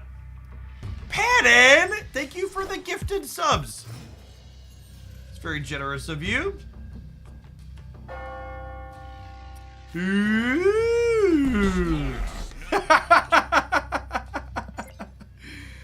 Well then. Well then. Old Fat, thank you for the brand new primer. Are you both Okoye in the middle? This feels like a both Okoye in the middle angle. Okay.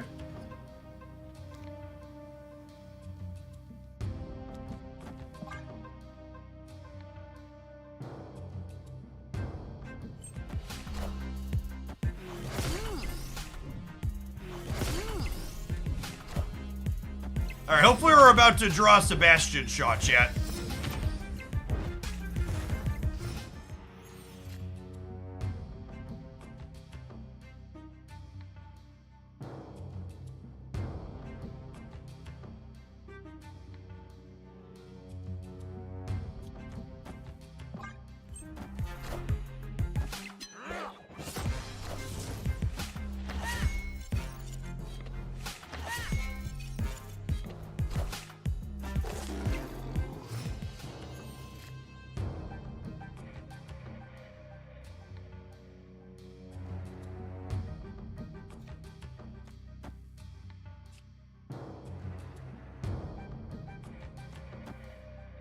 I think we just do this, and then we Killmonger Surfer next turn, right?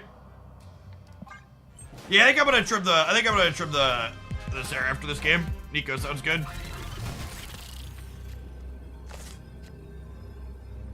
Okay, so if I Surfer and then Killmonger, the deck it gets absolutely huge on the left, right?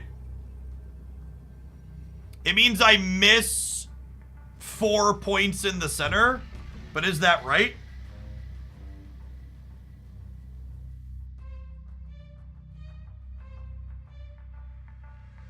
Can I win the right is the question. I'm gonna spew 8 heroes, might be wrong.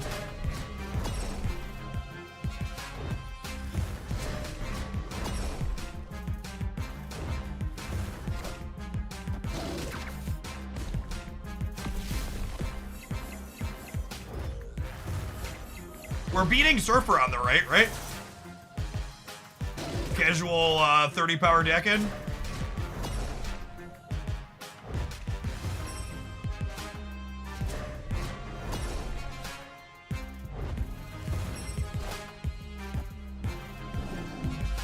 Wow! What a gamer!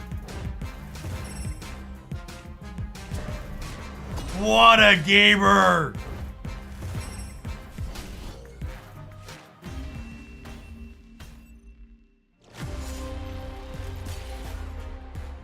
Got me.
I guess all our incidental power buffs are also good periodically with Nico's 2X as well, which is fun.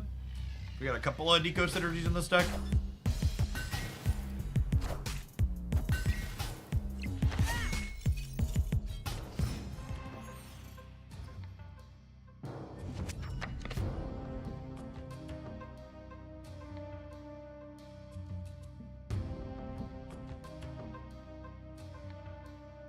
I think I'm just playing this on curve. Yeah, Peach Daredevil is sweet.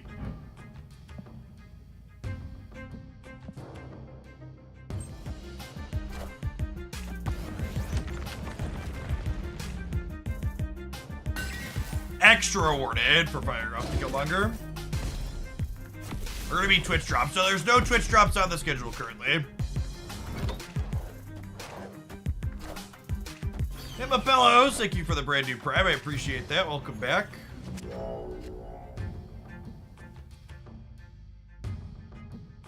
I feel like I want Gambit. I feel like I want Gambit. There's Twitch drop starting December 20th. Was that really the patch notes? How did they not include that in my advanced patch notes? I feel like I want Gambit to be something I can play proactively. We keep having nothing to play in hand on 3 or 4. I'm going to look at the patch notes now.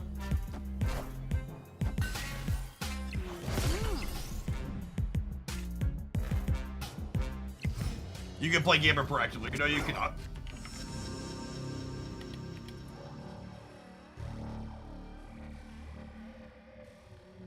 There is no mention of Twitch drops in the official patch notes link. So where are people seeing that from?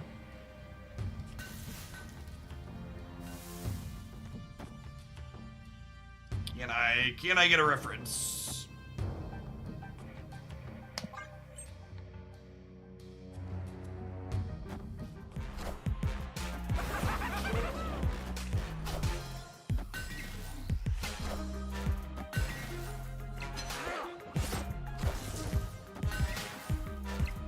I'm not. Can someone give me a link instead of just telling me it's here? Because I'm here. This is the patch highlights, and I hit Control F, and the words Twitch and the words drops find me nothing.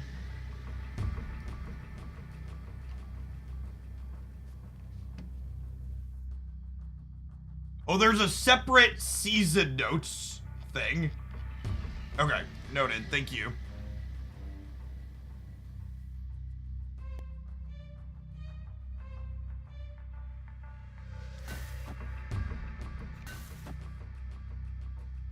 Just this.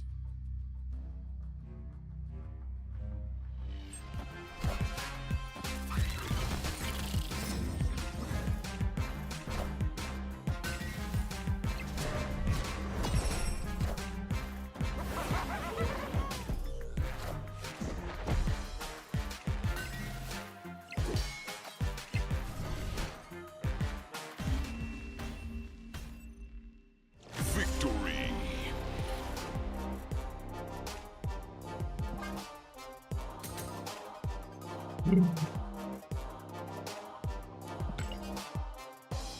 Was that a bot or just a weird deck? I think it was a bot. Sometimes they're hard to 100% tell.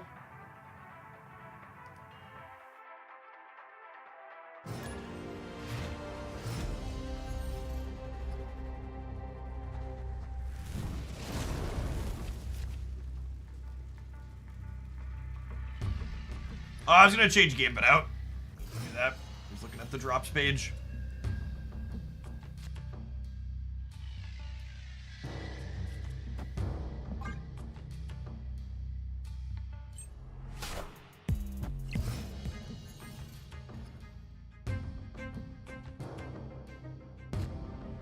I think this is on average good for us, right?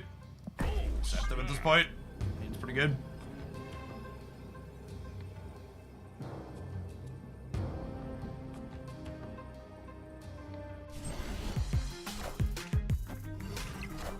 They have Luke Cage for the negative zone. That's cheating.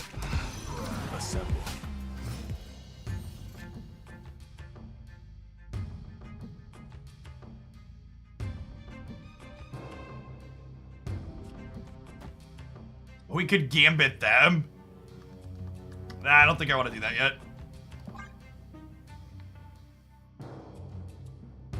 I guess Brood into Dakin, Chavez, into some 3s, into the Shard plus Killmonger and others in the last turn.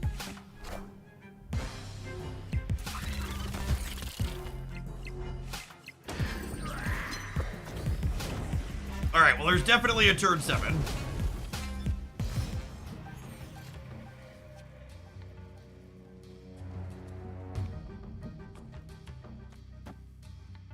I think Chavez is better than Okoye here. So I don't know that I'm guaranteed to play out both the cards I draw, but I could probably fit one in on curve pretty reasonably.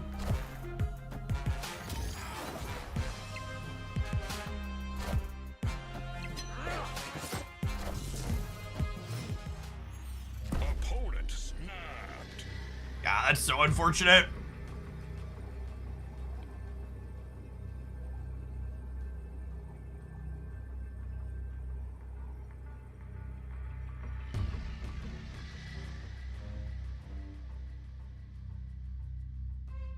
Yeah, at least our opponent's like textbook bad at snapping. Escaped.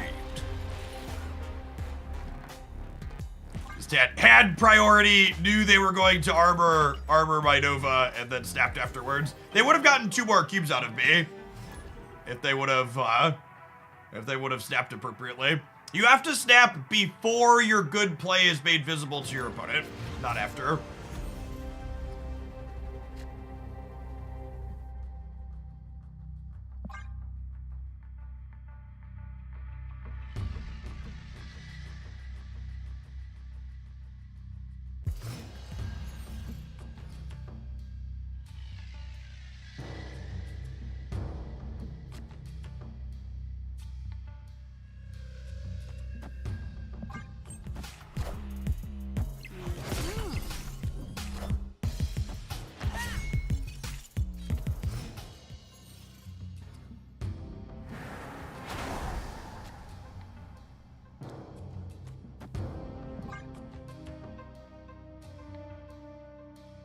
Oh, I keep forgetting to replace Gambit. If you heard me talk about why I want to replace Gambit, you wouldn't be suggesting Absorbing Man.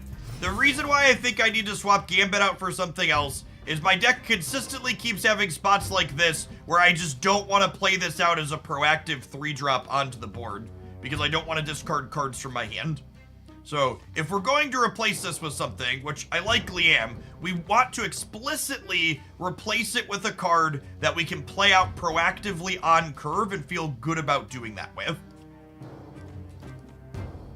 And that's again kind of goes back to like the core thing you want to be thinking about when you're making changes to your decks in Marvel Snap. You want to be identifying a problem and then actively making changes that try to address the problem that you have.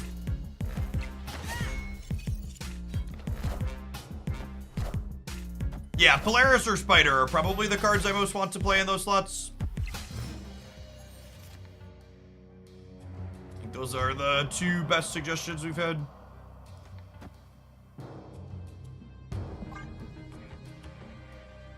Storm could be okay. We do have Brood. Like Brood or Dakin as Storm follow-ups, or even Shaw as a Storm follow-up, probably fine in a lot of spots. Juggernaut could be okay, but Juggernaut's also a card that just like doesn't really fit the description I'm talking about here still. It's very, very much not a card that you want to play on curve typically.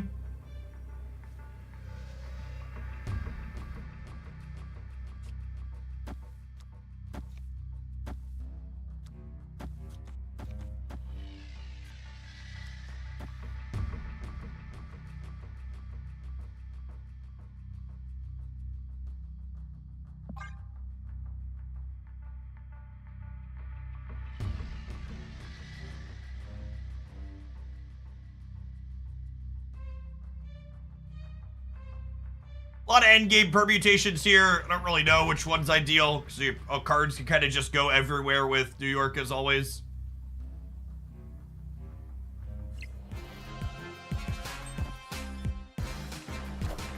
the Chavez nerf was a gladiator buff is really interesting and accurate thought. It's a good call out.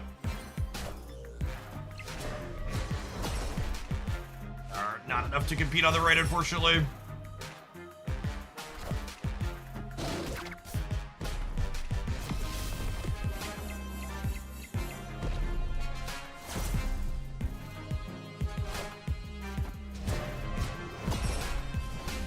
Average deck building session with Twitch chat is me explicitly calling out what I need the card to do that I want to make a swap for, and then people making more suggestions that just don't accomplish the goal that I'm talking about. Gladiator. Gladiator's an okay call. I don't know. I think Gladiator's kind of just only a mediocre card. Like, I think in most decks, Gladiator's just worse than playing Polaris or Spider-Man, is like what it comes down to.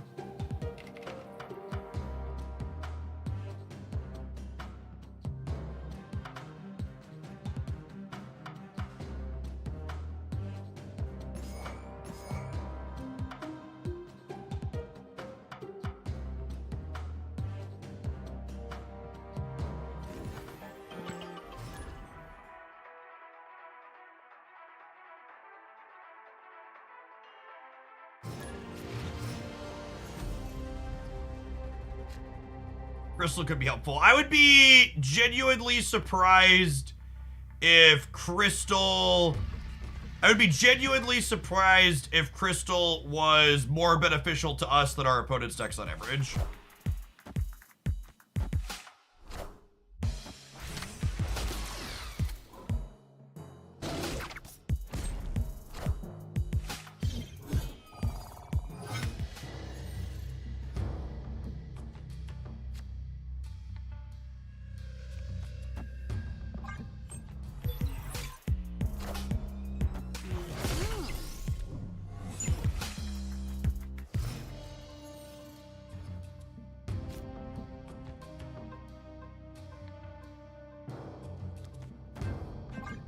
We can sit on the middle for Dackett or Shaw. That's a good shout.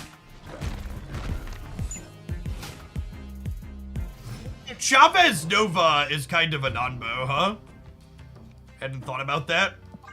Hello, chat. It's OG Chavez. She's good with a lot of the other things we're doing, though.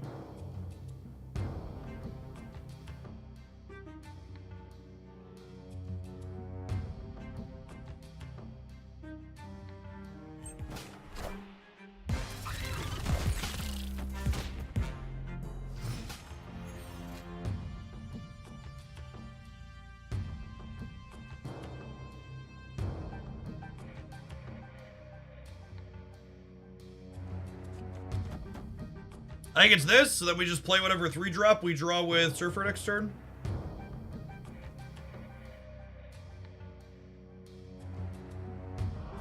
But yeah, maybe I put this here just in case. Hey, Candace, thank you for the brand new tier 1. I appreciate that. Oh, that's true. Burning the Killmonger this turn means that Chavez is exposed to Shang-Chi. Which, honestly, the fact that I'm exposing Chavez to Shang-Chi perhaps means I should put the Killmonger to the middle so I can contest that path better. Does deck benefit from Wolf? I don't think you realistically want to play Brood and Wolf in the same path. Or in the same deck, I mean.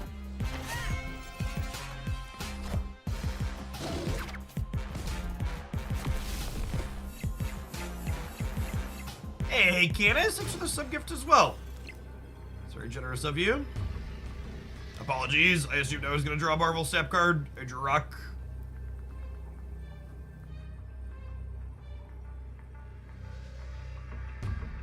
So if they Shang me on the right, they get -2 because of losing the Marvel bonus. They go to 15. And then I'm at 11, 15. And then I'm big over here. Play that in the middle for a breaker. Limp for 1.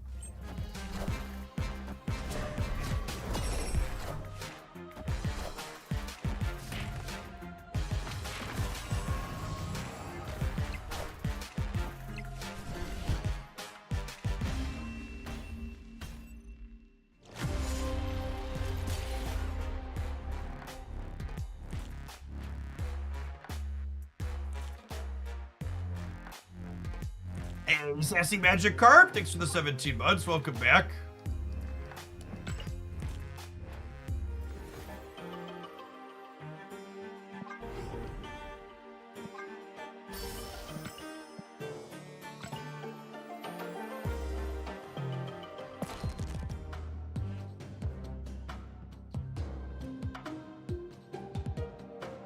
I'll put the Sarah back in. I'm gonna swap the Gambit for that, so I'll play a few more with the Sarah and see how it feels.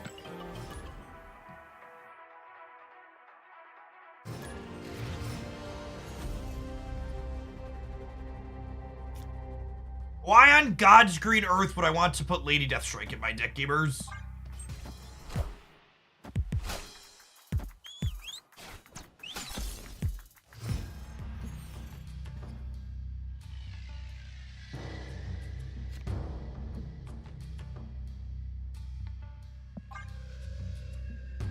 Dimension after putting Sarah in my deck.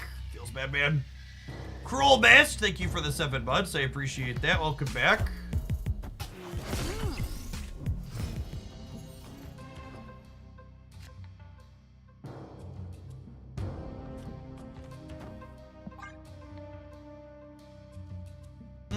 Maybe I'm supposed to deck it and brood in separate paths.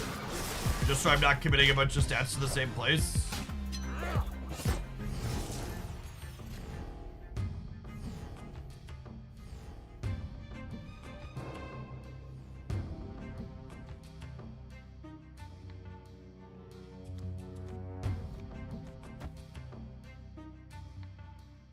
Maybe I'm just committing Shaw here as well, is the plan. Oh, snap. Snap him.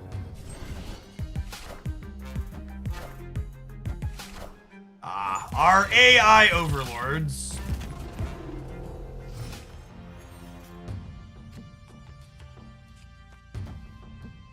So again, the only 100% surefire way to know you are playing against a bot currently is if you snap them and end the turn.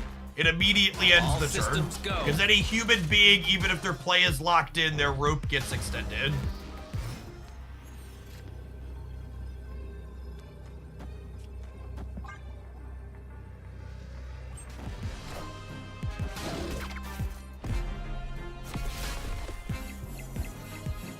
Yeah, Angels usually assign their an AI as well, but that's not a guarantee. Definitely playing against some humans playing that card.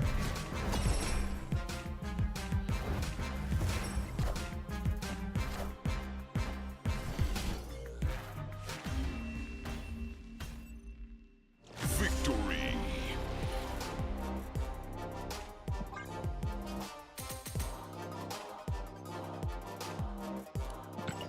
Yeah, we saw this bending reward. Shook, that went up a little while ago at the start of the season. Already 8 claimed my first couple.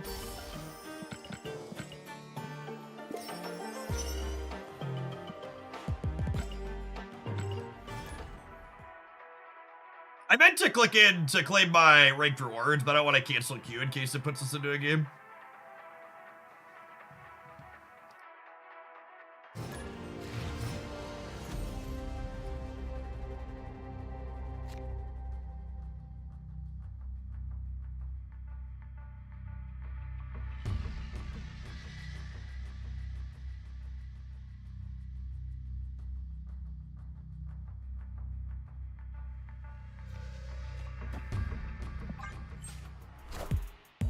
The premium mystery variant inside of the season pass is new this time around, yes.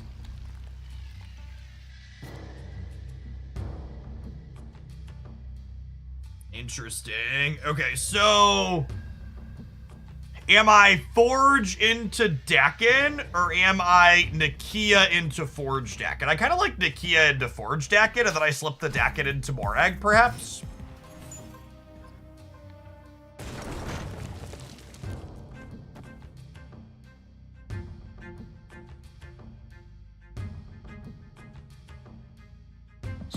I'm gonna snap them on the Surfer draw and the Collapsed Mine because I'm just not going to skip, because I'll go Forge into Dakin and then Dakin Shard Killmonger and clean things out here.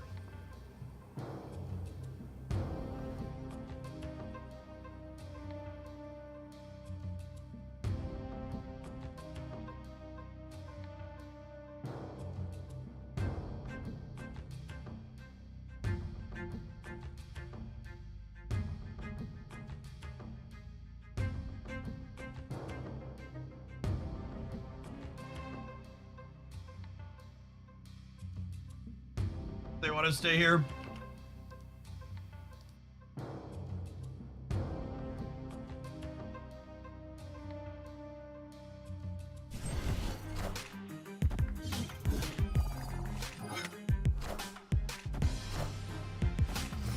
Oh, and they put the demon out? That's great for us.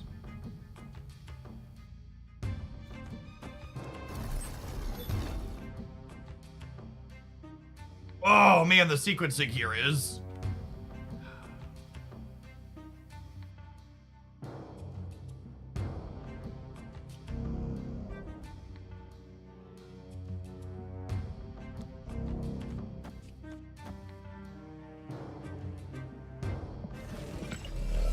We stay the course. It's close though.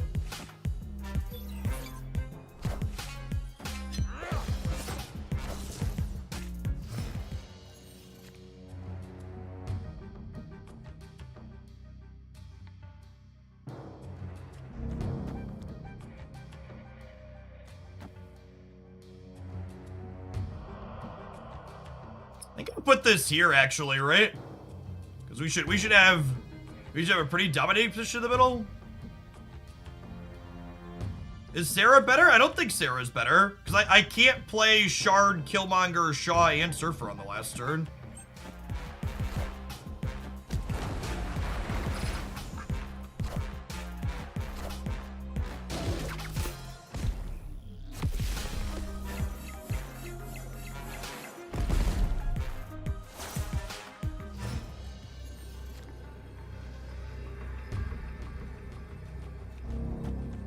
I think it's just this.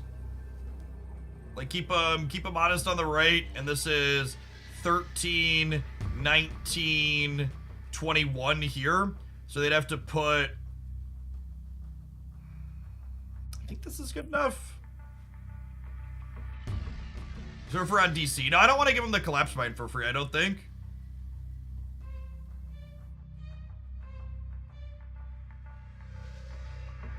Moving Jeff left beats us, so I'm going to 21 on the left. Space Cadet, thank you for the entire year of support. I appreciate that. Welcome back. Thanks for keeping me around. Roll Bass, thanks for the 7 months. So they need 5 here on the left.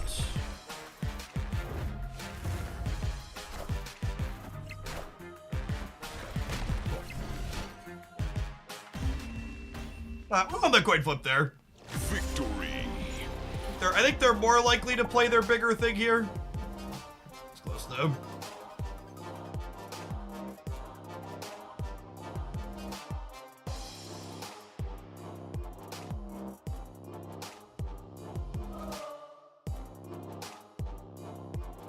Any consideration of wave for earlier Sarah? No, it doesn't sound particularly useful.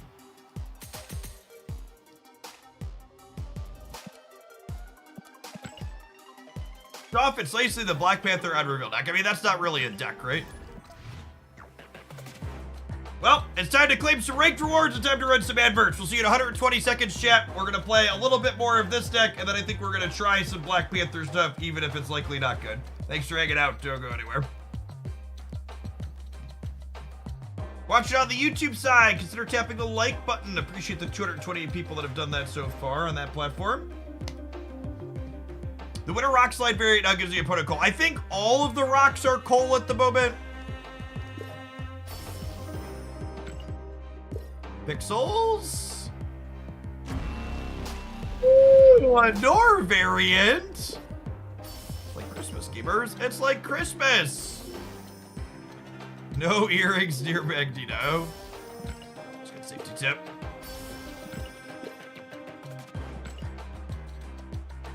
You had a regular rocket hit earlier this game. Oh, I did, didn't I? Yeah, you might be right. We're at 8,500 credits. We're gonna have to split some friends here at some point soon.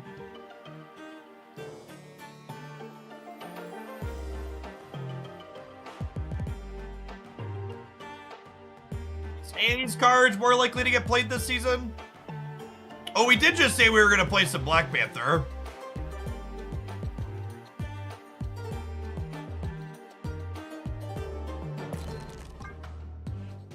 Black Panther splits do I have?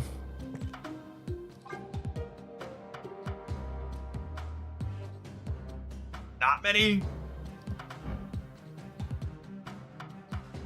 I have a lot of boosters though.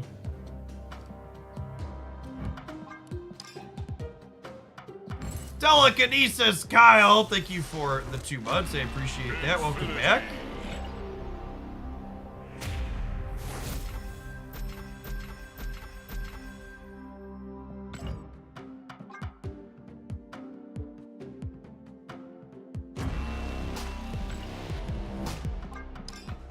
For people asking me questions about my specific opinions on optimizations and card slots and decks with cards that just released, the answer to your question, as always, is a resounding I don't know until we have more format data and I get more experience with it.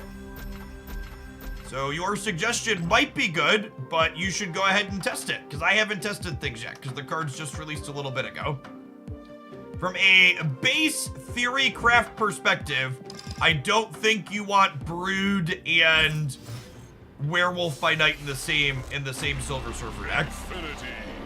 I'm choosing to start with Werewolf by with Brood instead of Werewolf by Night. Split this base Black Panther. Split this one. We have some 4 split Inked Magic. I don't know if I'm gonna go again.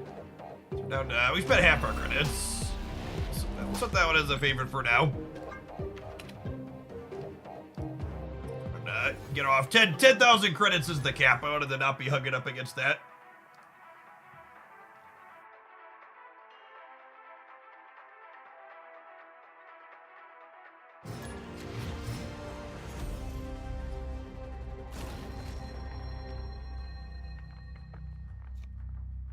Hey, what's going on, Ike? Thanks for the 7 months. I appreciate that. Welcome back.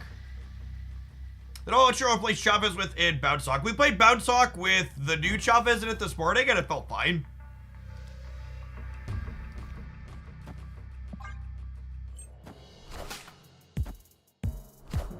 Bounces. She bounces nicely.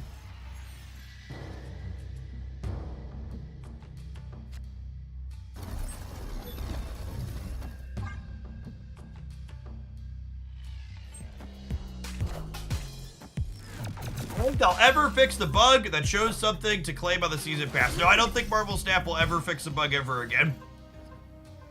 I expect any bugs that are presently in the client will be there until I die of old age.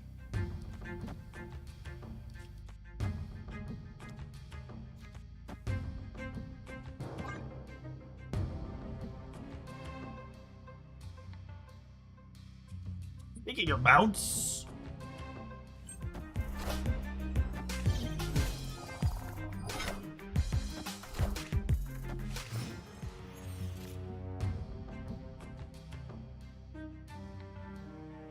I waited on playing I almost played the Widow's Bite Tant Maze, then I was like, wait, we can hit with this. Or hitting deck in here would also be nice.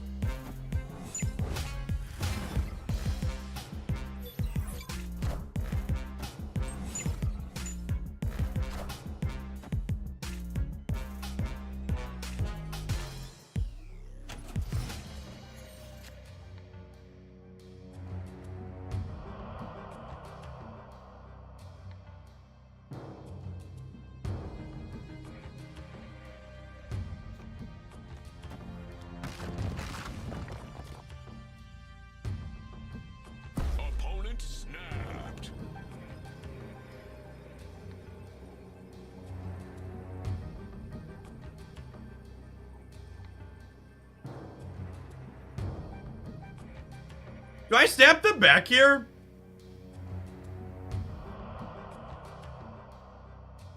I guess they're a Hawk deck, right? Is the problem? They only have 1 Hawk, though. I'm definitely staying. The question is if I push the button back. They could have Shadow King, I guess. I don't know. My center's still going to be pretty good. I'll snap them back and stay. We'll get lucky and draw a 3-drop through the Lichukugulia.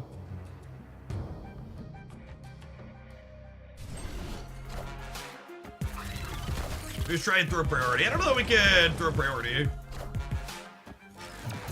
Oh, they're cutting my draw off anyways, sure.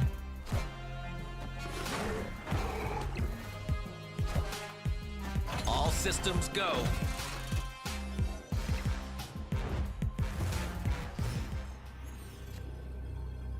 I guess they shadow kicked me after the fact. I don't know, there's no reason to play that out. That'd be a fish for 8 here. We're probably dead though. If they have Shadow King plus Hawk, we lose, I believe.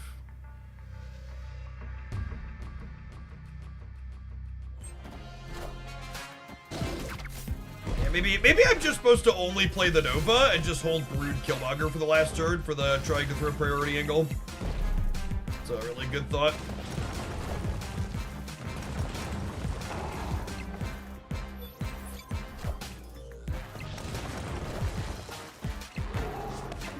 Yeah, I think that's probably what I'm supposed to do, huh?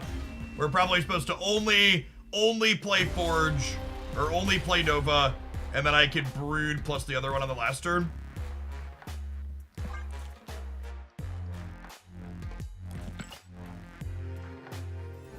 Mr. Charisma, thank you for the brand new Prem. Appreciate that.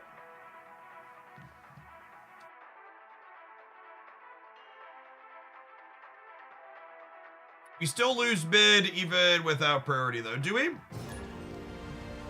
Yeah, I think you're right. We would get +6 there, but that's not quite enough, huh?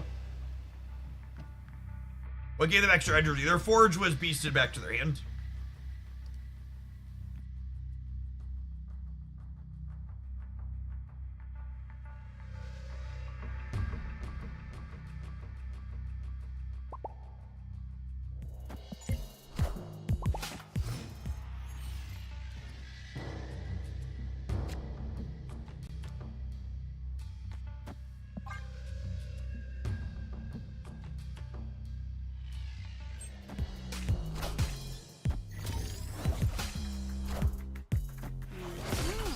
The average Sunspot armor deck is likely a Cosmo deck as well, is something to be thinking about.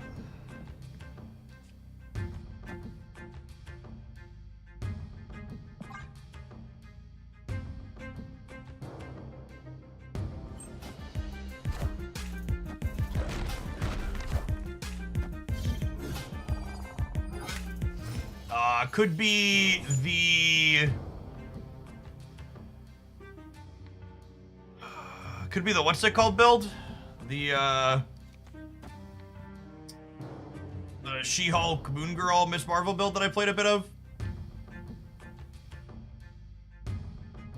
I think we Polaris here to kind of break this up. I'm gonna step them before I do.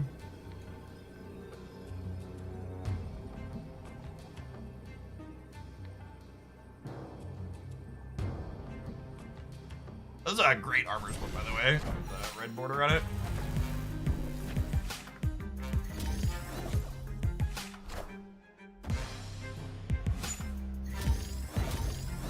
Yeah, confirmed She-Hulk gamer.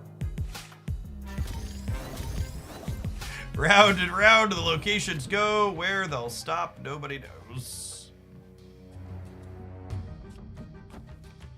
And the Nova here is like the I'm in danger moment for our opponent.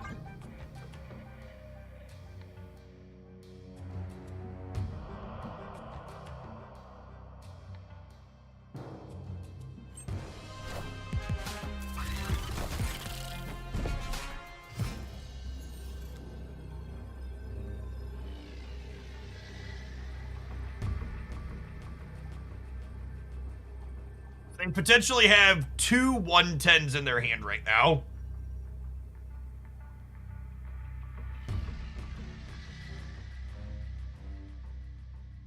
If I do this, I'm going to 10 here. And then this gives me +5, which puts me to 15. So I'm beating a She-Hulk here. And then I'm beating a She-Hulk here. And then I'm going to a little bit here. I think this is the play. Miss Marvel could get us on the left. If they Miss Marvel center and then She-Hulk left and right, we die.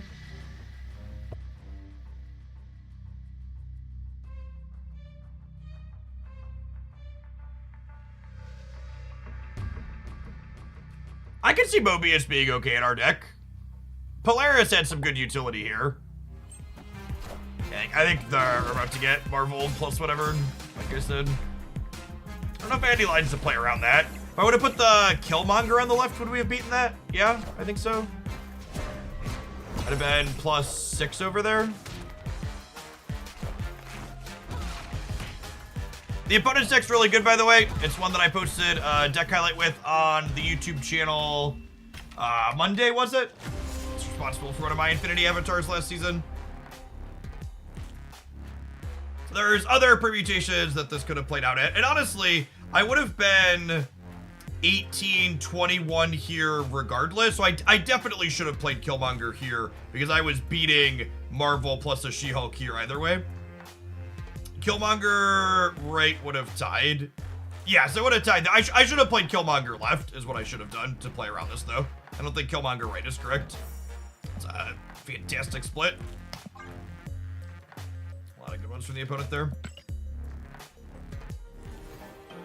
But a lot of close games where I've had small mistakes or we've come up a little bit short, which probably means our deck's just not very good.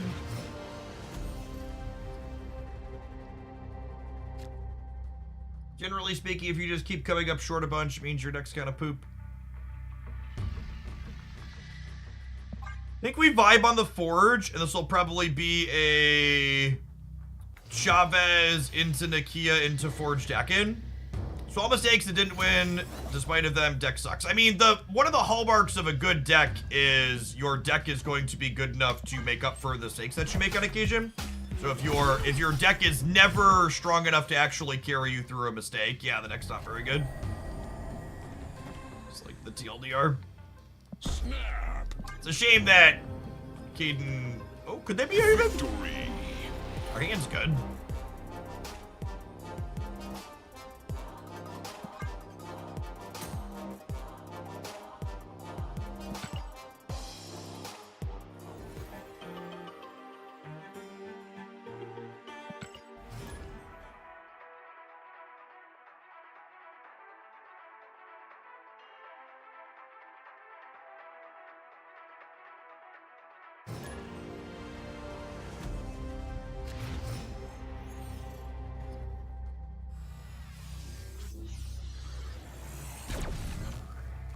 Was the opponent deck the Moon Martyr one? No. It was I think it was Monday's highlight on the Hoaglandia Snap channel.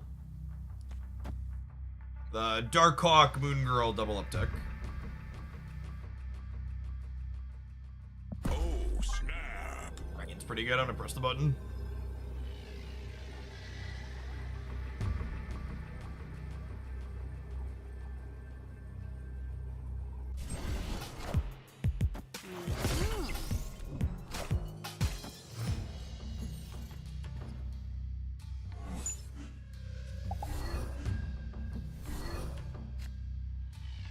Onto that Forge. Rip.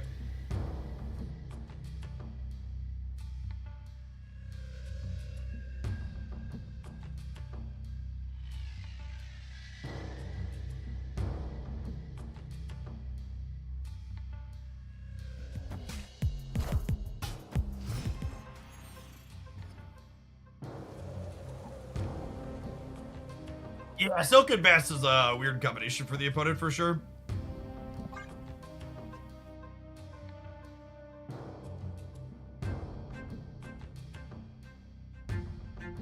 Pull the Angela into Jotunheim. Although I guess we could grab a different thing at random here, huh? We got a weird bounce variation, looks like it.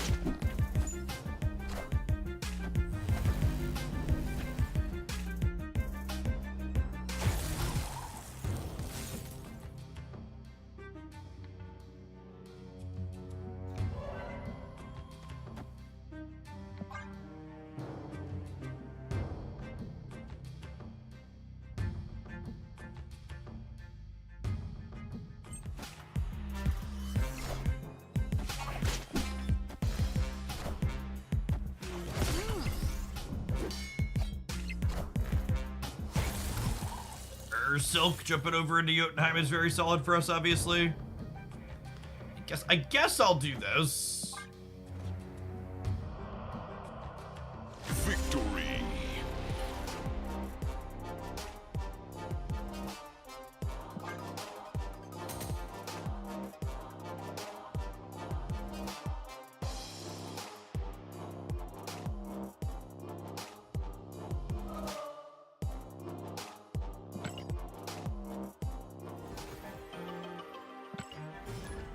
Couple more with this, and then we'll load up Black Panther, and I want to try Werewolf, Surfer, Shaw as well.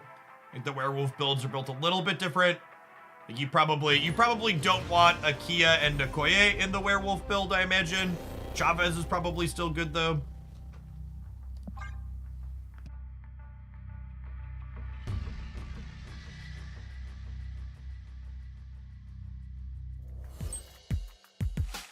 Shadow King is disgusting this season. Yeah, they took a point away from him for a reason.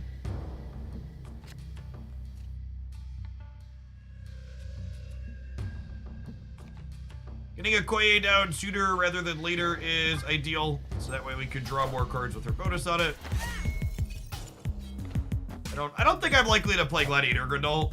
The more I've played with Gladiator, the less I've liked the card. Opponent snapped. So I basically think Gladiator is like my third best 3-drop stat stick, and with Shaw and others, I think it just doesn't make the cut a lot of the time. Yes, he is funny. The more I play with him, the less good he's felt, though.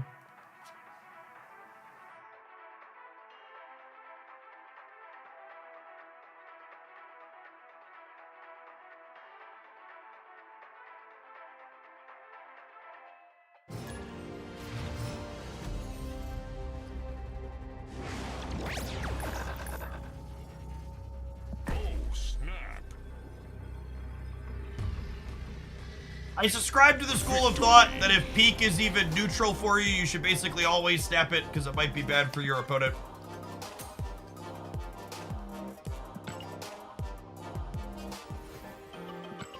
Put your freebies where you can.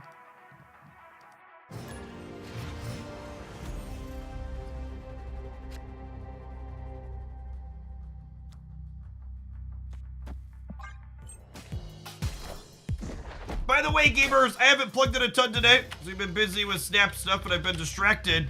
But I do have a PS5 to give away, courtesy of our stream sponsor this week. If you live in the United States, check out the Upside app on Android or iOS using my link there to enter for free.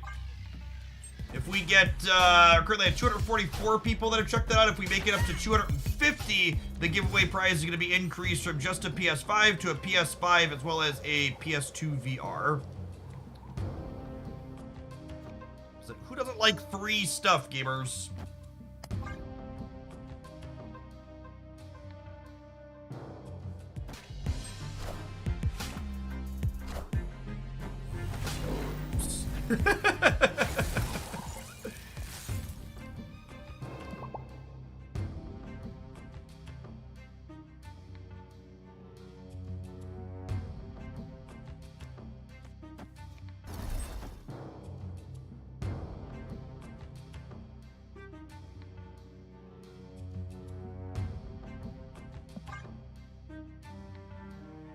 Our inability to compete in Crimson Cosmos probably means we're going to lose this game.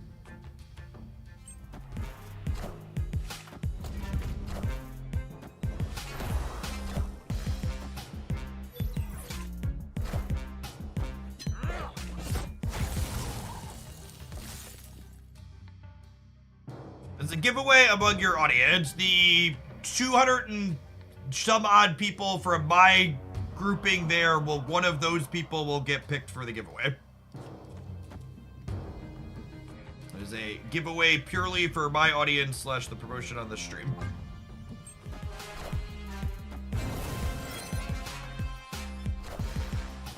Wind, aid my hand.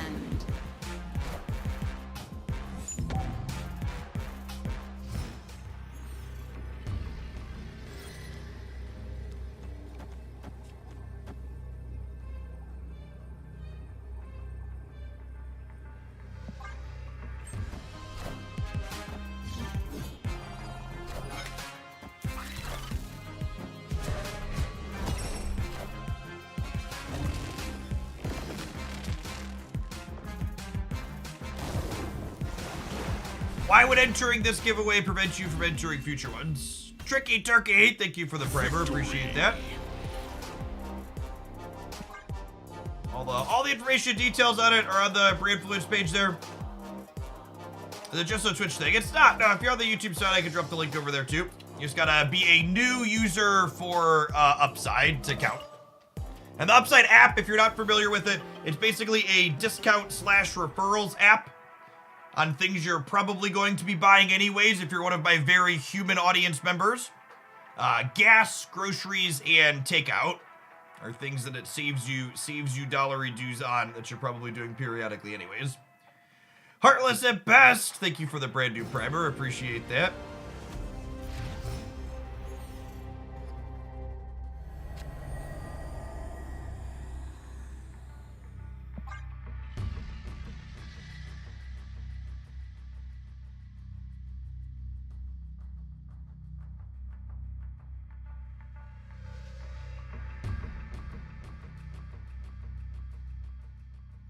On Virolic Syndrome, appreciate the 2/3 of a year. Welcome back. Neurotic Joker, thank you for the prime. So probably Bounce or Annihilus, or maybe a little bit of both, with the hood being played out into the center as opposed to into the Vormir. Once you install the app and make a new account in the Upside app, you are all entered and good to go. I'm a robot, but I do buy oil at the grocery store. Sounds like it has good value for you. Is another one of those games where I feel like I just don't have time to play Sarah on Curve? We're gonna go like Nakia this turn into Dakin on the right next turn. Ooh, into Forge Dakin? Don't mind if it does.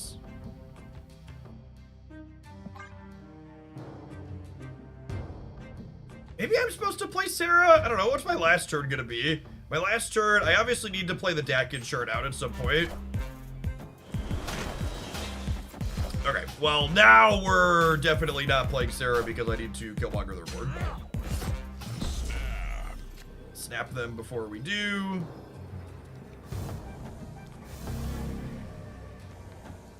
Shard is lovely here. I'm gonna put these here, actually, just in case they, like, armor this or something, I think.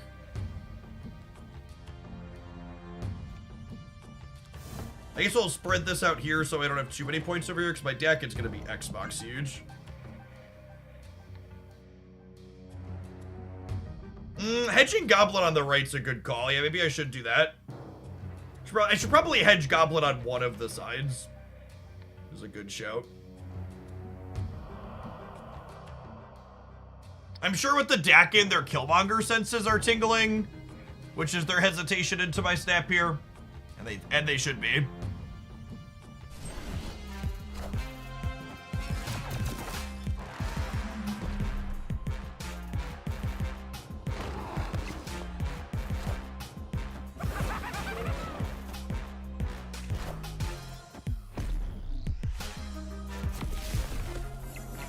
Yes, there will be login rewards coming later this month. We knew those were coming. The Twitch drops coming back was news, though.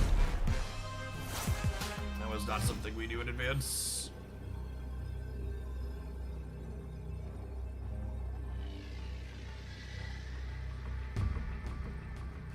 So their dog can end up anywhere.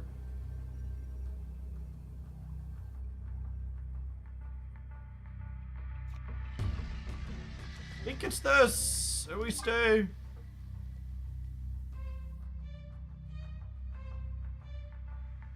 We down to like Shang-Chi plus another cheap on reveal effect.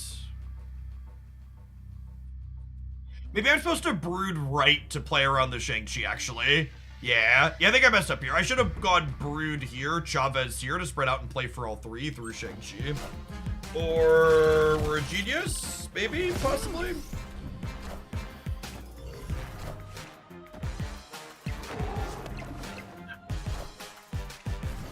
Wow. What a sicko game.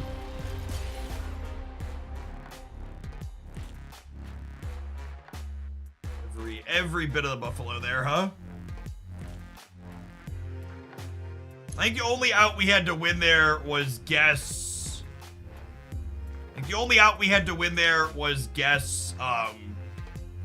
correctly where the Green Goblin was gonna be. Yeah, wasn't able to do that.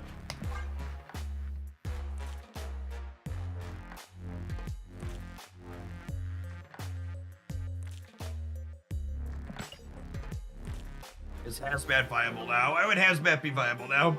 Can you explain?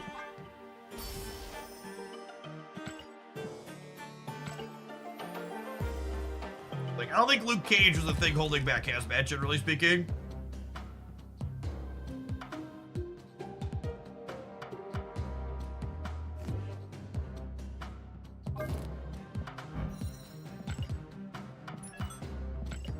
Like, anything we lose a game to is suddenly viable. Yeah, that is the way a lot of people's brains works.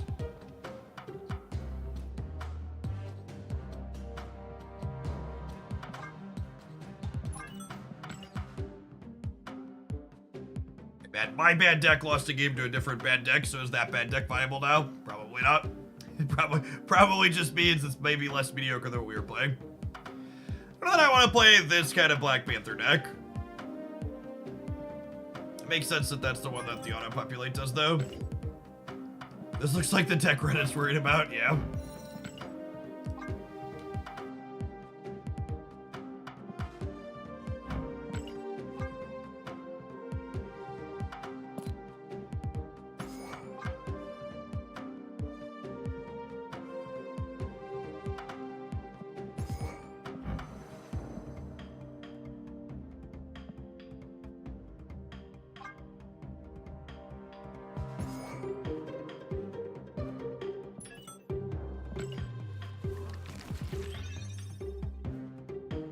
What the fucking hell is this?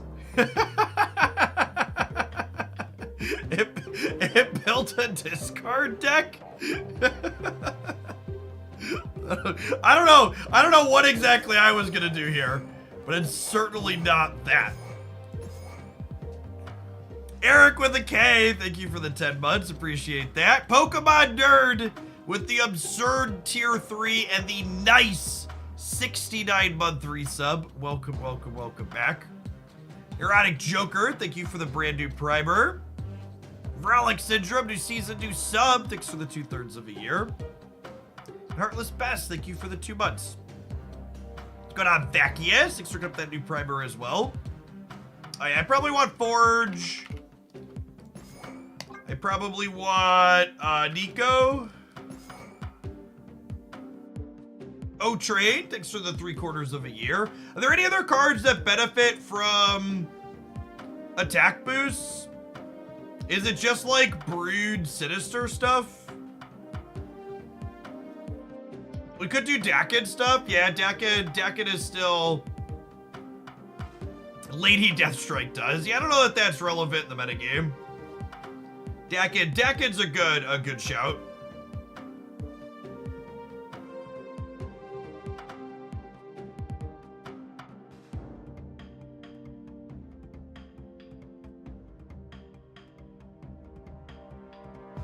Absorbing Man. Or sorry, Deadpool. I don't know what I'm in for Absorbing Man. Absorbing Man's like okay exactly after Black Panther, I guess.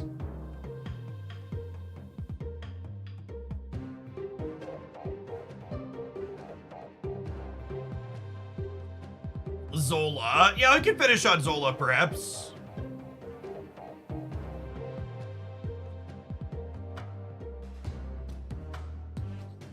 Is it just Werewolf by Night? It could just be Werewolf by Night.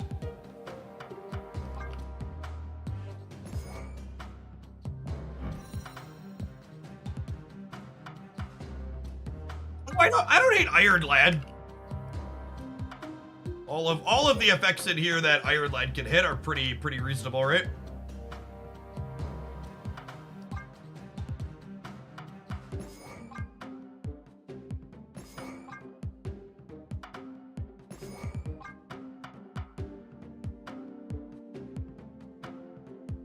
If I'm doing destroy stuff, I probably don't want Iron Lad.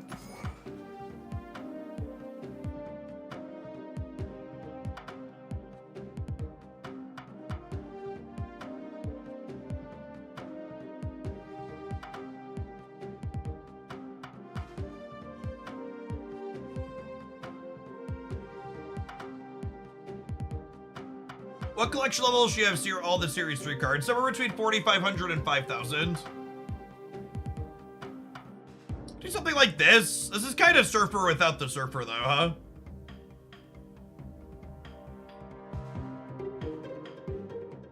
Should we just try and fit Shaw into the Werewolf Surfer core?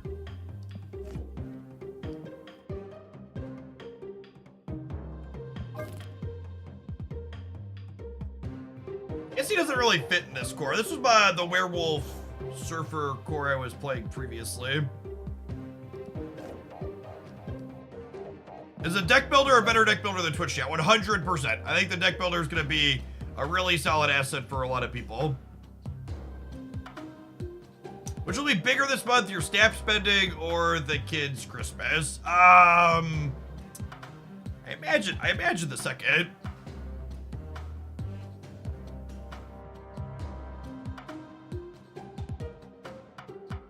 How's Shaw so far? I think my initial read on Shaw is that he's probably worse than Miss Marvel. He's probably like a Nimrod / MODOK power level card. Let's torque around with this a little bit and see if it feels like there's anything here.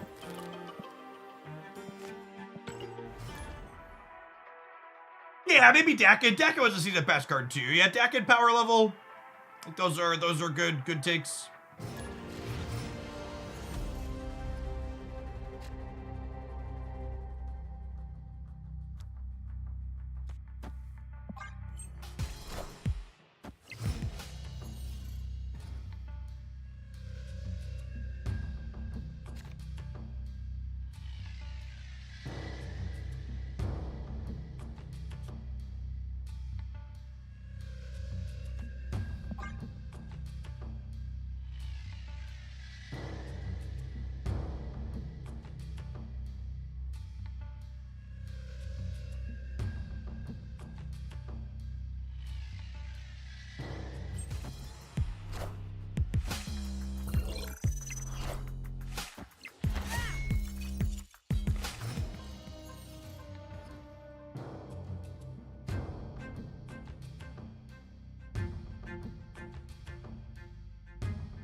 Anything else to do with my resources, so I think it's just this. Not very exciting though. Wait, did they just kill their thing to draw cards? I guess they're Null Siege now, huh?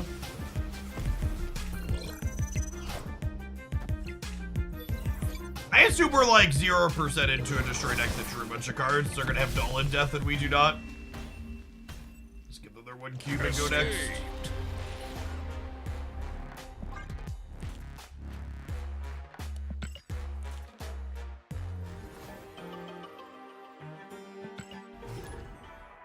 Think Nakia and Chavez compete for the same role in a deck? No, not at all.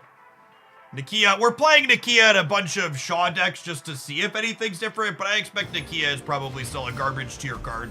That's probably not worth playing.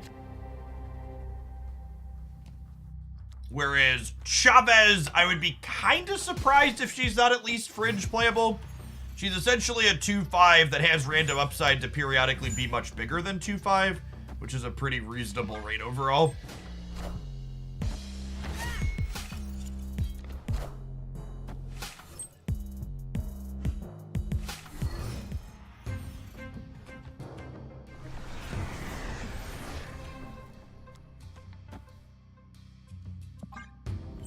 Not a fan of emotes being locked behind completing albums. So would you prefer if they more heavily monetized the actual game pieces as opposed to monetizing optional cosmetics?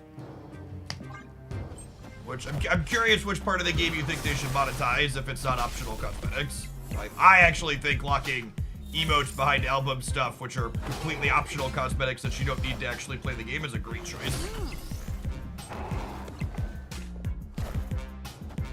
We did get Ghost Rider and Black Cat together. Sometimes lucky.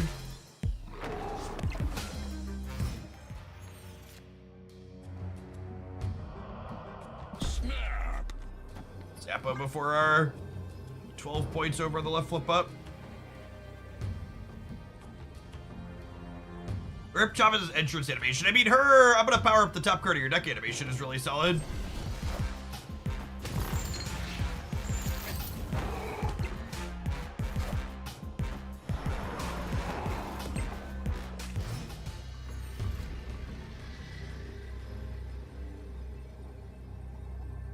Uh, 311 Shaw. It's not bad, a little above rate.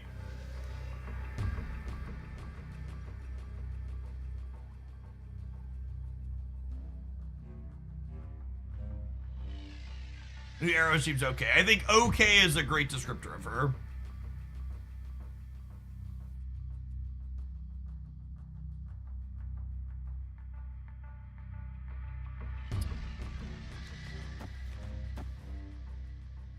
Do this. It kind of spreads out in place for all of them nicely.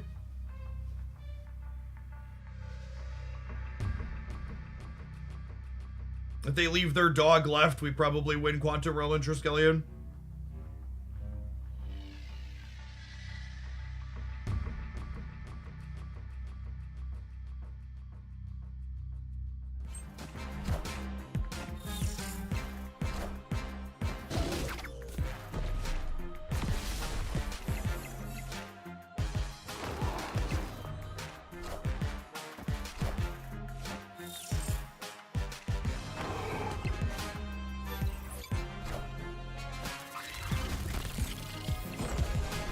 Ooh, actually ended up being really close. The Elsa change, almost relevant there. Buffing up the Brood after the facts. This is actually the exact situation I talked about in the patch review where Elsa's timing is different now. If you Elsa into Brood, the Brood gets the bonus after it fills when these Broodlings are there. You know what else gets a bonus, chat? My pocketbook when I press the ads button. So we're gonna take a 2-minute break. We're gonna try some more of this deck when we get back. Thanks for hanging out. Don't go anywhere.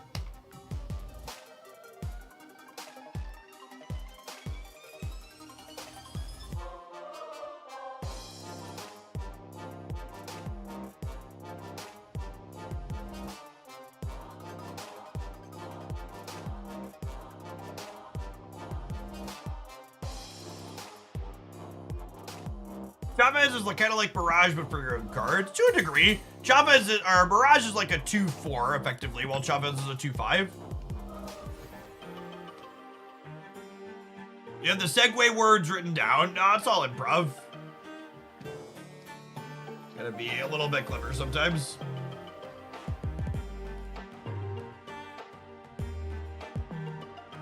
That's true. Barrage also gives information, which has value.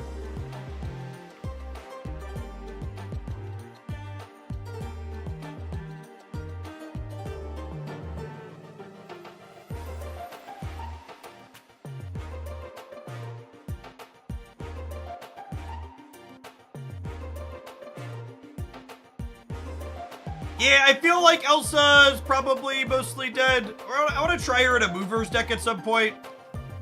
Like Elsa with Jeff and Nightcrawler and stuff, but you're right.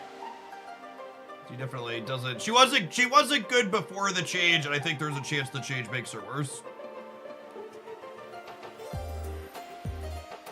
New theme is a bop. Can someone explain to me what a bop is? Someone used that exact same way to describe it earlier. It must be a Zoomer thing, right? Because I've never heard that before in my life. And now I've heard it twice today.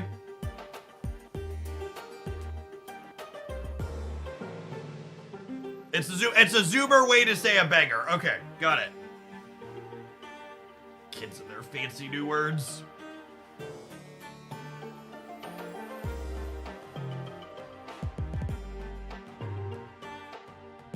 It's a kid's bop. Is that like an bop?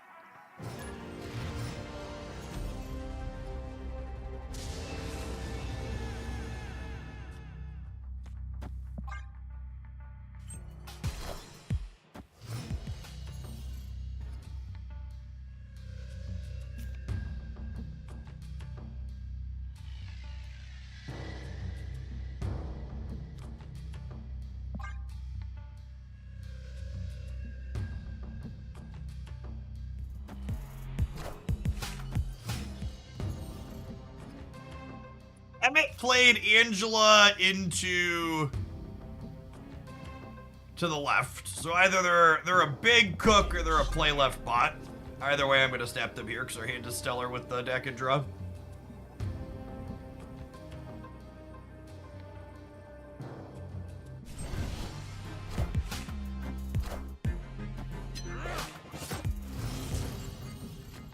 Opponent snapped.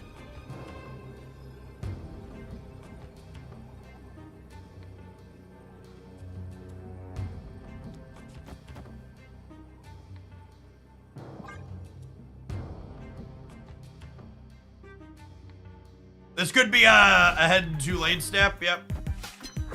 Nah, I think they're human with the magic play. This is a build I haven't seen before. It can be hard to tell sometimes. The borders are kind of funky. It's a new magic variant too, though. Sometimes they have the bots show off the variants.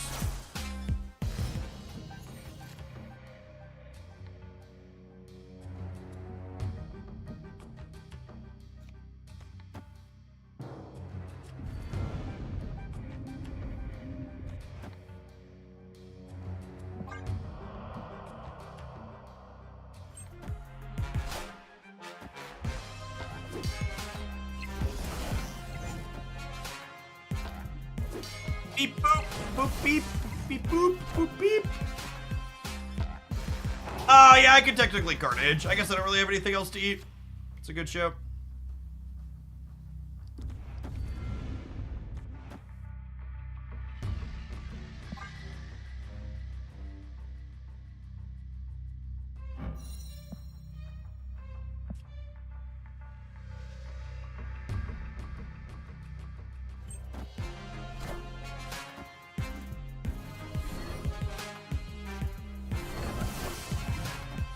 Definitely one of our soon-to-be AI overlords.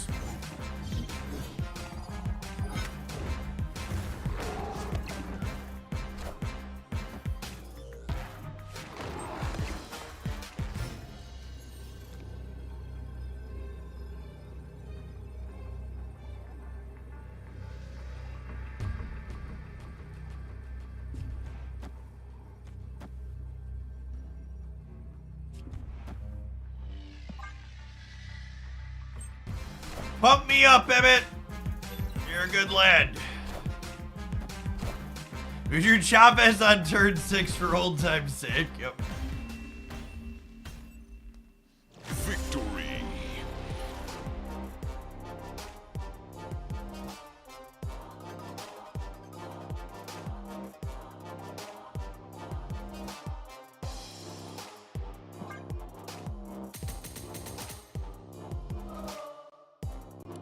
Whoa! I'm actually really surprised by this. Dexter tweeted that he doesn't have a single album completed. That's wild. Did every one of these albums have brand new variants in it? Cause he's 700 gold variant complete, right? All of the albums contain new variants. Okay, that makes sense from a harpooning perspective.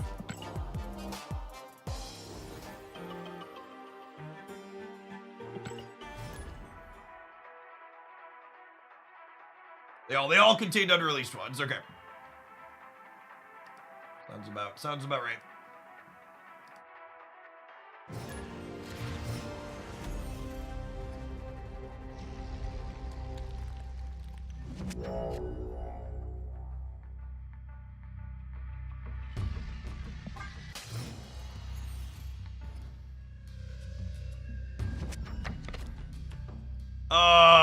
Well, this is one of my absolute favorite things to do.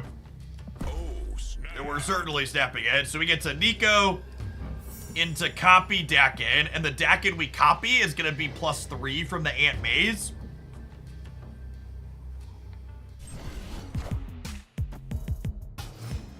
Sweet sequence here.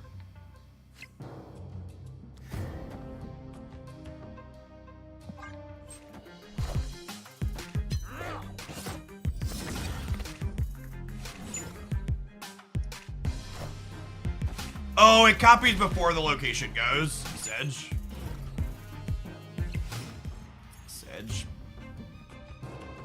I'm gonna put the deck in here just in case they're like a Galactus deck or something.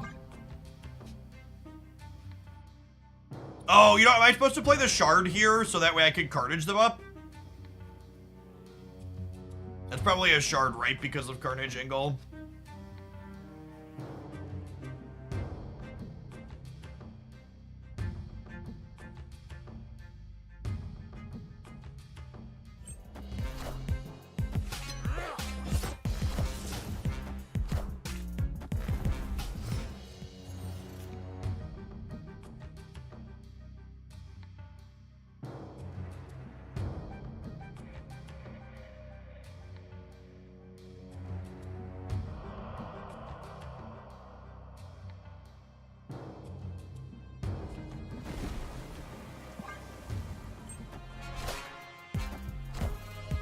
Doom rules all.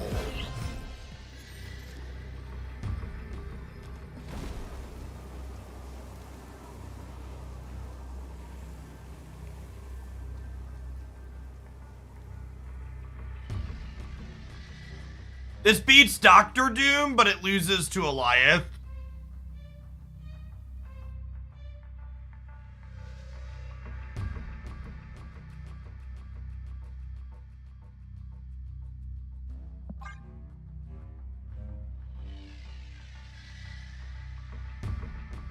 If I go right, I lose to Doctor Doom, gamers.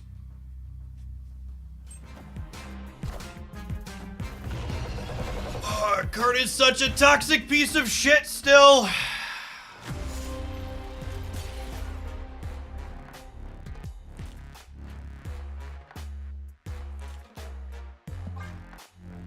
I think especially post-nerf, it's right to play center.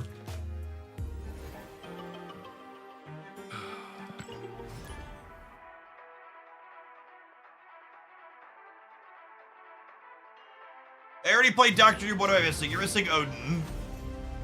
This is the card we were playing around. Snap.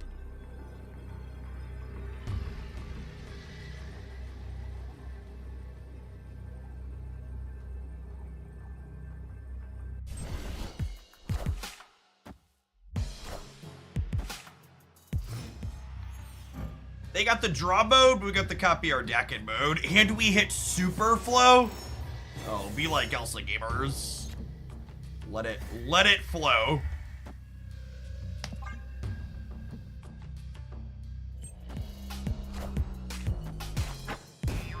Oh! Rip.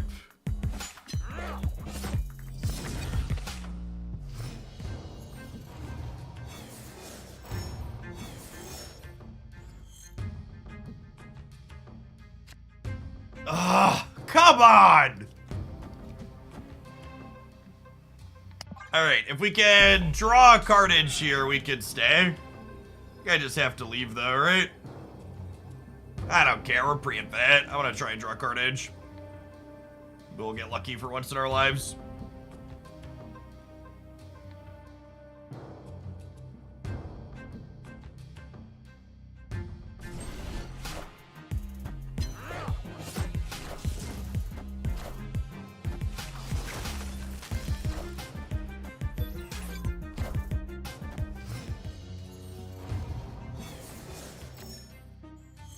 Their bounce deck even managed to ping our Killmonger, so not only shut off our game plan, but also make it so we couldn't interact with theirs.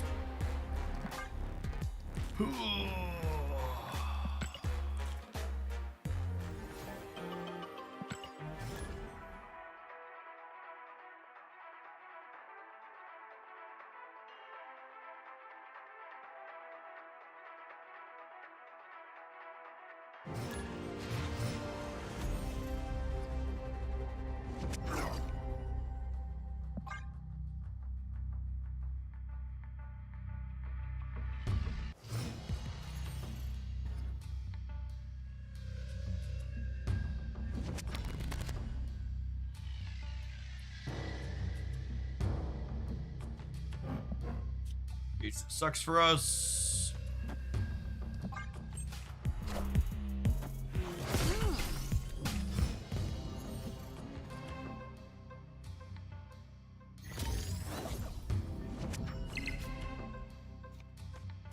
The wolf jumps to Luke's bar now. That's great. That was bugged previously. Or maybe not fair to say it was bugged, it was inconsistent.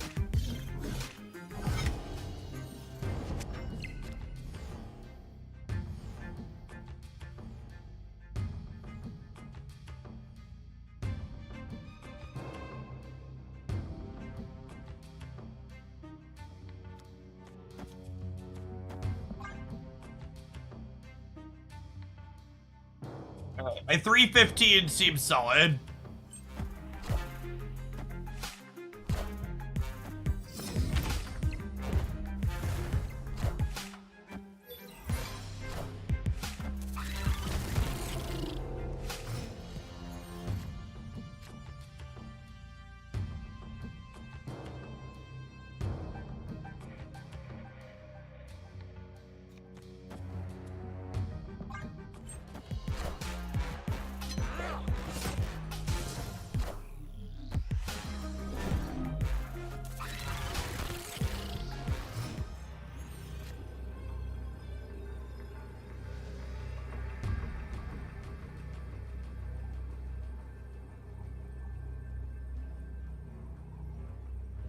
I haven't really loved any of the Shaw lists that we've played so far today, if I'm being honest.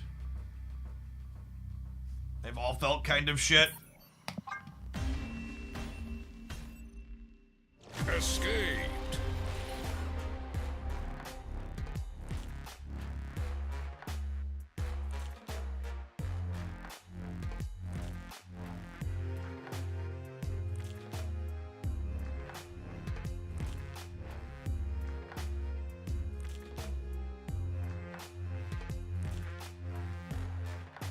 The surfer one we were playing earlier both have okay stats. These are the cards we started playing with earlier today.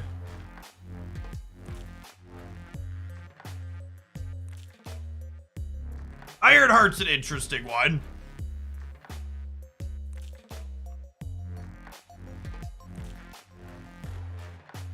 This is just like verbatim. This is the deck list that the deck editor recommends you, right? When you hit make me a deck. So we're better than the make you a deck one. These are the 12 cards that when you put Shaw in your deck, it spits you out. So not surprised to see a bunch of stats with that one.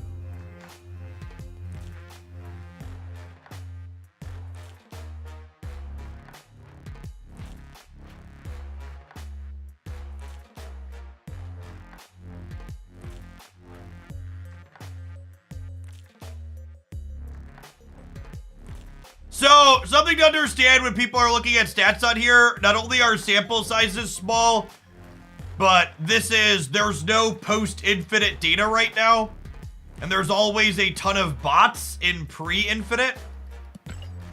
So all of the average cube rates are essentially a lie on Untapped when you're looking at pre-infinite data.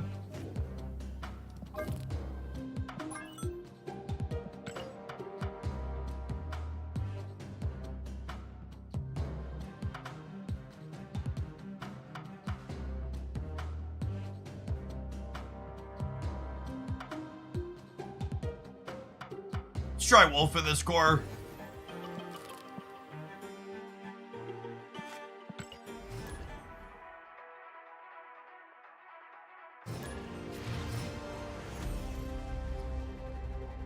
Hey, Zaka, thanks for the raid. Hope you had a good stream.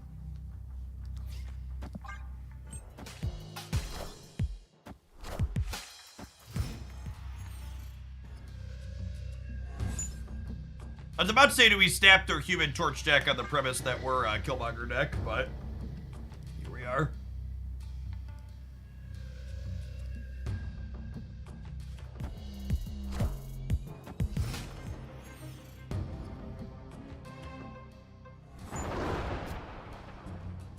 No one drops in our deck.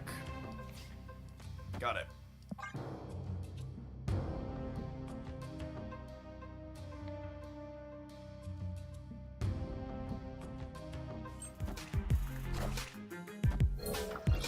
You might still be a Killmonger deck, who knows? This is true. Very, very true.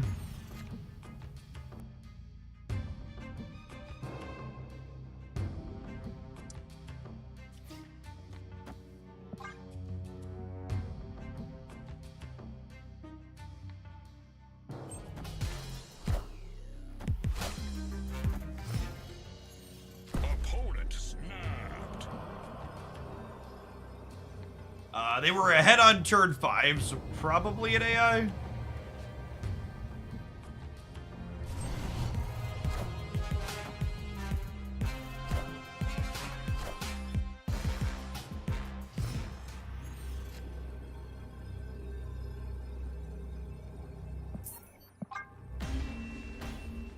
I haven't queued cheating bots in a long time, Stark.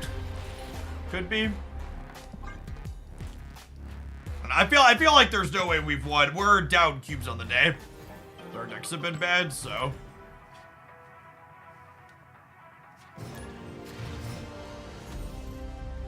There are some bots that make their plays after seeing what you do, but it's not the average case.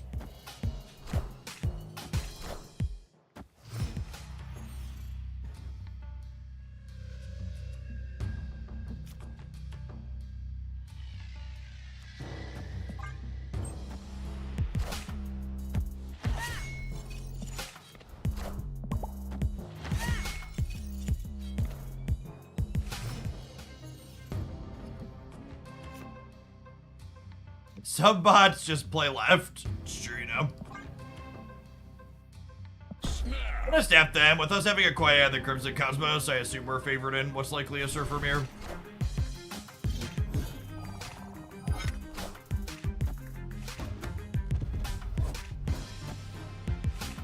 They just give me an Angela?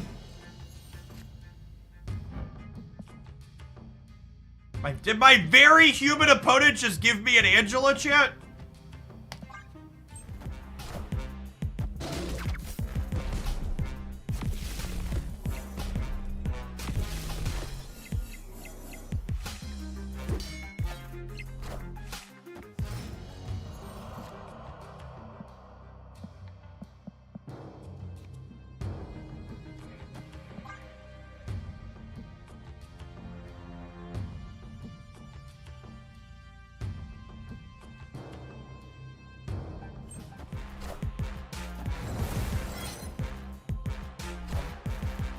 I am Iron Man.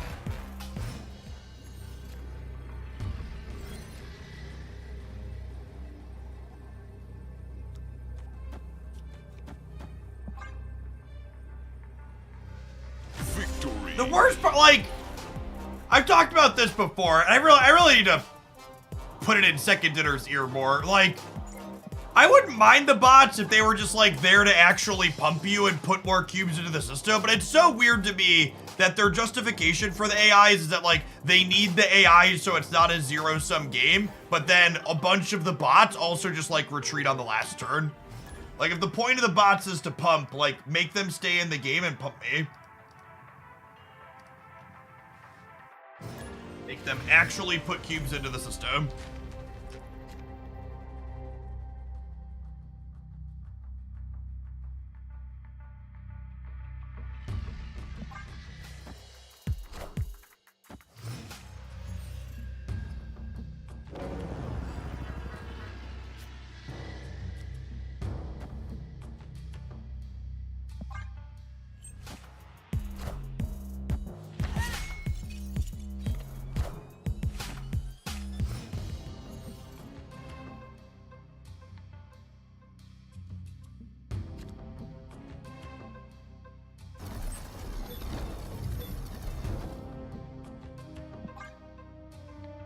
Think it's brewed to fill the Great Web for myself.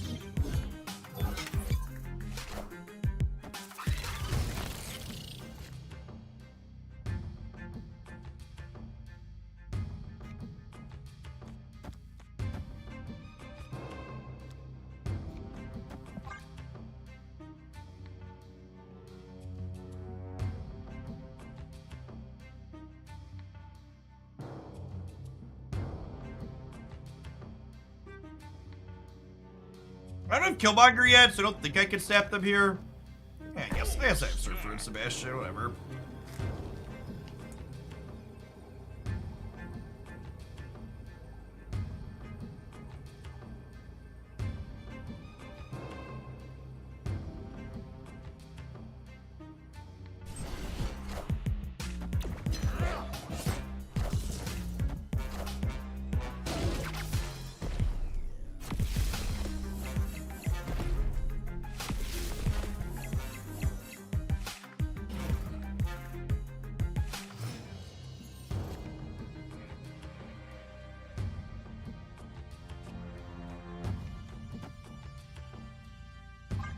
I think the Chavez change is great. If you want my full breakdown on why I think it's great, check out the YouTube review here. Wakanda forever!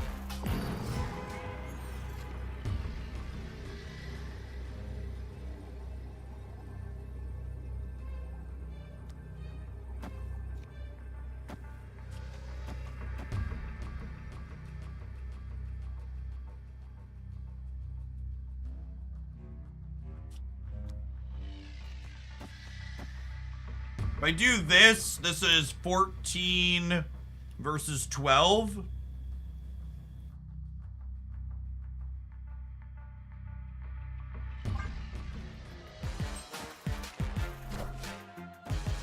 Is this Arnim Zola? And we're dead. That's Arnim Zola and we're dead. All hail Hydra! Wakanda forever!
Yeah, we played a little bit with Nico earlier. She felt fine. We were playing without Wolf earlier. Also felt fine. My early impressions of Shaw are honestly kind of whelming. I was a little surprised that Nakia and Okoye, neither of them got OTA love or an adjustment in the patch with Shaw coming out. It feels like trying to play them. It feels like trying to play them is just like super awkward and underpowered. Yeah, I think Okoye could probably go back to being a 1-1 again, like she used to be.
Does it feel good that Second Dinner implemented your preferred change for Eliath? I mean, my preferred change for Eliath would be them deleting the card. They implemented what I cited multiple times as what I felt was the most likely change that would happen to the card, just based on their own admission of what their goal for the card was.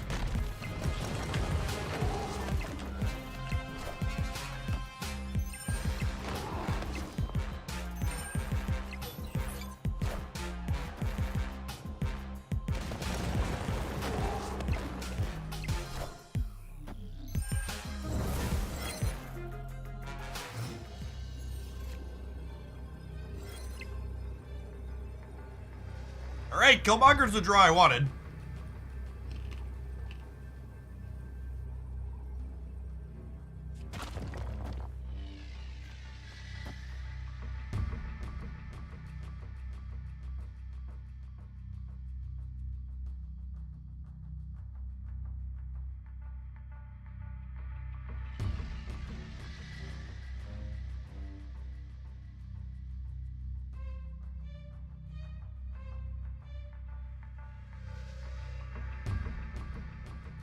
Do I want to be able to compete here? If their wolf ends up left, I lose.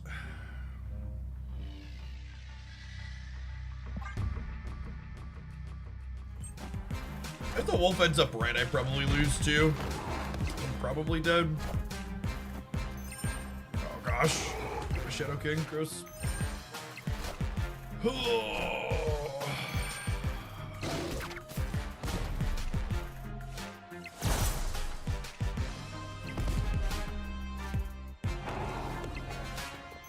But Shukagoya did not do us any favors here.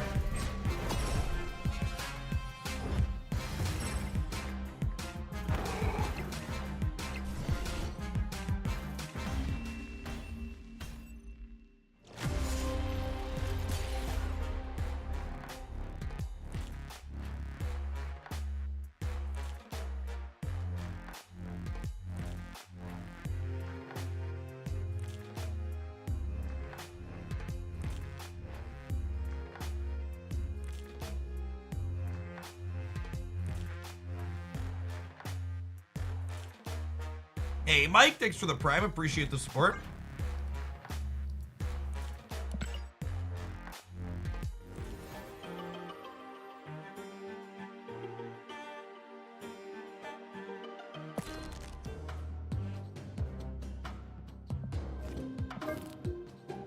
I played EPX bro. Yeah, we played a little bit. Deck really just isn't very consistent.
Something like this. I'm just trying to think of other things we could do with him. It feels like most of his decks want deck in.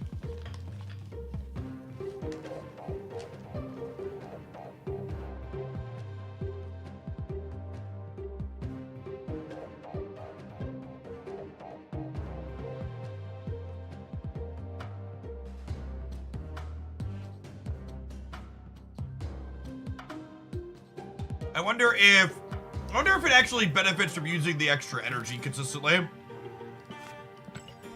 I'm so glad that newly created decks randomly picked from my favorites now. It's a great quality of life increase.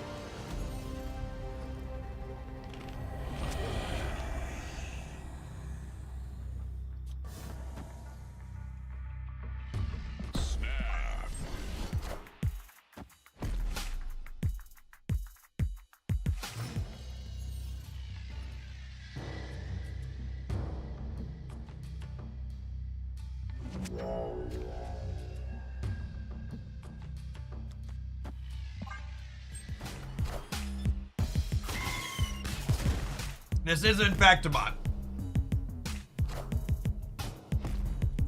Enough said, bub.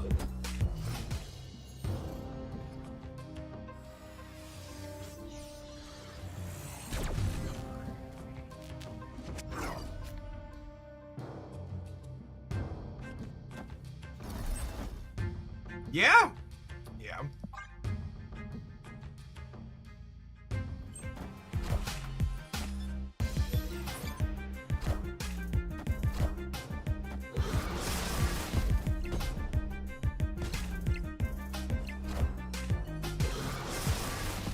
Enough said, bub.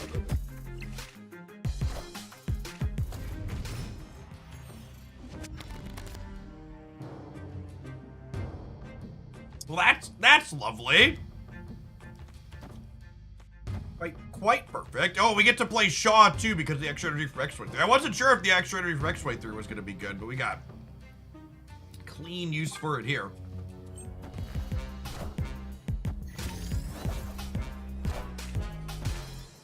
The classic Arbor Destroy deck from our AI opponent here.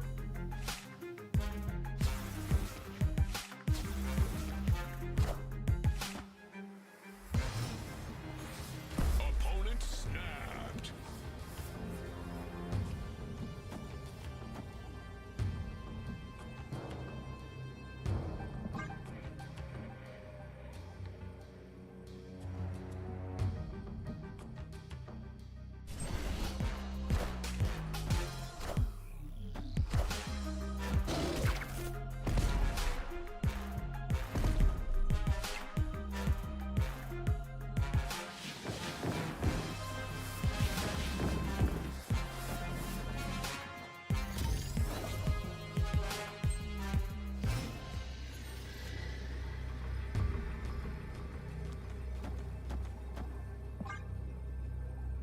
Good show of our deck from a linear perspective, I guess.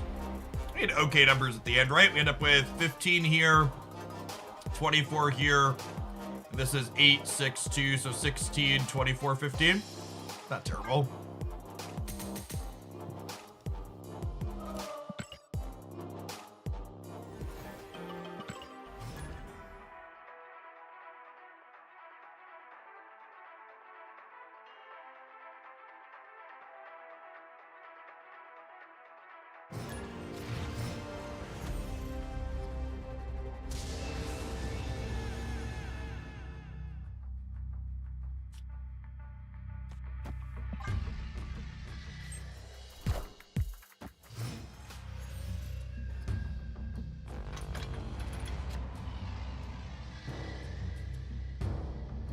Not where we really want to be.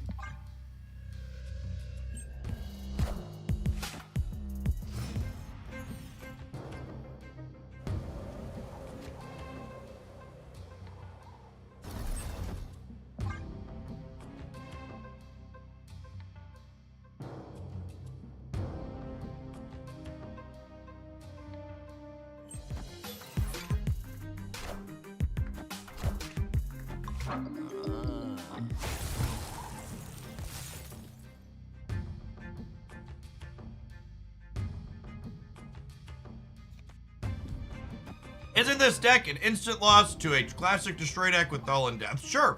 Not every deck can beat everything. Oh, snap. Was my snap too late there? I think my snap was too late there, despite me pressing the button and it visually popping before the turn ended. What's going on, Permafrost? Thank you for the gifted subs. It's very generous of you. Appreciate that.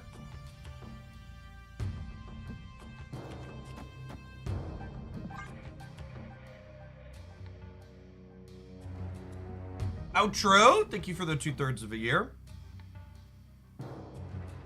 Good evening. Victory.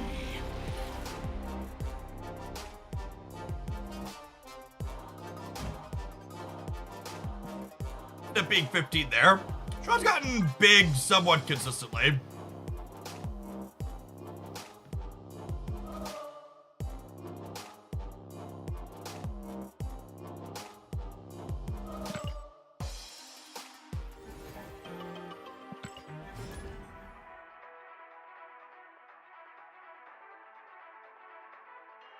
Someone asks, how do you feel about Hazmat after the Luke Cage change? I mean, just on a low bar, it's better, right?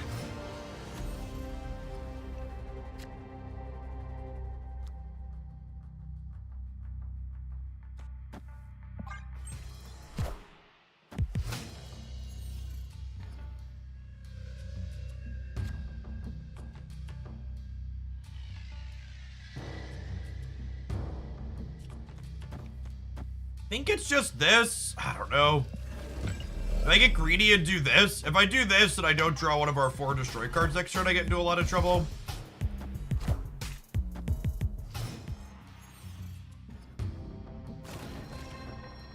Forge doesn't work with Shaw. Forge does work with Shaw. There's a visual bug where Shaw doesn't show the bonus that he's getting some of the time.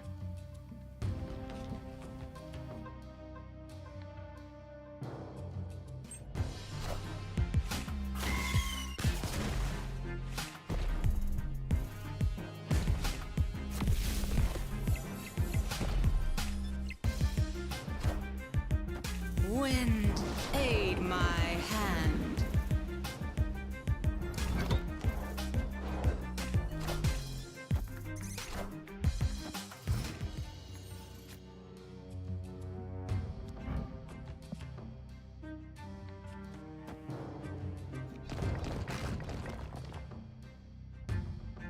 It's just stack and pass.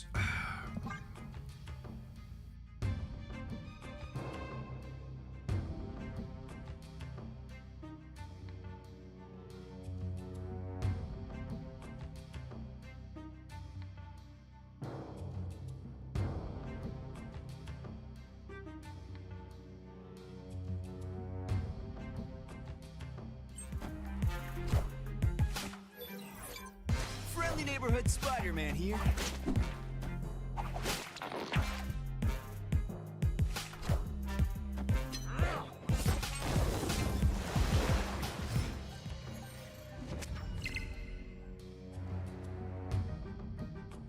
It's the Venom I wanted for Christmas, gamers. Flamester, thanks for the 7 months. Welcome back. Ideally, I think we want this X-23 to jump left.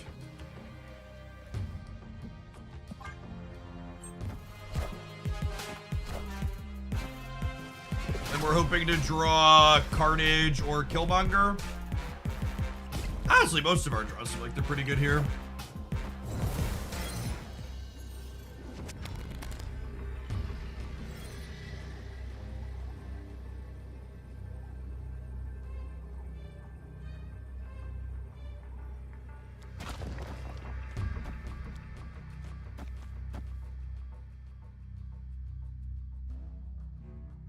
It's just this, and I assume they can't beat us going to 9 here. Magdars, thank you for the 13 months. Welcome back.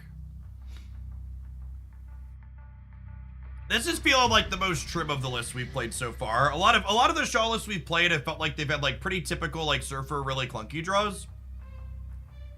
This has nice stuff to do. Do we lose a Shadow King in the middle? Yeah, maybe. That looks right.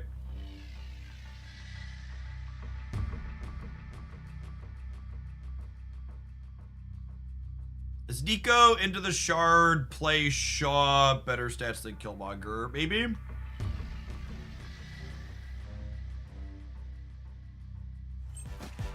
I don't think I can compete right either way, right?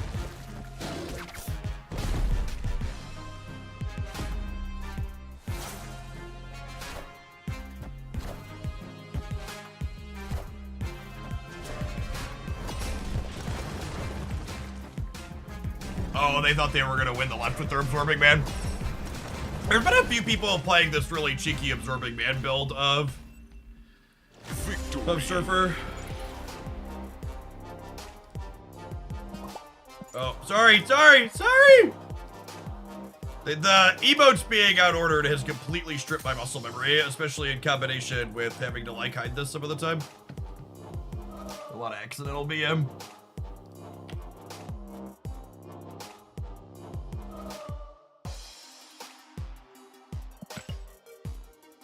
You should totally mute my accidental toxicity. I would 1000% mute someone for that. Turnabout's fair game.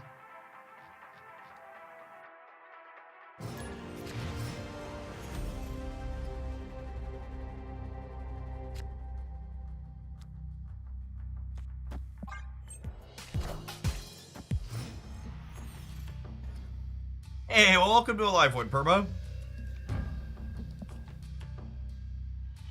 Ooh. This is actually really fun, because I get to go Nico into Dakin, and then it moves off, and I'll still get the copy. I think with the Killmonger here, I'm going to snap them.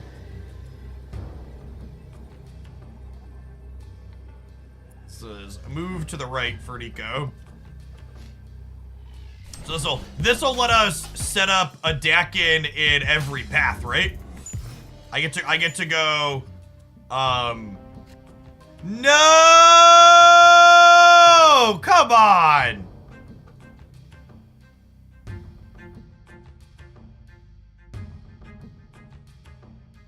I'm the fuck on. You gotta be kidding me.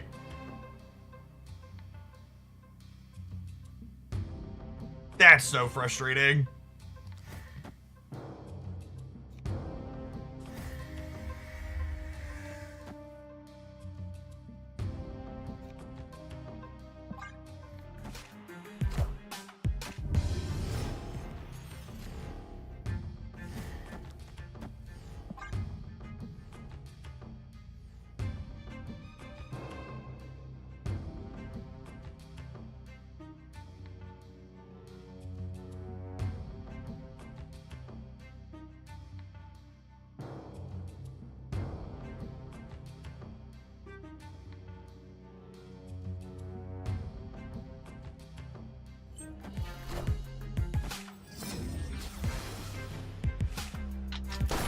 Yeah, Dream Dimension being insult to injury here is unfortunate.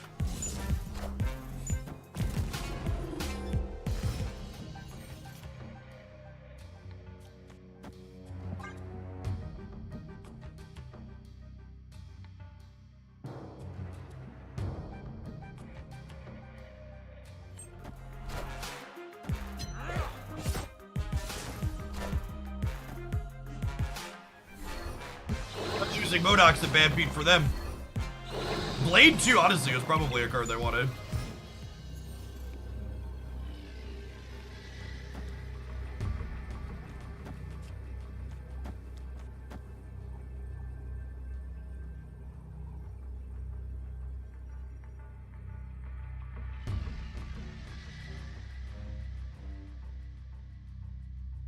This is 20... 24, 26. They play Hellcow middle. It's plus 12 for them. We're still beating it.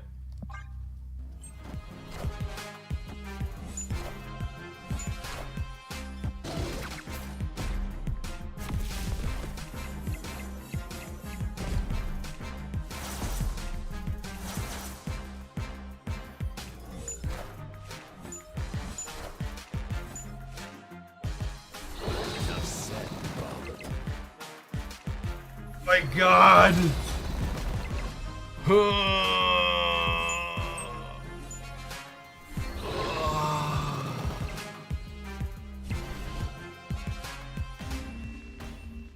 It's literally the only location we lost the Wolverine in, right?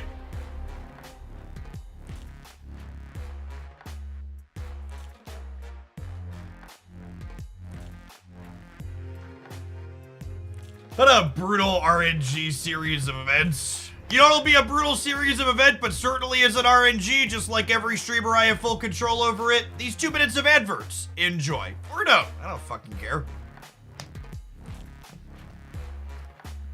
You're watching on the YouTube side, consider tapping the like button. We're inching up towards 300 likes over there. Got 326 viewers. I believe we can get the button pressers up.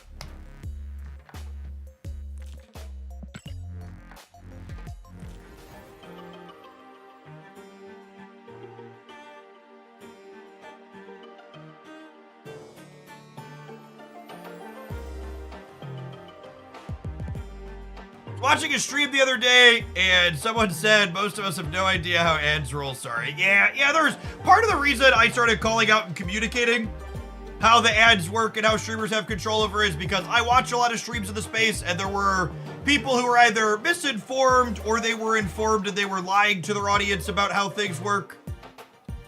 So, giving audiences information to make informed decisions about what people are telling them is good. Knowledge is power. Sergeant Bane, thank you for the 1.5 years. I appreciate that. Welcome back.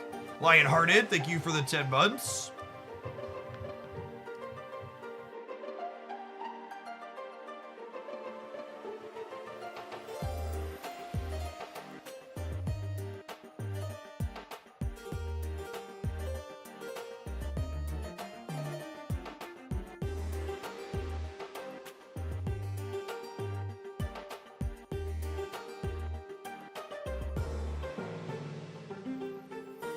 Mostly hear that it's bugged and that the mods and streamer can't actually tell. So I've done probably 5 or 6 months worth of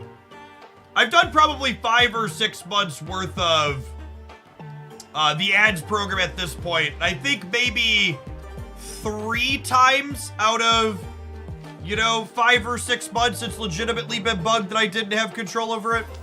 So streamers control how frequently their auto ads run. And this is just to highlight for people that haven't seen this before. This is what the auto ad things look like. So this tells me that in 55 minutes and 30 seconds here, it's gonna automatically play an ad. However, if at any point before 55 minutes and 30 seconds happens, I press the run ad button, it will then run it when I tell it to, and it'll push out the next auto ad roll. So basically what I do as a streamer who's half paying attention is every time this tells me it's gonna auto run an ad in 15 to 20 minutes, I find an organic breakpoint and I press the button manually, and then it pushes the next auto ad out 40 minutes. Every time I run 2 minutes of ads, it pushes it out 40 minutes because my ad density is 3 minutes per hour. This, I don't believe it works. So on my other pop out here on the quick actions, the ad buttons are grayed out. I believe you can only run an ad chunk every 8 minutes is the limit. If I recall correctly.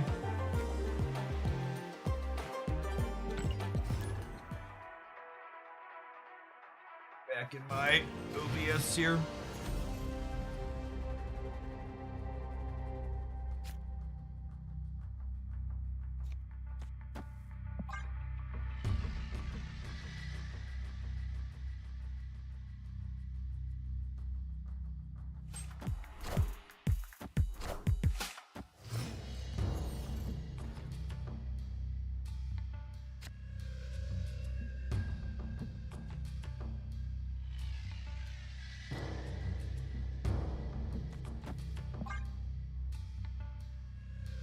To be fair, a lot of them aren't ignorant, they're just lazy. It's really not that much work to do it. And the interface isn't exactly complicated. And it like explicitly puts that interface in front of you when you sign up for the auto ads program. Like you can't not see that interface.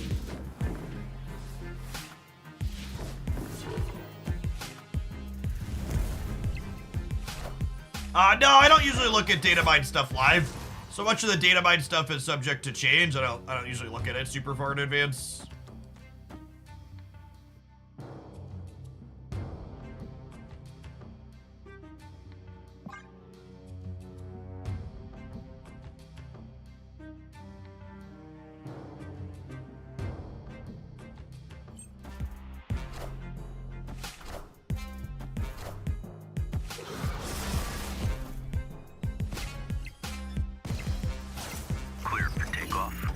Gonna draw one of our destroy cards here.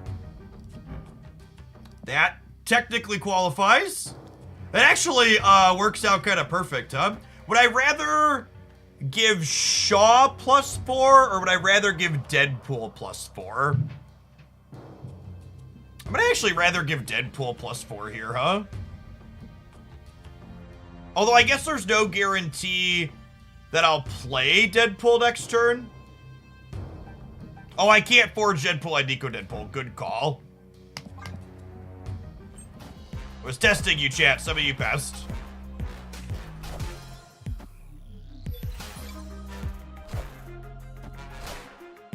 This is the visual bug I was talking about with Forge and Shaw. So it shows visually 6, and then when I click into here, it shows 8 with the 2+2s.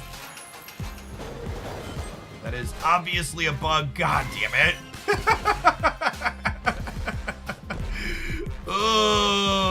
Actually, just the singular one we didn't want to pull. I think we're still good here. I'm pretty sure our opponent's a beep boop.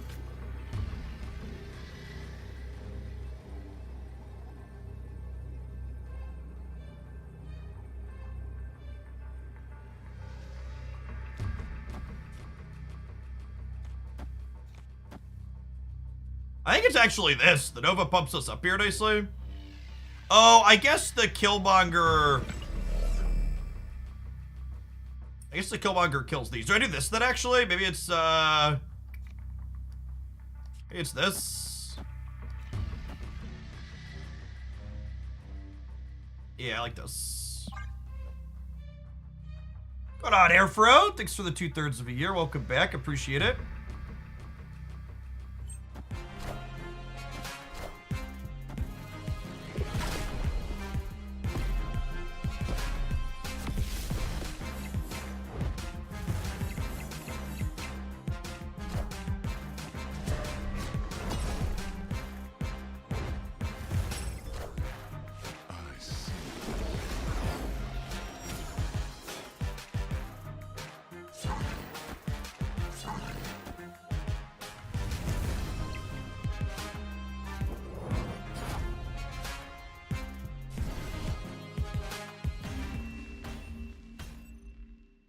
Victory.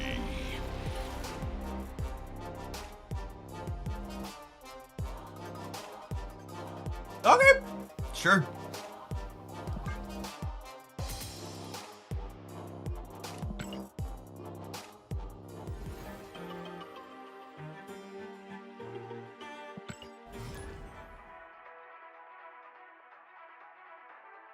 Chat, please do not critique the play of the bots that threw the game to give me cubes. I need that self-esteem.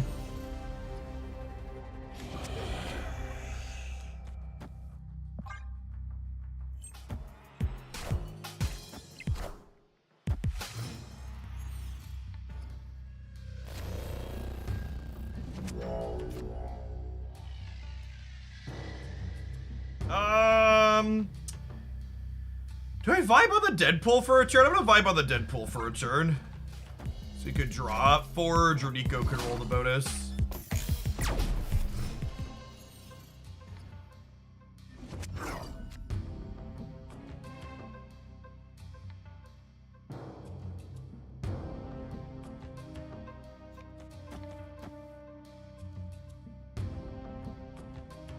Snap.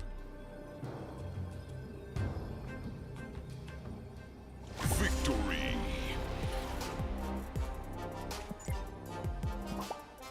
I need to put fist bump on my third emote, so that way I can click it easily through the screen here. That's what I obviously need to do.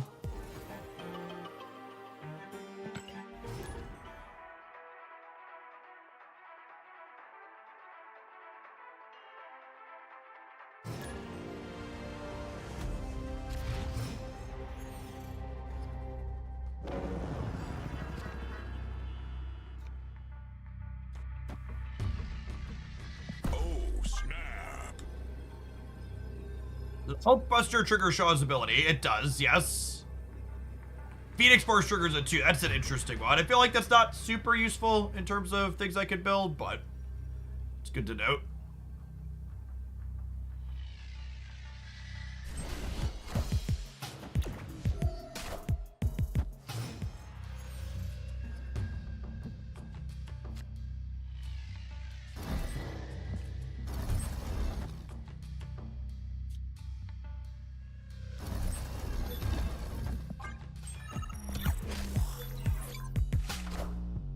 Armor, I can dodge a ball.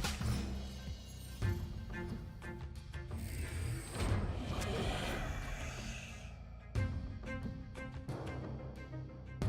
think I just want to not be greedy and I want to murder the Nebula up front. It's like not get armor, not get Cosmoed.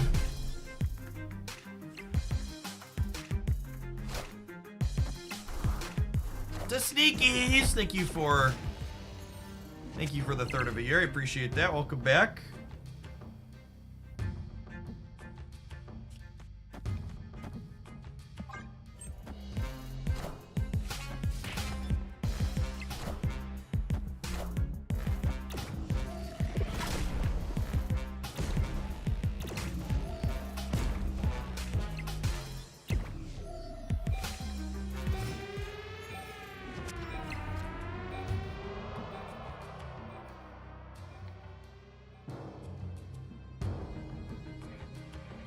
Feel like I probably can't beat their tech cards.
I'm dead to Shang.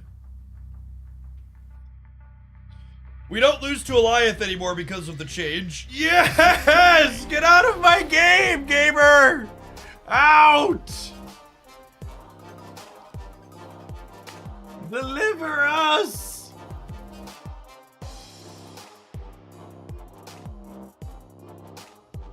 Eighth Wave, thank you for the brand new primer. Appreciate that.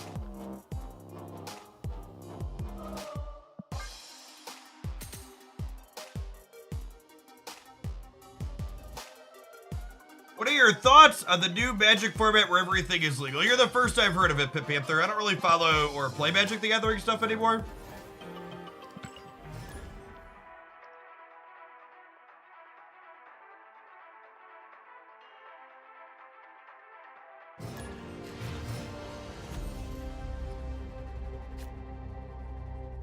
Isn't that just Legacy is a good question.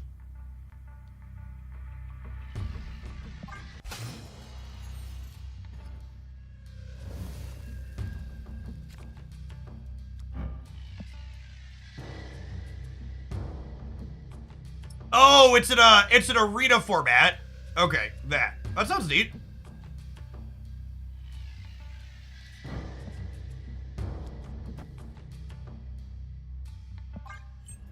You can play like Moxes and Channel and stuff? No, it's not historic because there's like Moxes and stuff on arena, right? Hey, Cedrus, thank you for the 43 months. I appreciate that. Welcome back.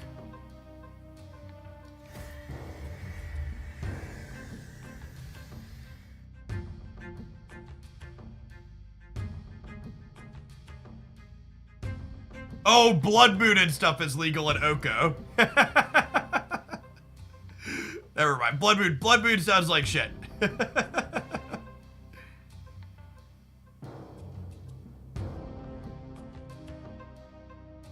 I want to try and get Deadpool going here, or do I just want to play Sebastian Shaw into the Nexus? I think I want to get Deadpool going.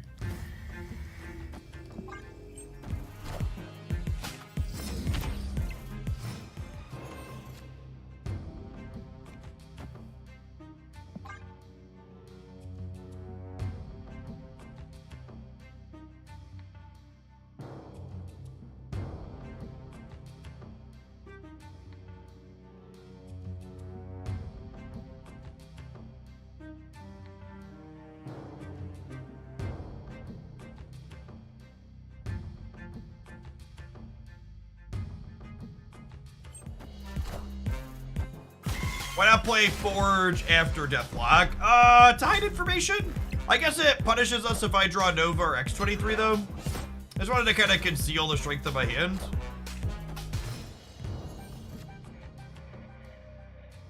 Yeah, that's fair.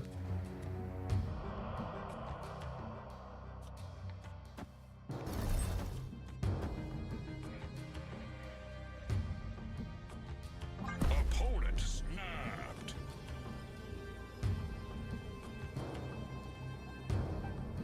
Deadpool's gonna be pretty big. Their Killmonger's hiding to the left. I killed their Killmonger with Hotel Inferno.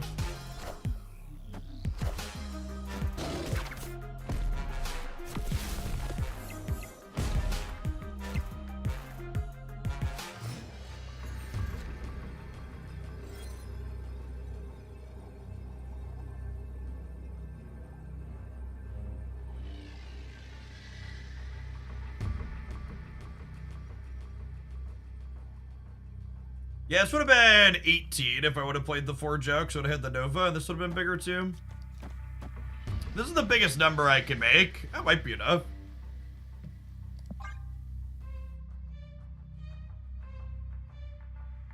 19, 20, 25.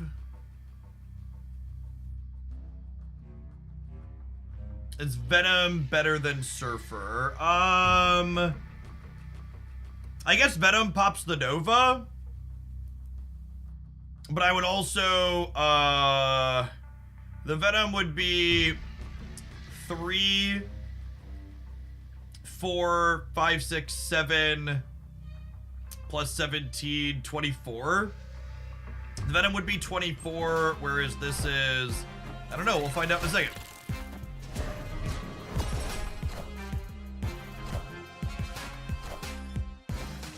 It would have been exactly the same.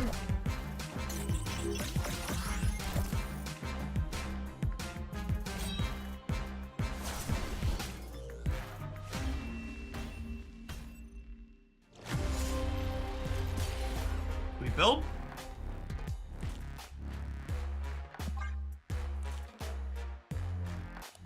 Yeah, it would have been the same on the right with 2 points left on the deathlock. That's accurate.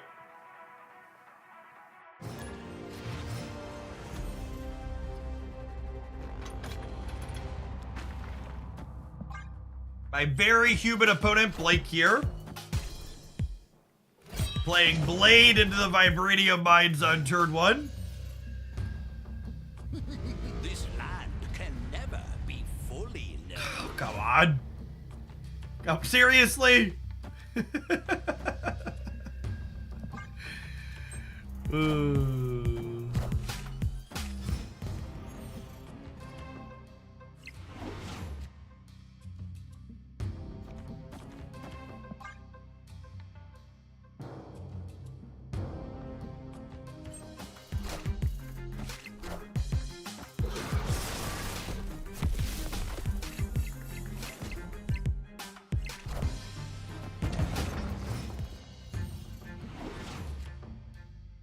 I almost said, no, wait, they're a human because bots don't have season pass cards, but they're drawing from my deck, so they do have a season pass card. Snap. All right, and there's the snap into end turn to confirm that they're a bot.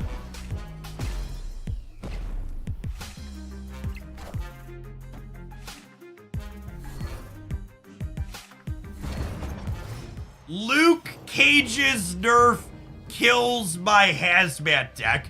That might be the most Reddit Marvel snap take I've ever heard. Holy. The tech card that's good against my deck getting nerfed kills my deck. Gamers. Gamers. Victory.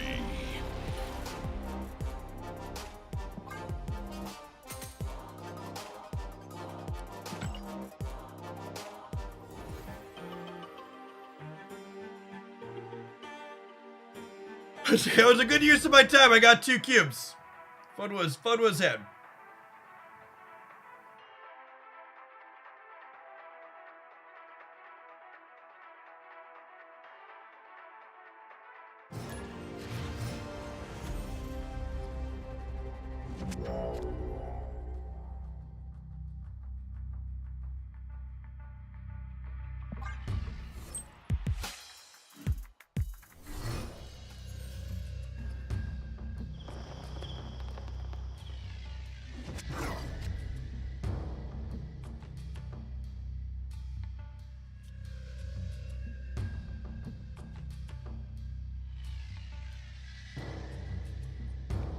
It's just this. Oh, snap.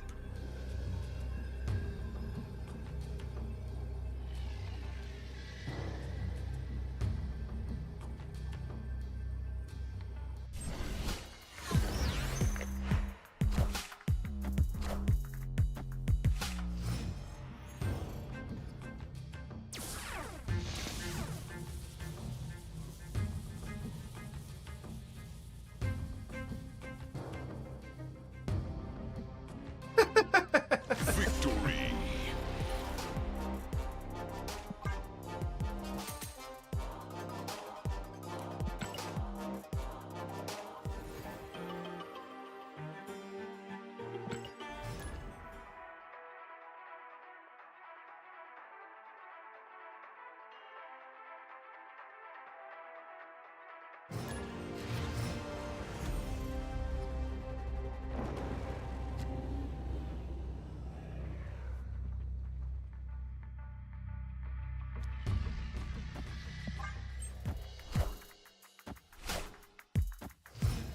Does Iron Lad work with Mysterio? It doesn't is the answer.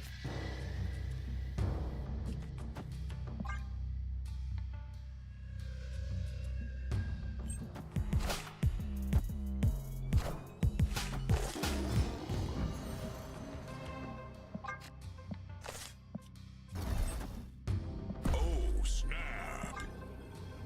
Snap here on the Killmonger draw. Killmonger means I get to go Dakin Shard and to trigger White Hot Room next turn, which is quite good for us. I also have Killmonger to get rid of their hood so they can't send that across.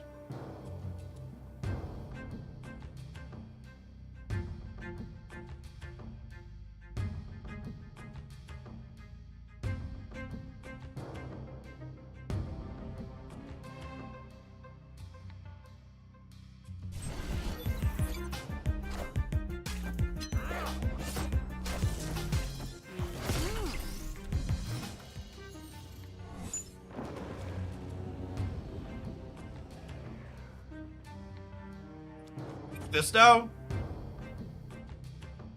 And then next turn we can shard Deadpool stuff. Yeah. Sounds good.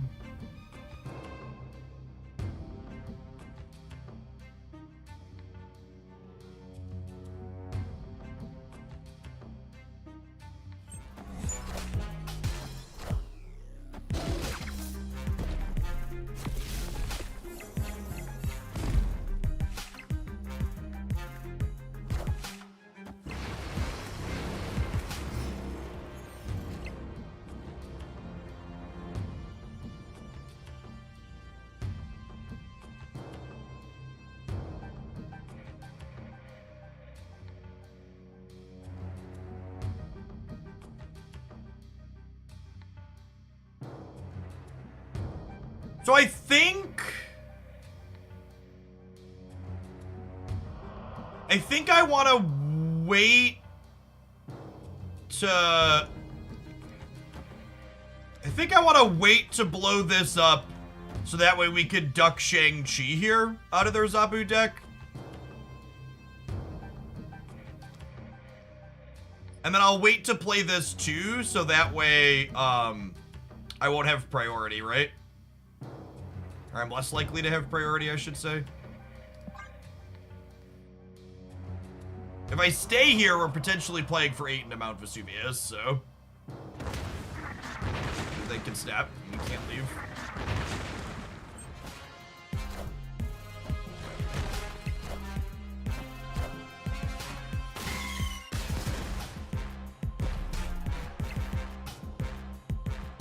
I should know this, but priority gets calculated before I draw, right? So they have priority? No, it doesn't. Shit. Oh, that's awkward.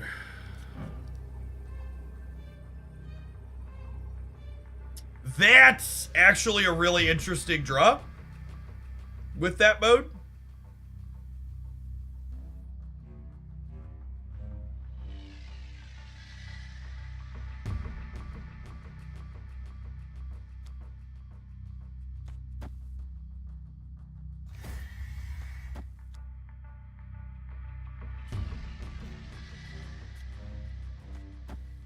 So I think I'm turning the shard into a demon here. So that way I don't get shanked in the middle.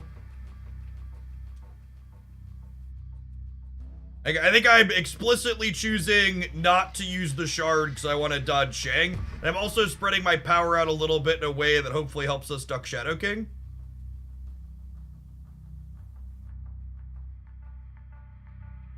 I think they might miss Marvel mid. I mean, if they miss Marvel mid, they only go to 12 there, and I'm gaining 4 off the Silver Surfer, so I'm beating Miss Marvel in the middle as well. I think this is the play.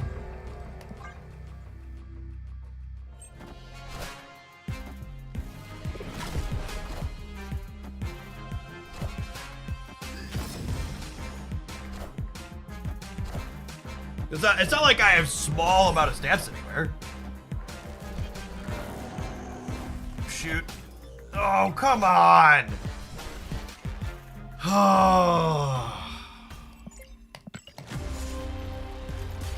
That's so frustrating.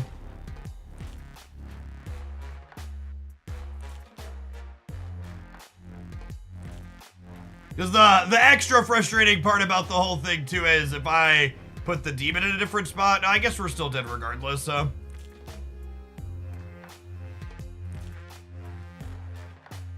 He certainly out-coin flipped me at the end of the game. Good game. Hey, was there anything good? Like, I covered, like, you just can't beat everything, right? Like, I covered the cards I could cover. We covered Miss Marvel, we covered Shang-Chi, we covered Shadow King in the middle. I even covered Shadow King on the left, just not with a demon as well.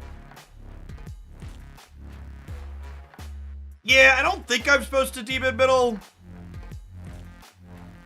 Maybe you could make the argument that I'm supposed to Surfer middle to play around Sentry, because the fact that they have Hood means that we know that they have Sentry.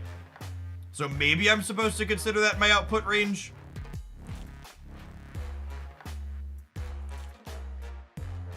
Their deck probably can't get more than 10 stats in the middle, right? I guess they could have had Chavez on Sentry. Their Chavez ended up on their Shadow King, but if they had Chavez on Sentry, we don't beat that too.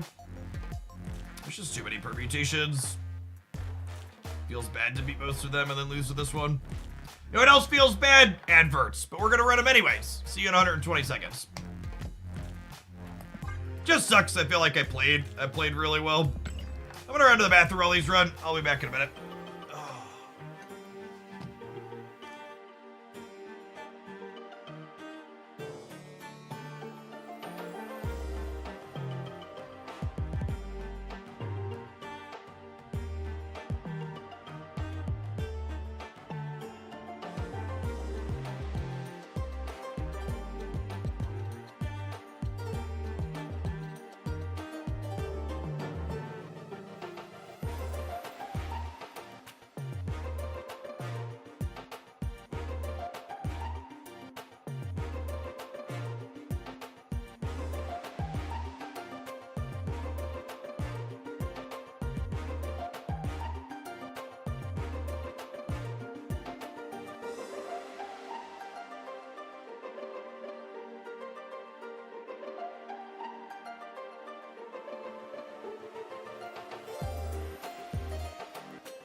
Gladiator doesn't die to Goliath anymore. That's true. Little things.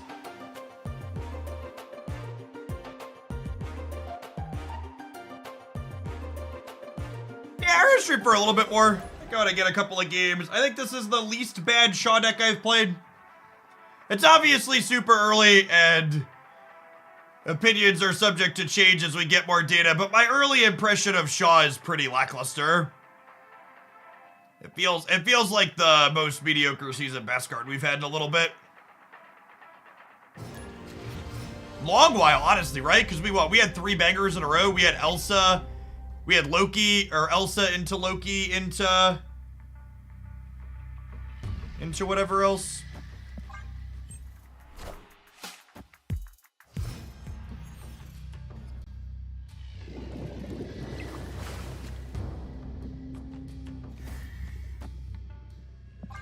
Yeah, Elsa, Loki, Marvel were all very good. What was the one before Elsa?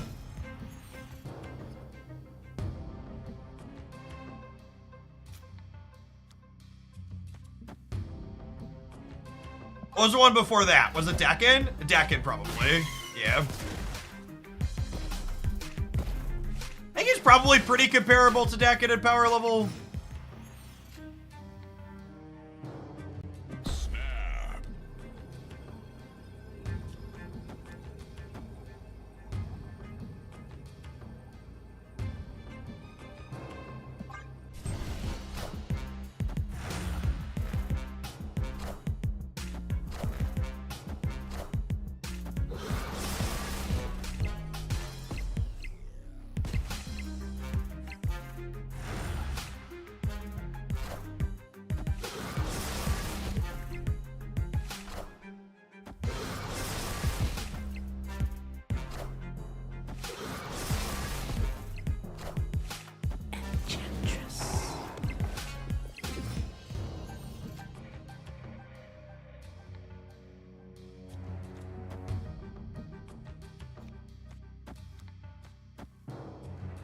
The tough part here is I'm not actually sure that we can beat a tech card.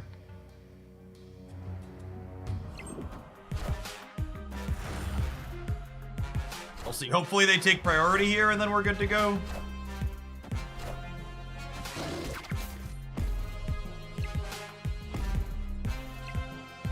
Oh, I need to Nova first to give them the bonus. Sure.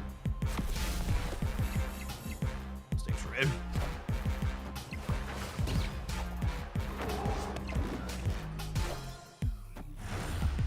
Oh my gosh, they took priority from us, speaking of making mistakes.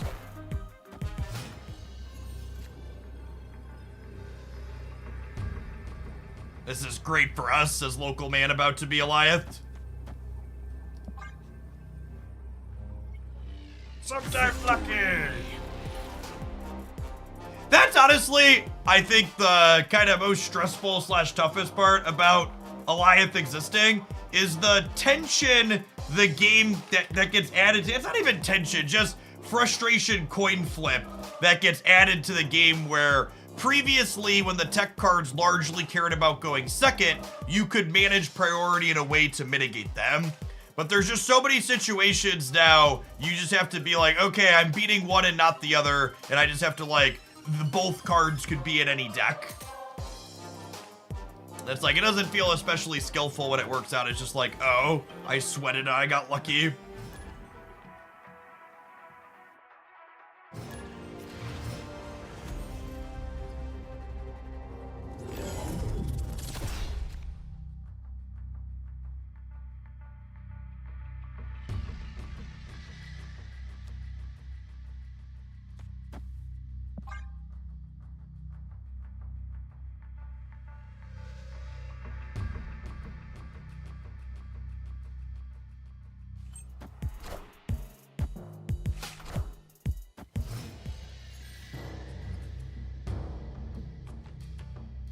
Snap.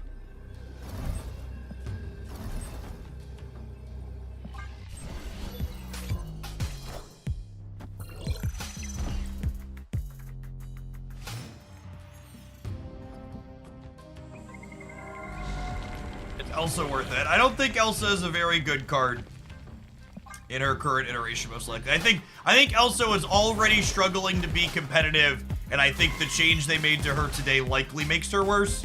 She's one of my favorite personal cards, so we're gonna make a point to play with her probably tomorrow, but my expectations are that she's not very good, if I'm being honest.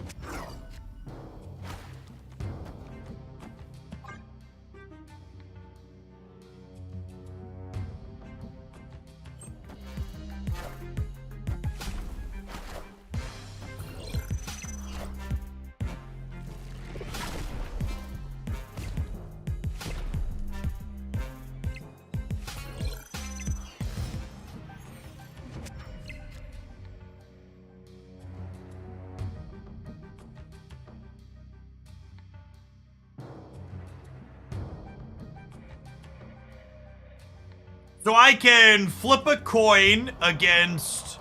They probably Alliance next turn, right? Or do they Alliance this turn? I don't know. This could also be a lose the Nexus, win the game angle. I could just pull, right? They can't Alliance this turn. Oh, yeah, that's true, actually. Because they... Sorry, I was thinking they had Electro, but they just waved out the Sandman. Good shout. Good shout.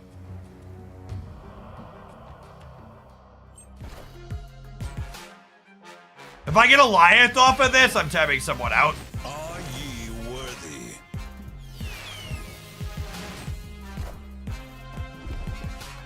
You're lucky, gamers. You're lucky!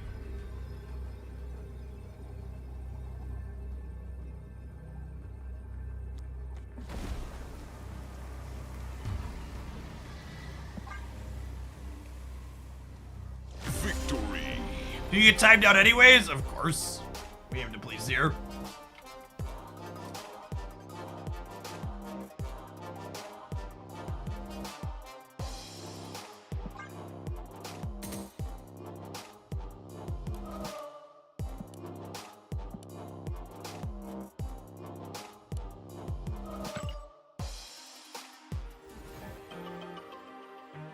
Oh, she doesn't trigger if you play your 4th card into a Silk lane now. Yeah, I didn't think about that one.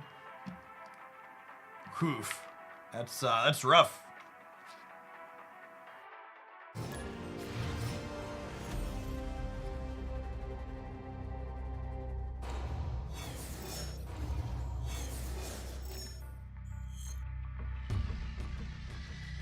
Opponent snapped.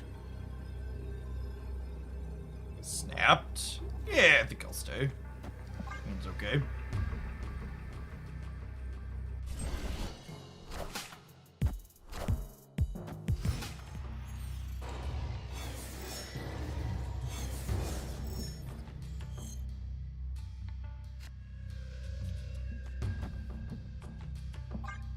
We'll get Shaw down before we pop the Novo.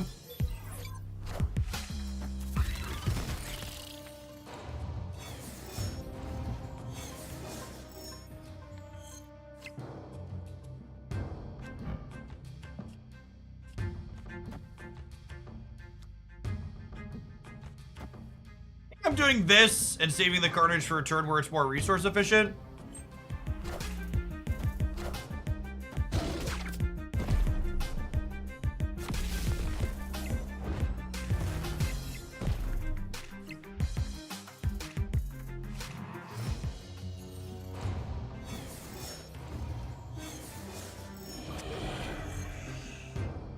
I was about to say I'm hoping for the forge mode on Nico, but that's a fine shortcut.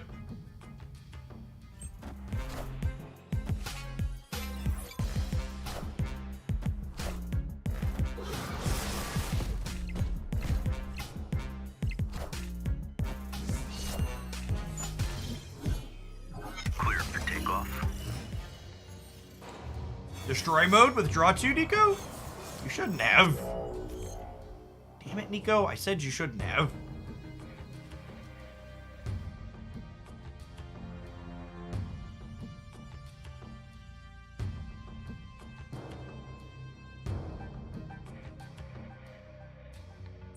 I think I'm playing Nico with the location change mode, so that way next turn I can play a 3-drop plus Deadpool plus Surfer.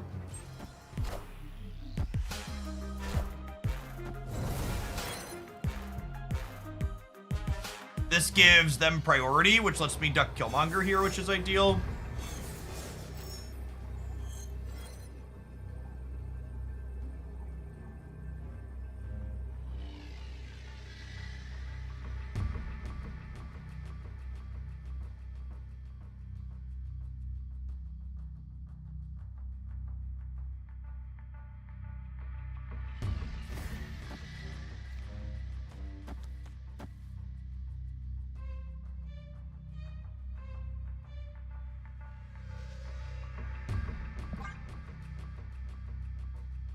And then how they spread at the end. 7 left. 12 middle. Maybe I'm supposed to commit 9 left to just give up the center here.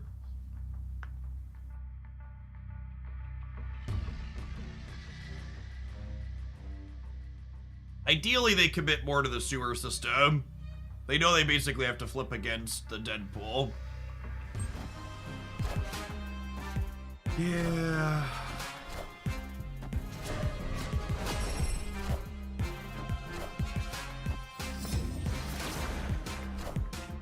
That was not the Baruto name I wanted for Christmas.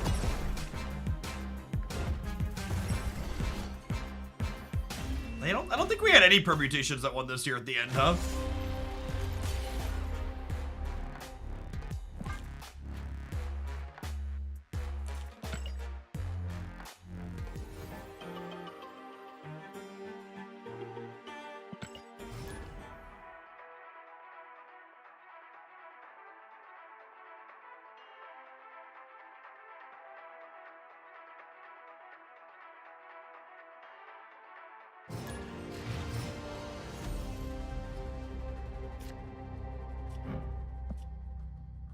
A vibe on the Deadpool rather than play it on 1 in case we hit a Forge or Nico rolls her plus power mode. We can also draw a Nova, which benefits from being played out before Deadpool. Just like we drew it up.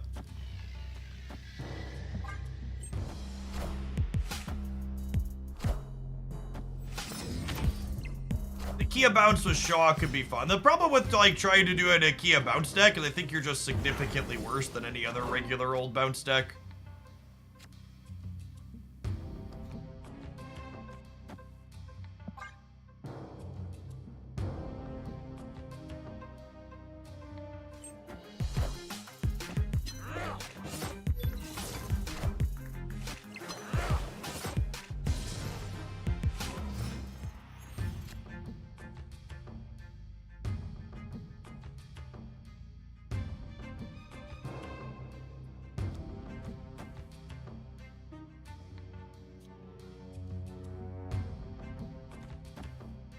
Do this, and then next turn I have 6 energy, which lets me Deadpool, Shard,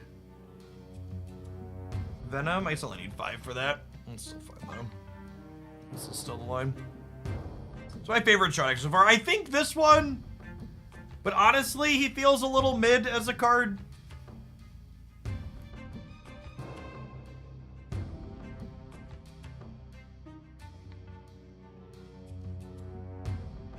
Yes, the extra energy here will let me Forge or Nova. We're 50% to draw one of those.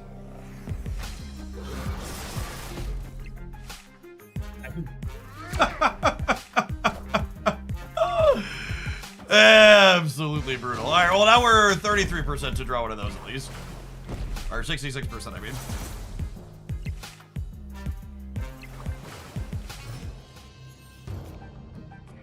Mother.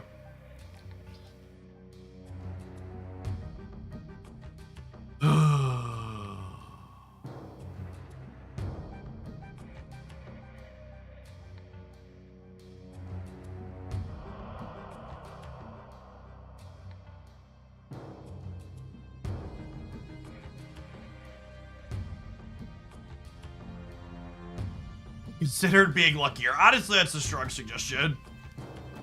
Take it under consideration.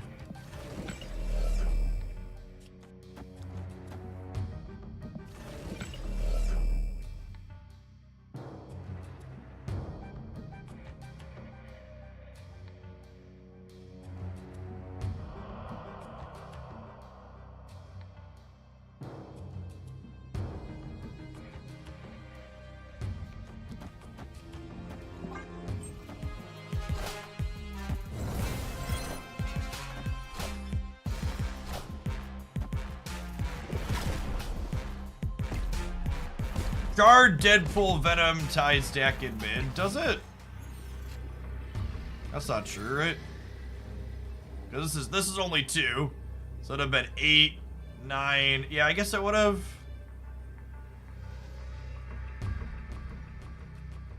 Assumes the X23 doesn't go back there, though.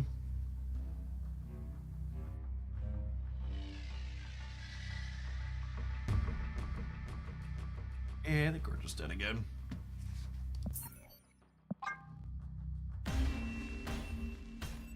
Escaped.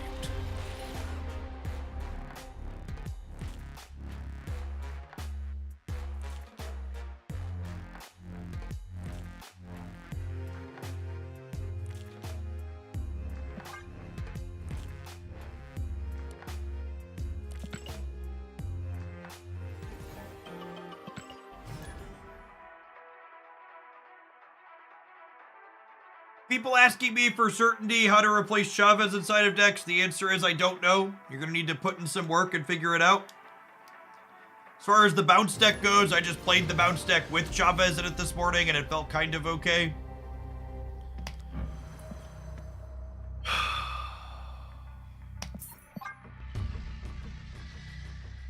I'm gonna take one more try, but we've been a statue for most of the evening, so I think I'm about ready to sign off. I wanted to get like one more game in, but I don't know. Shaw feels kind of shitty, and the variance has not been kind.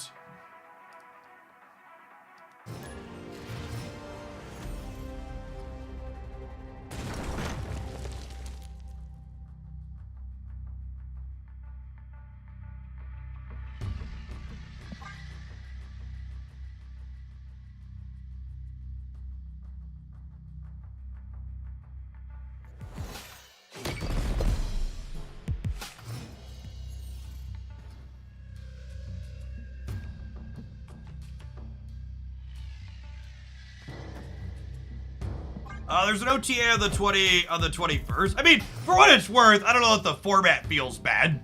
It's just Shaw doesn't seem like a particularly powerful Marvel Snap card. It's my initial take on the card. So far in the games that we have played, he has not felt powerful.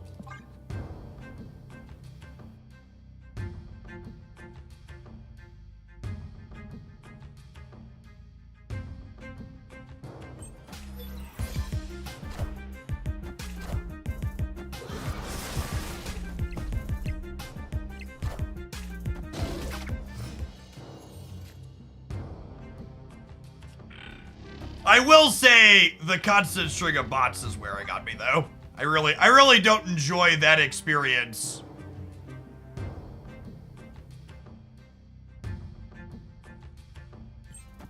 That experience is always awful at the start of every season.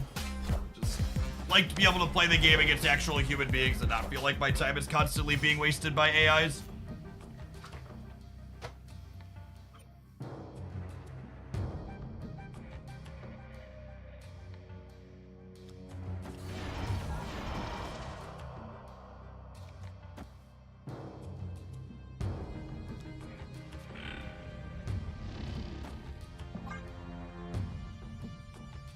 Yeah, Firestar would have been a sweet combo. Firestar would have potentially have let us play Shaw outside of Surfer decks. I really don't know that there's enough tools for him to be competitively reasonable outside of Surfer.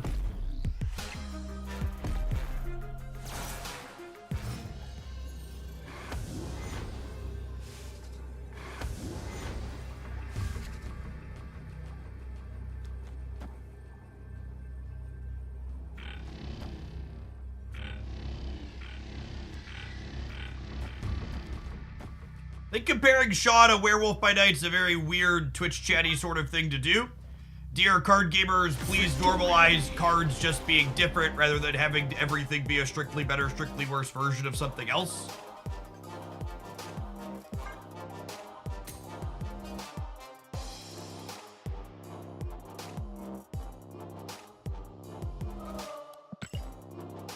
Yeah, Daredevil was bug fixed in this match. I'm gonna go ahead and bounce off. I'm kind of annoyed by having to play against bots, and I don't really love this card, so I'm gonna think on some other things to work on that got adjusted inside of the patch overnight. Take a look at some untapped data in the morning. We'll be back for a bright full stream tomorrow, doing all Snap-a-Lap stuff. I'll catch you around then, gamers. Peace.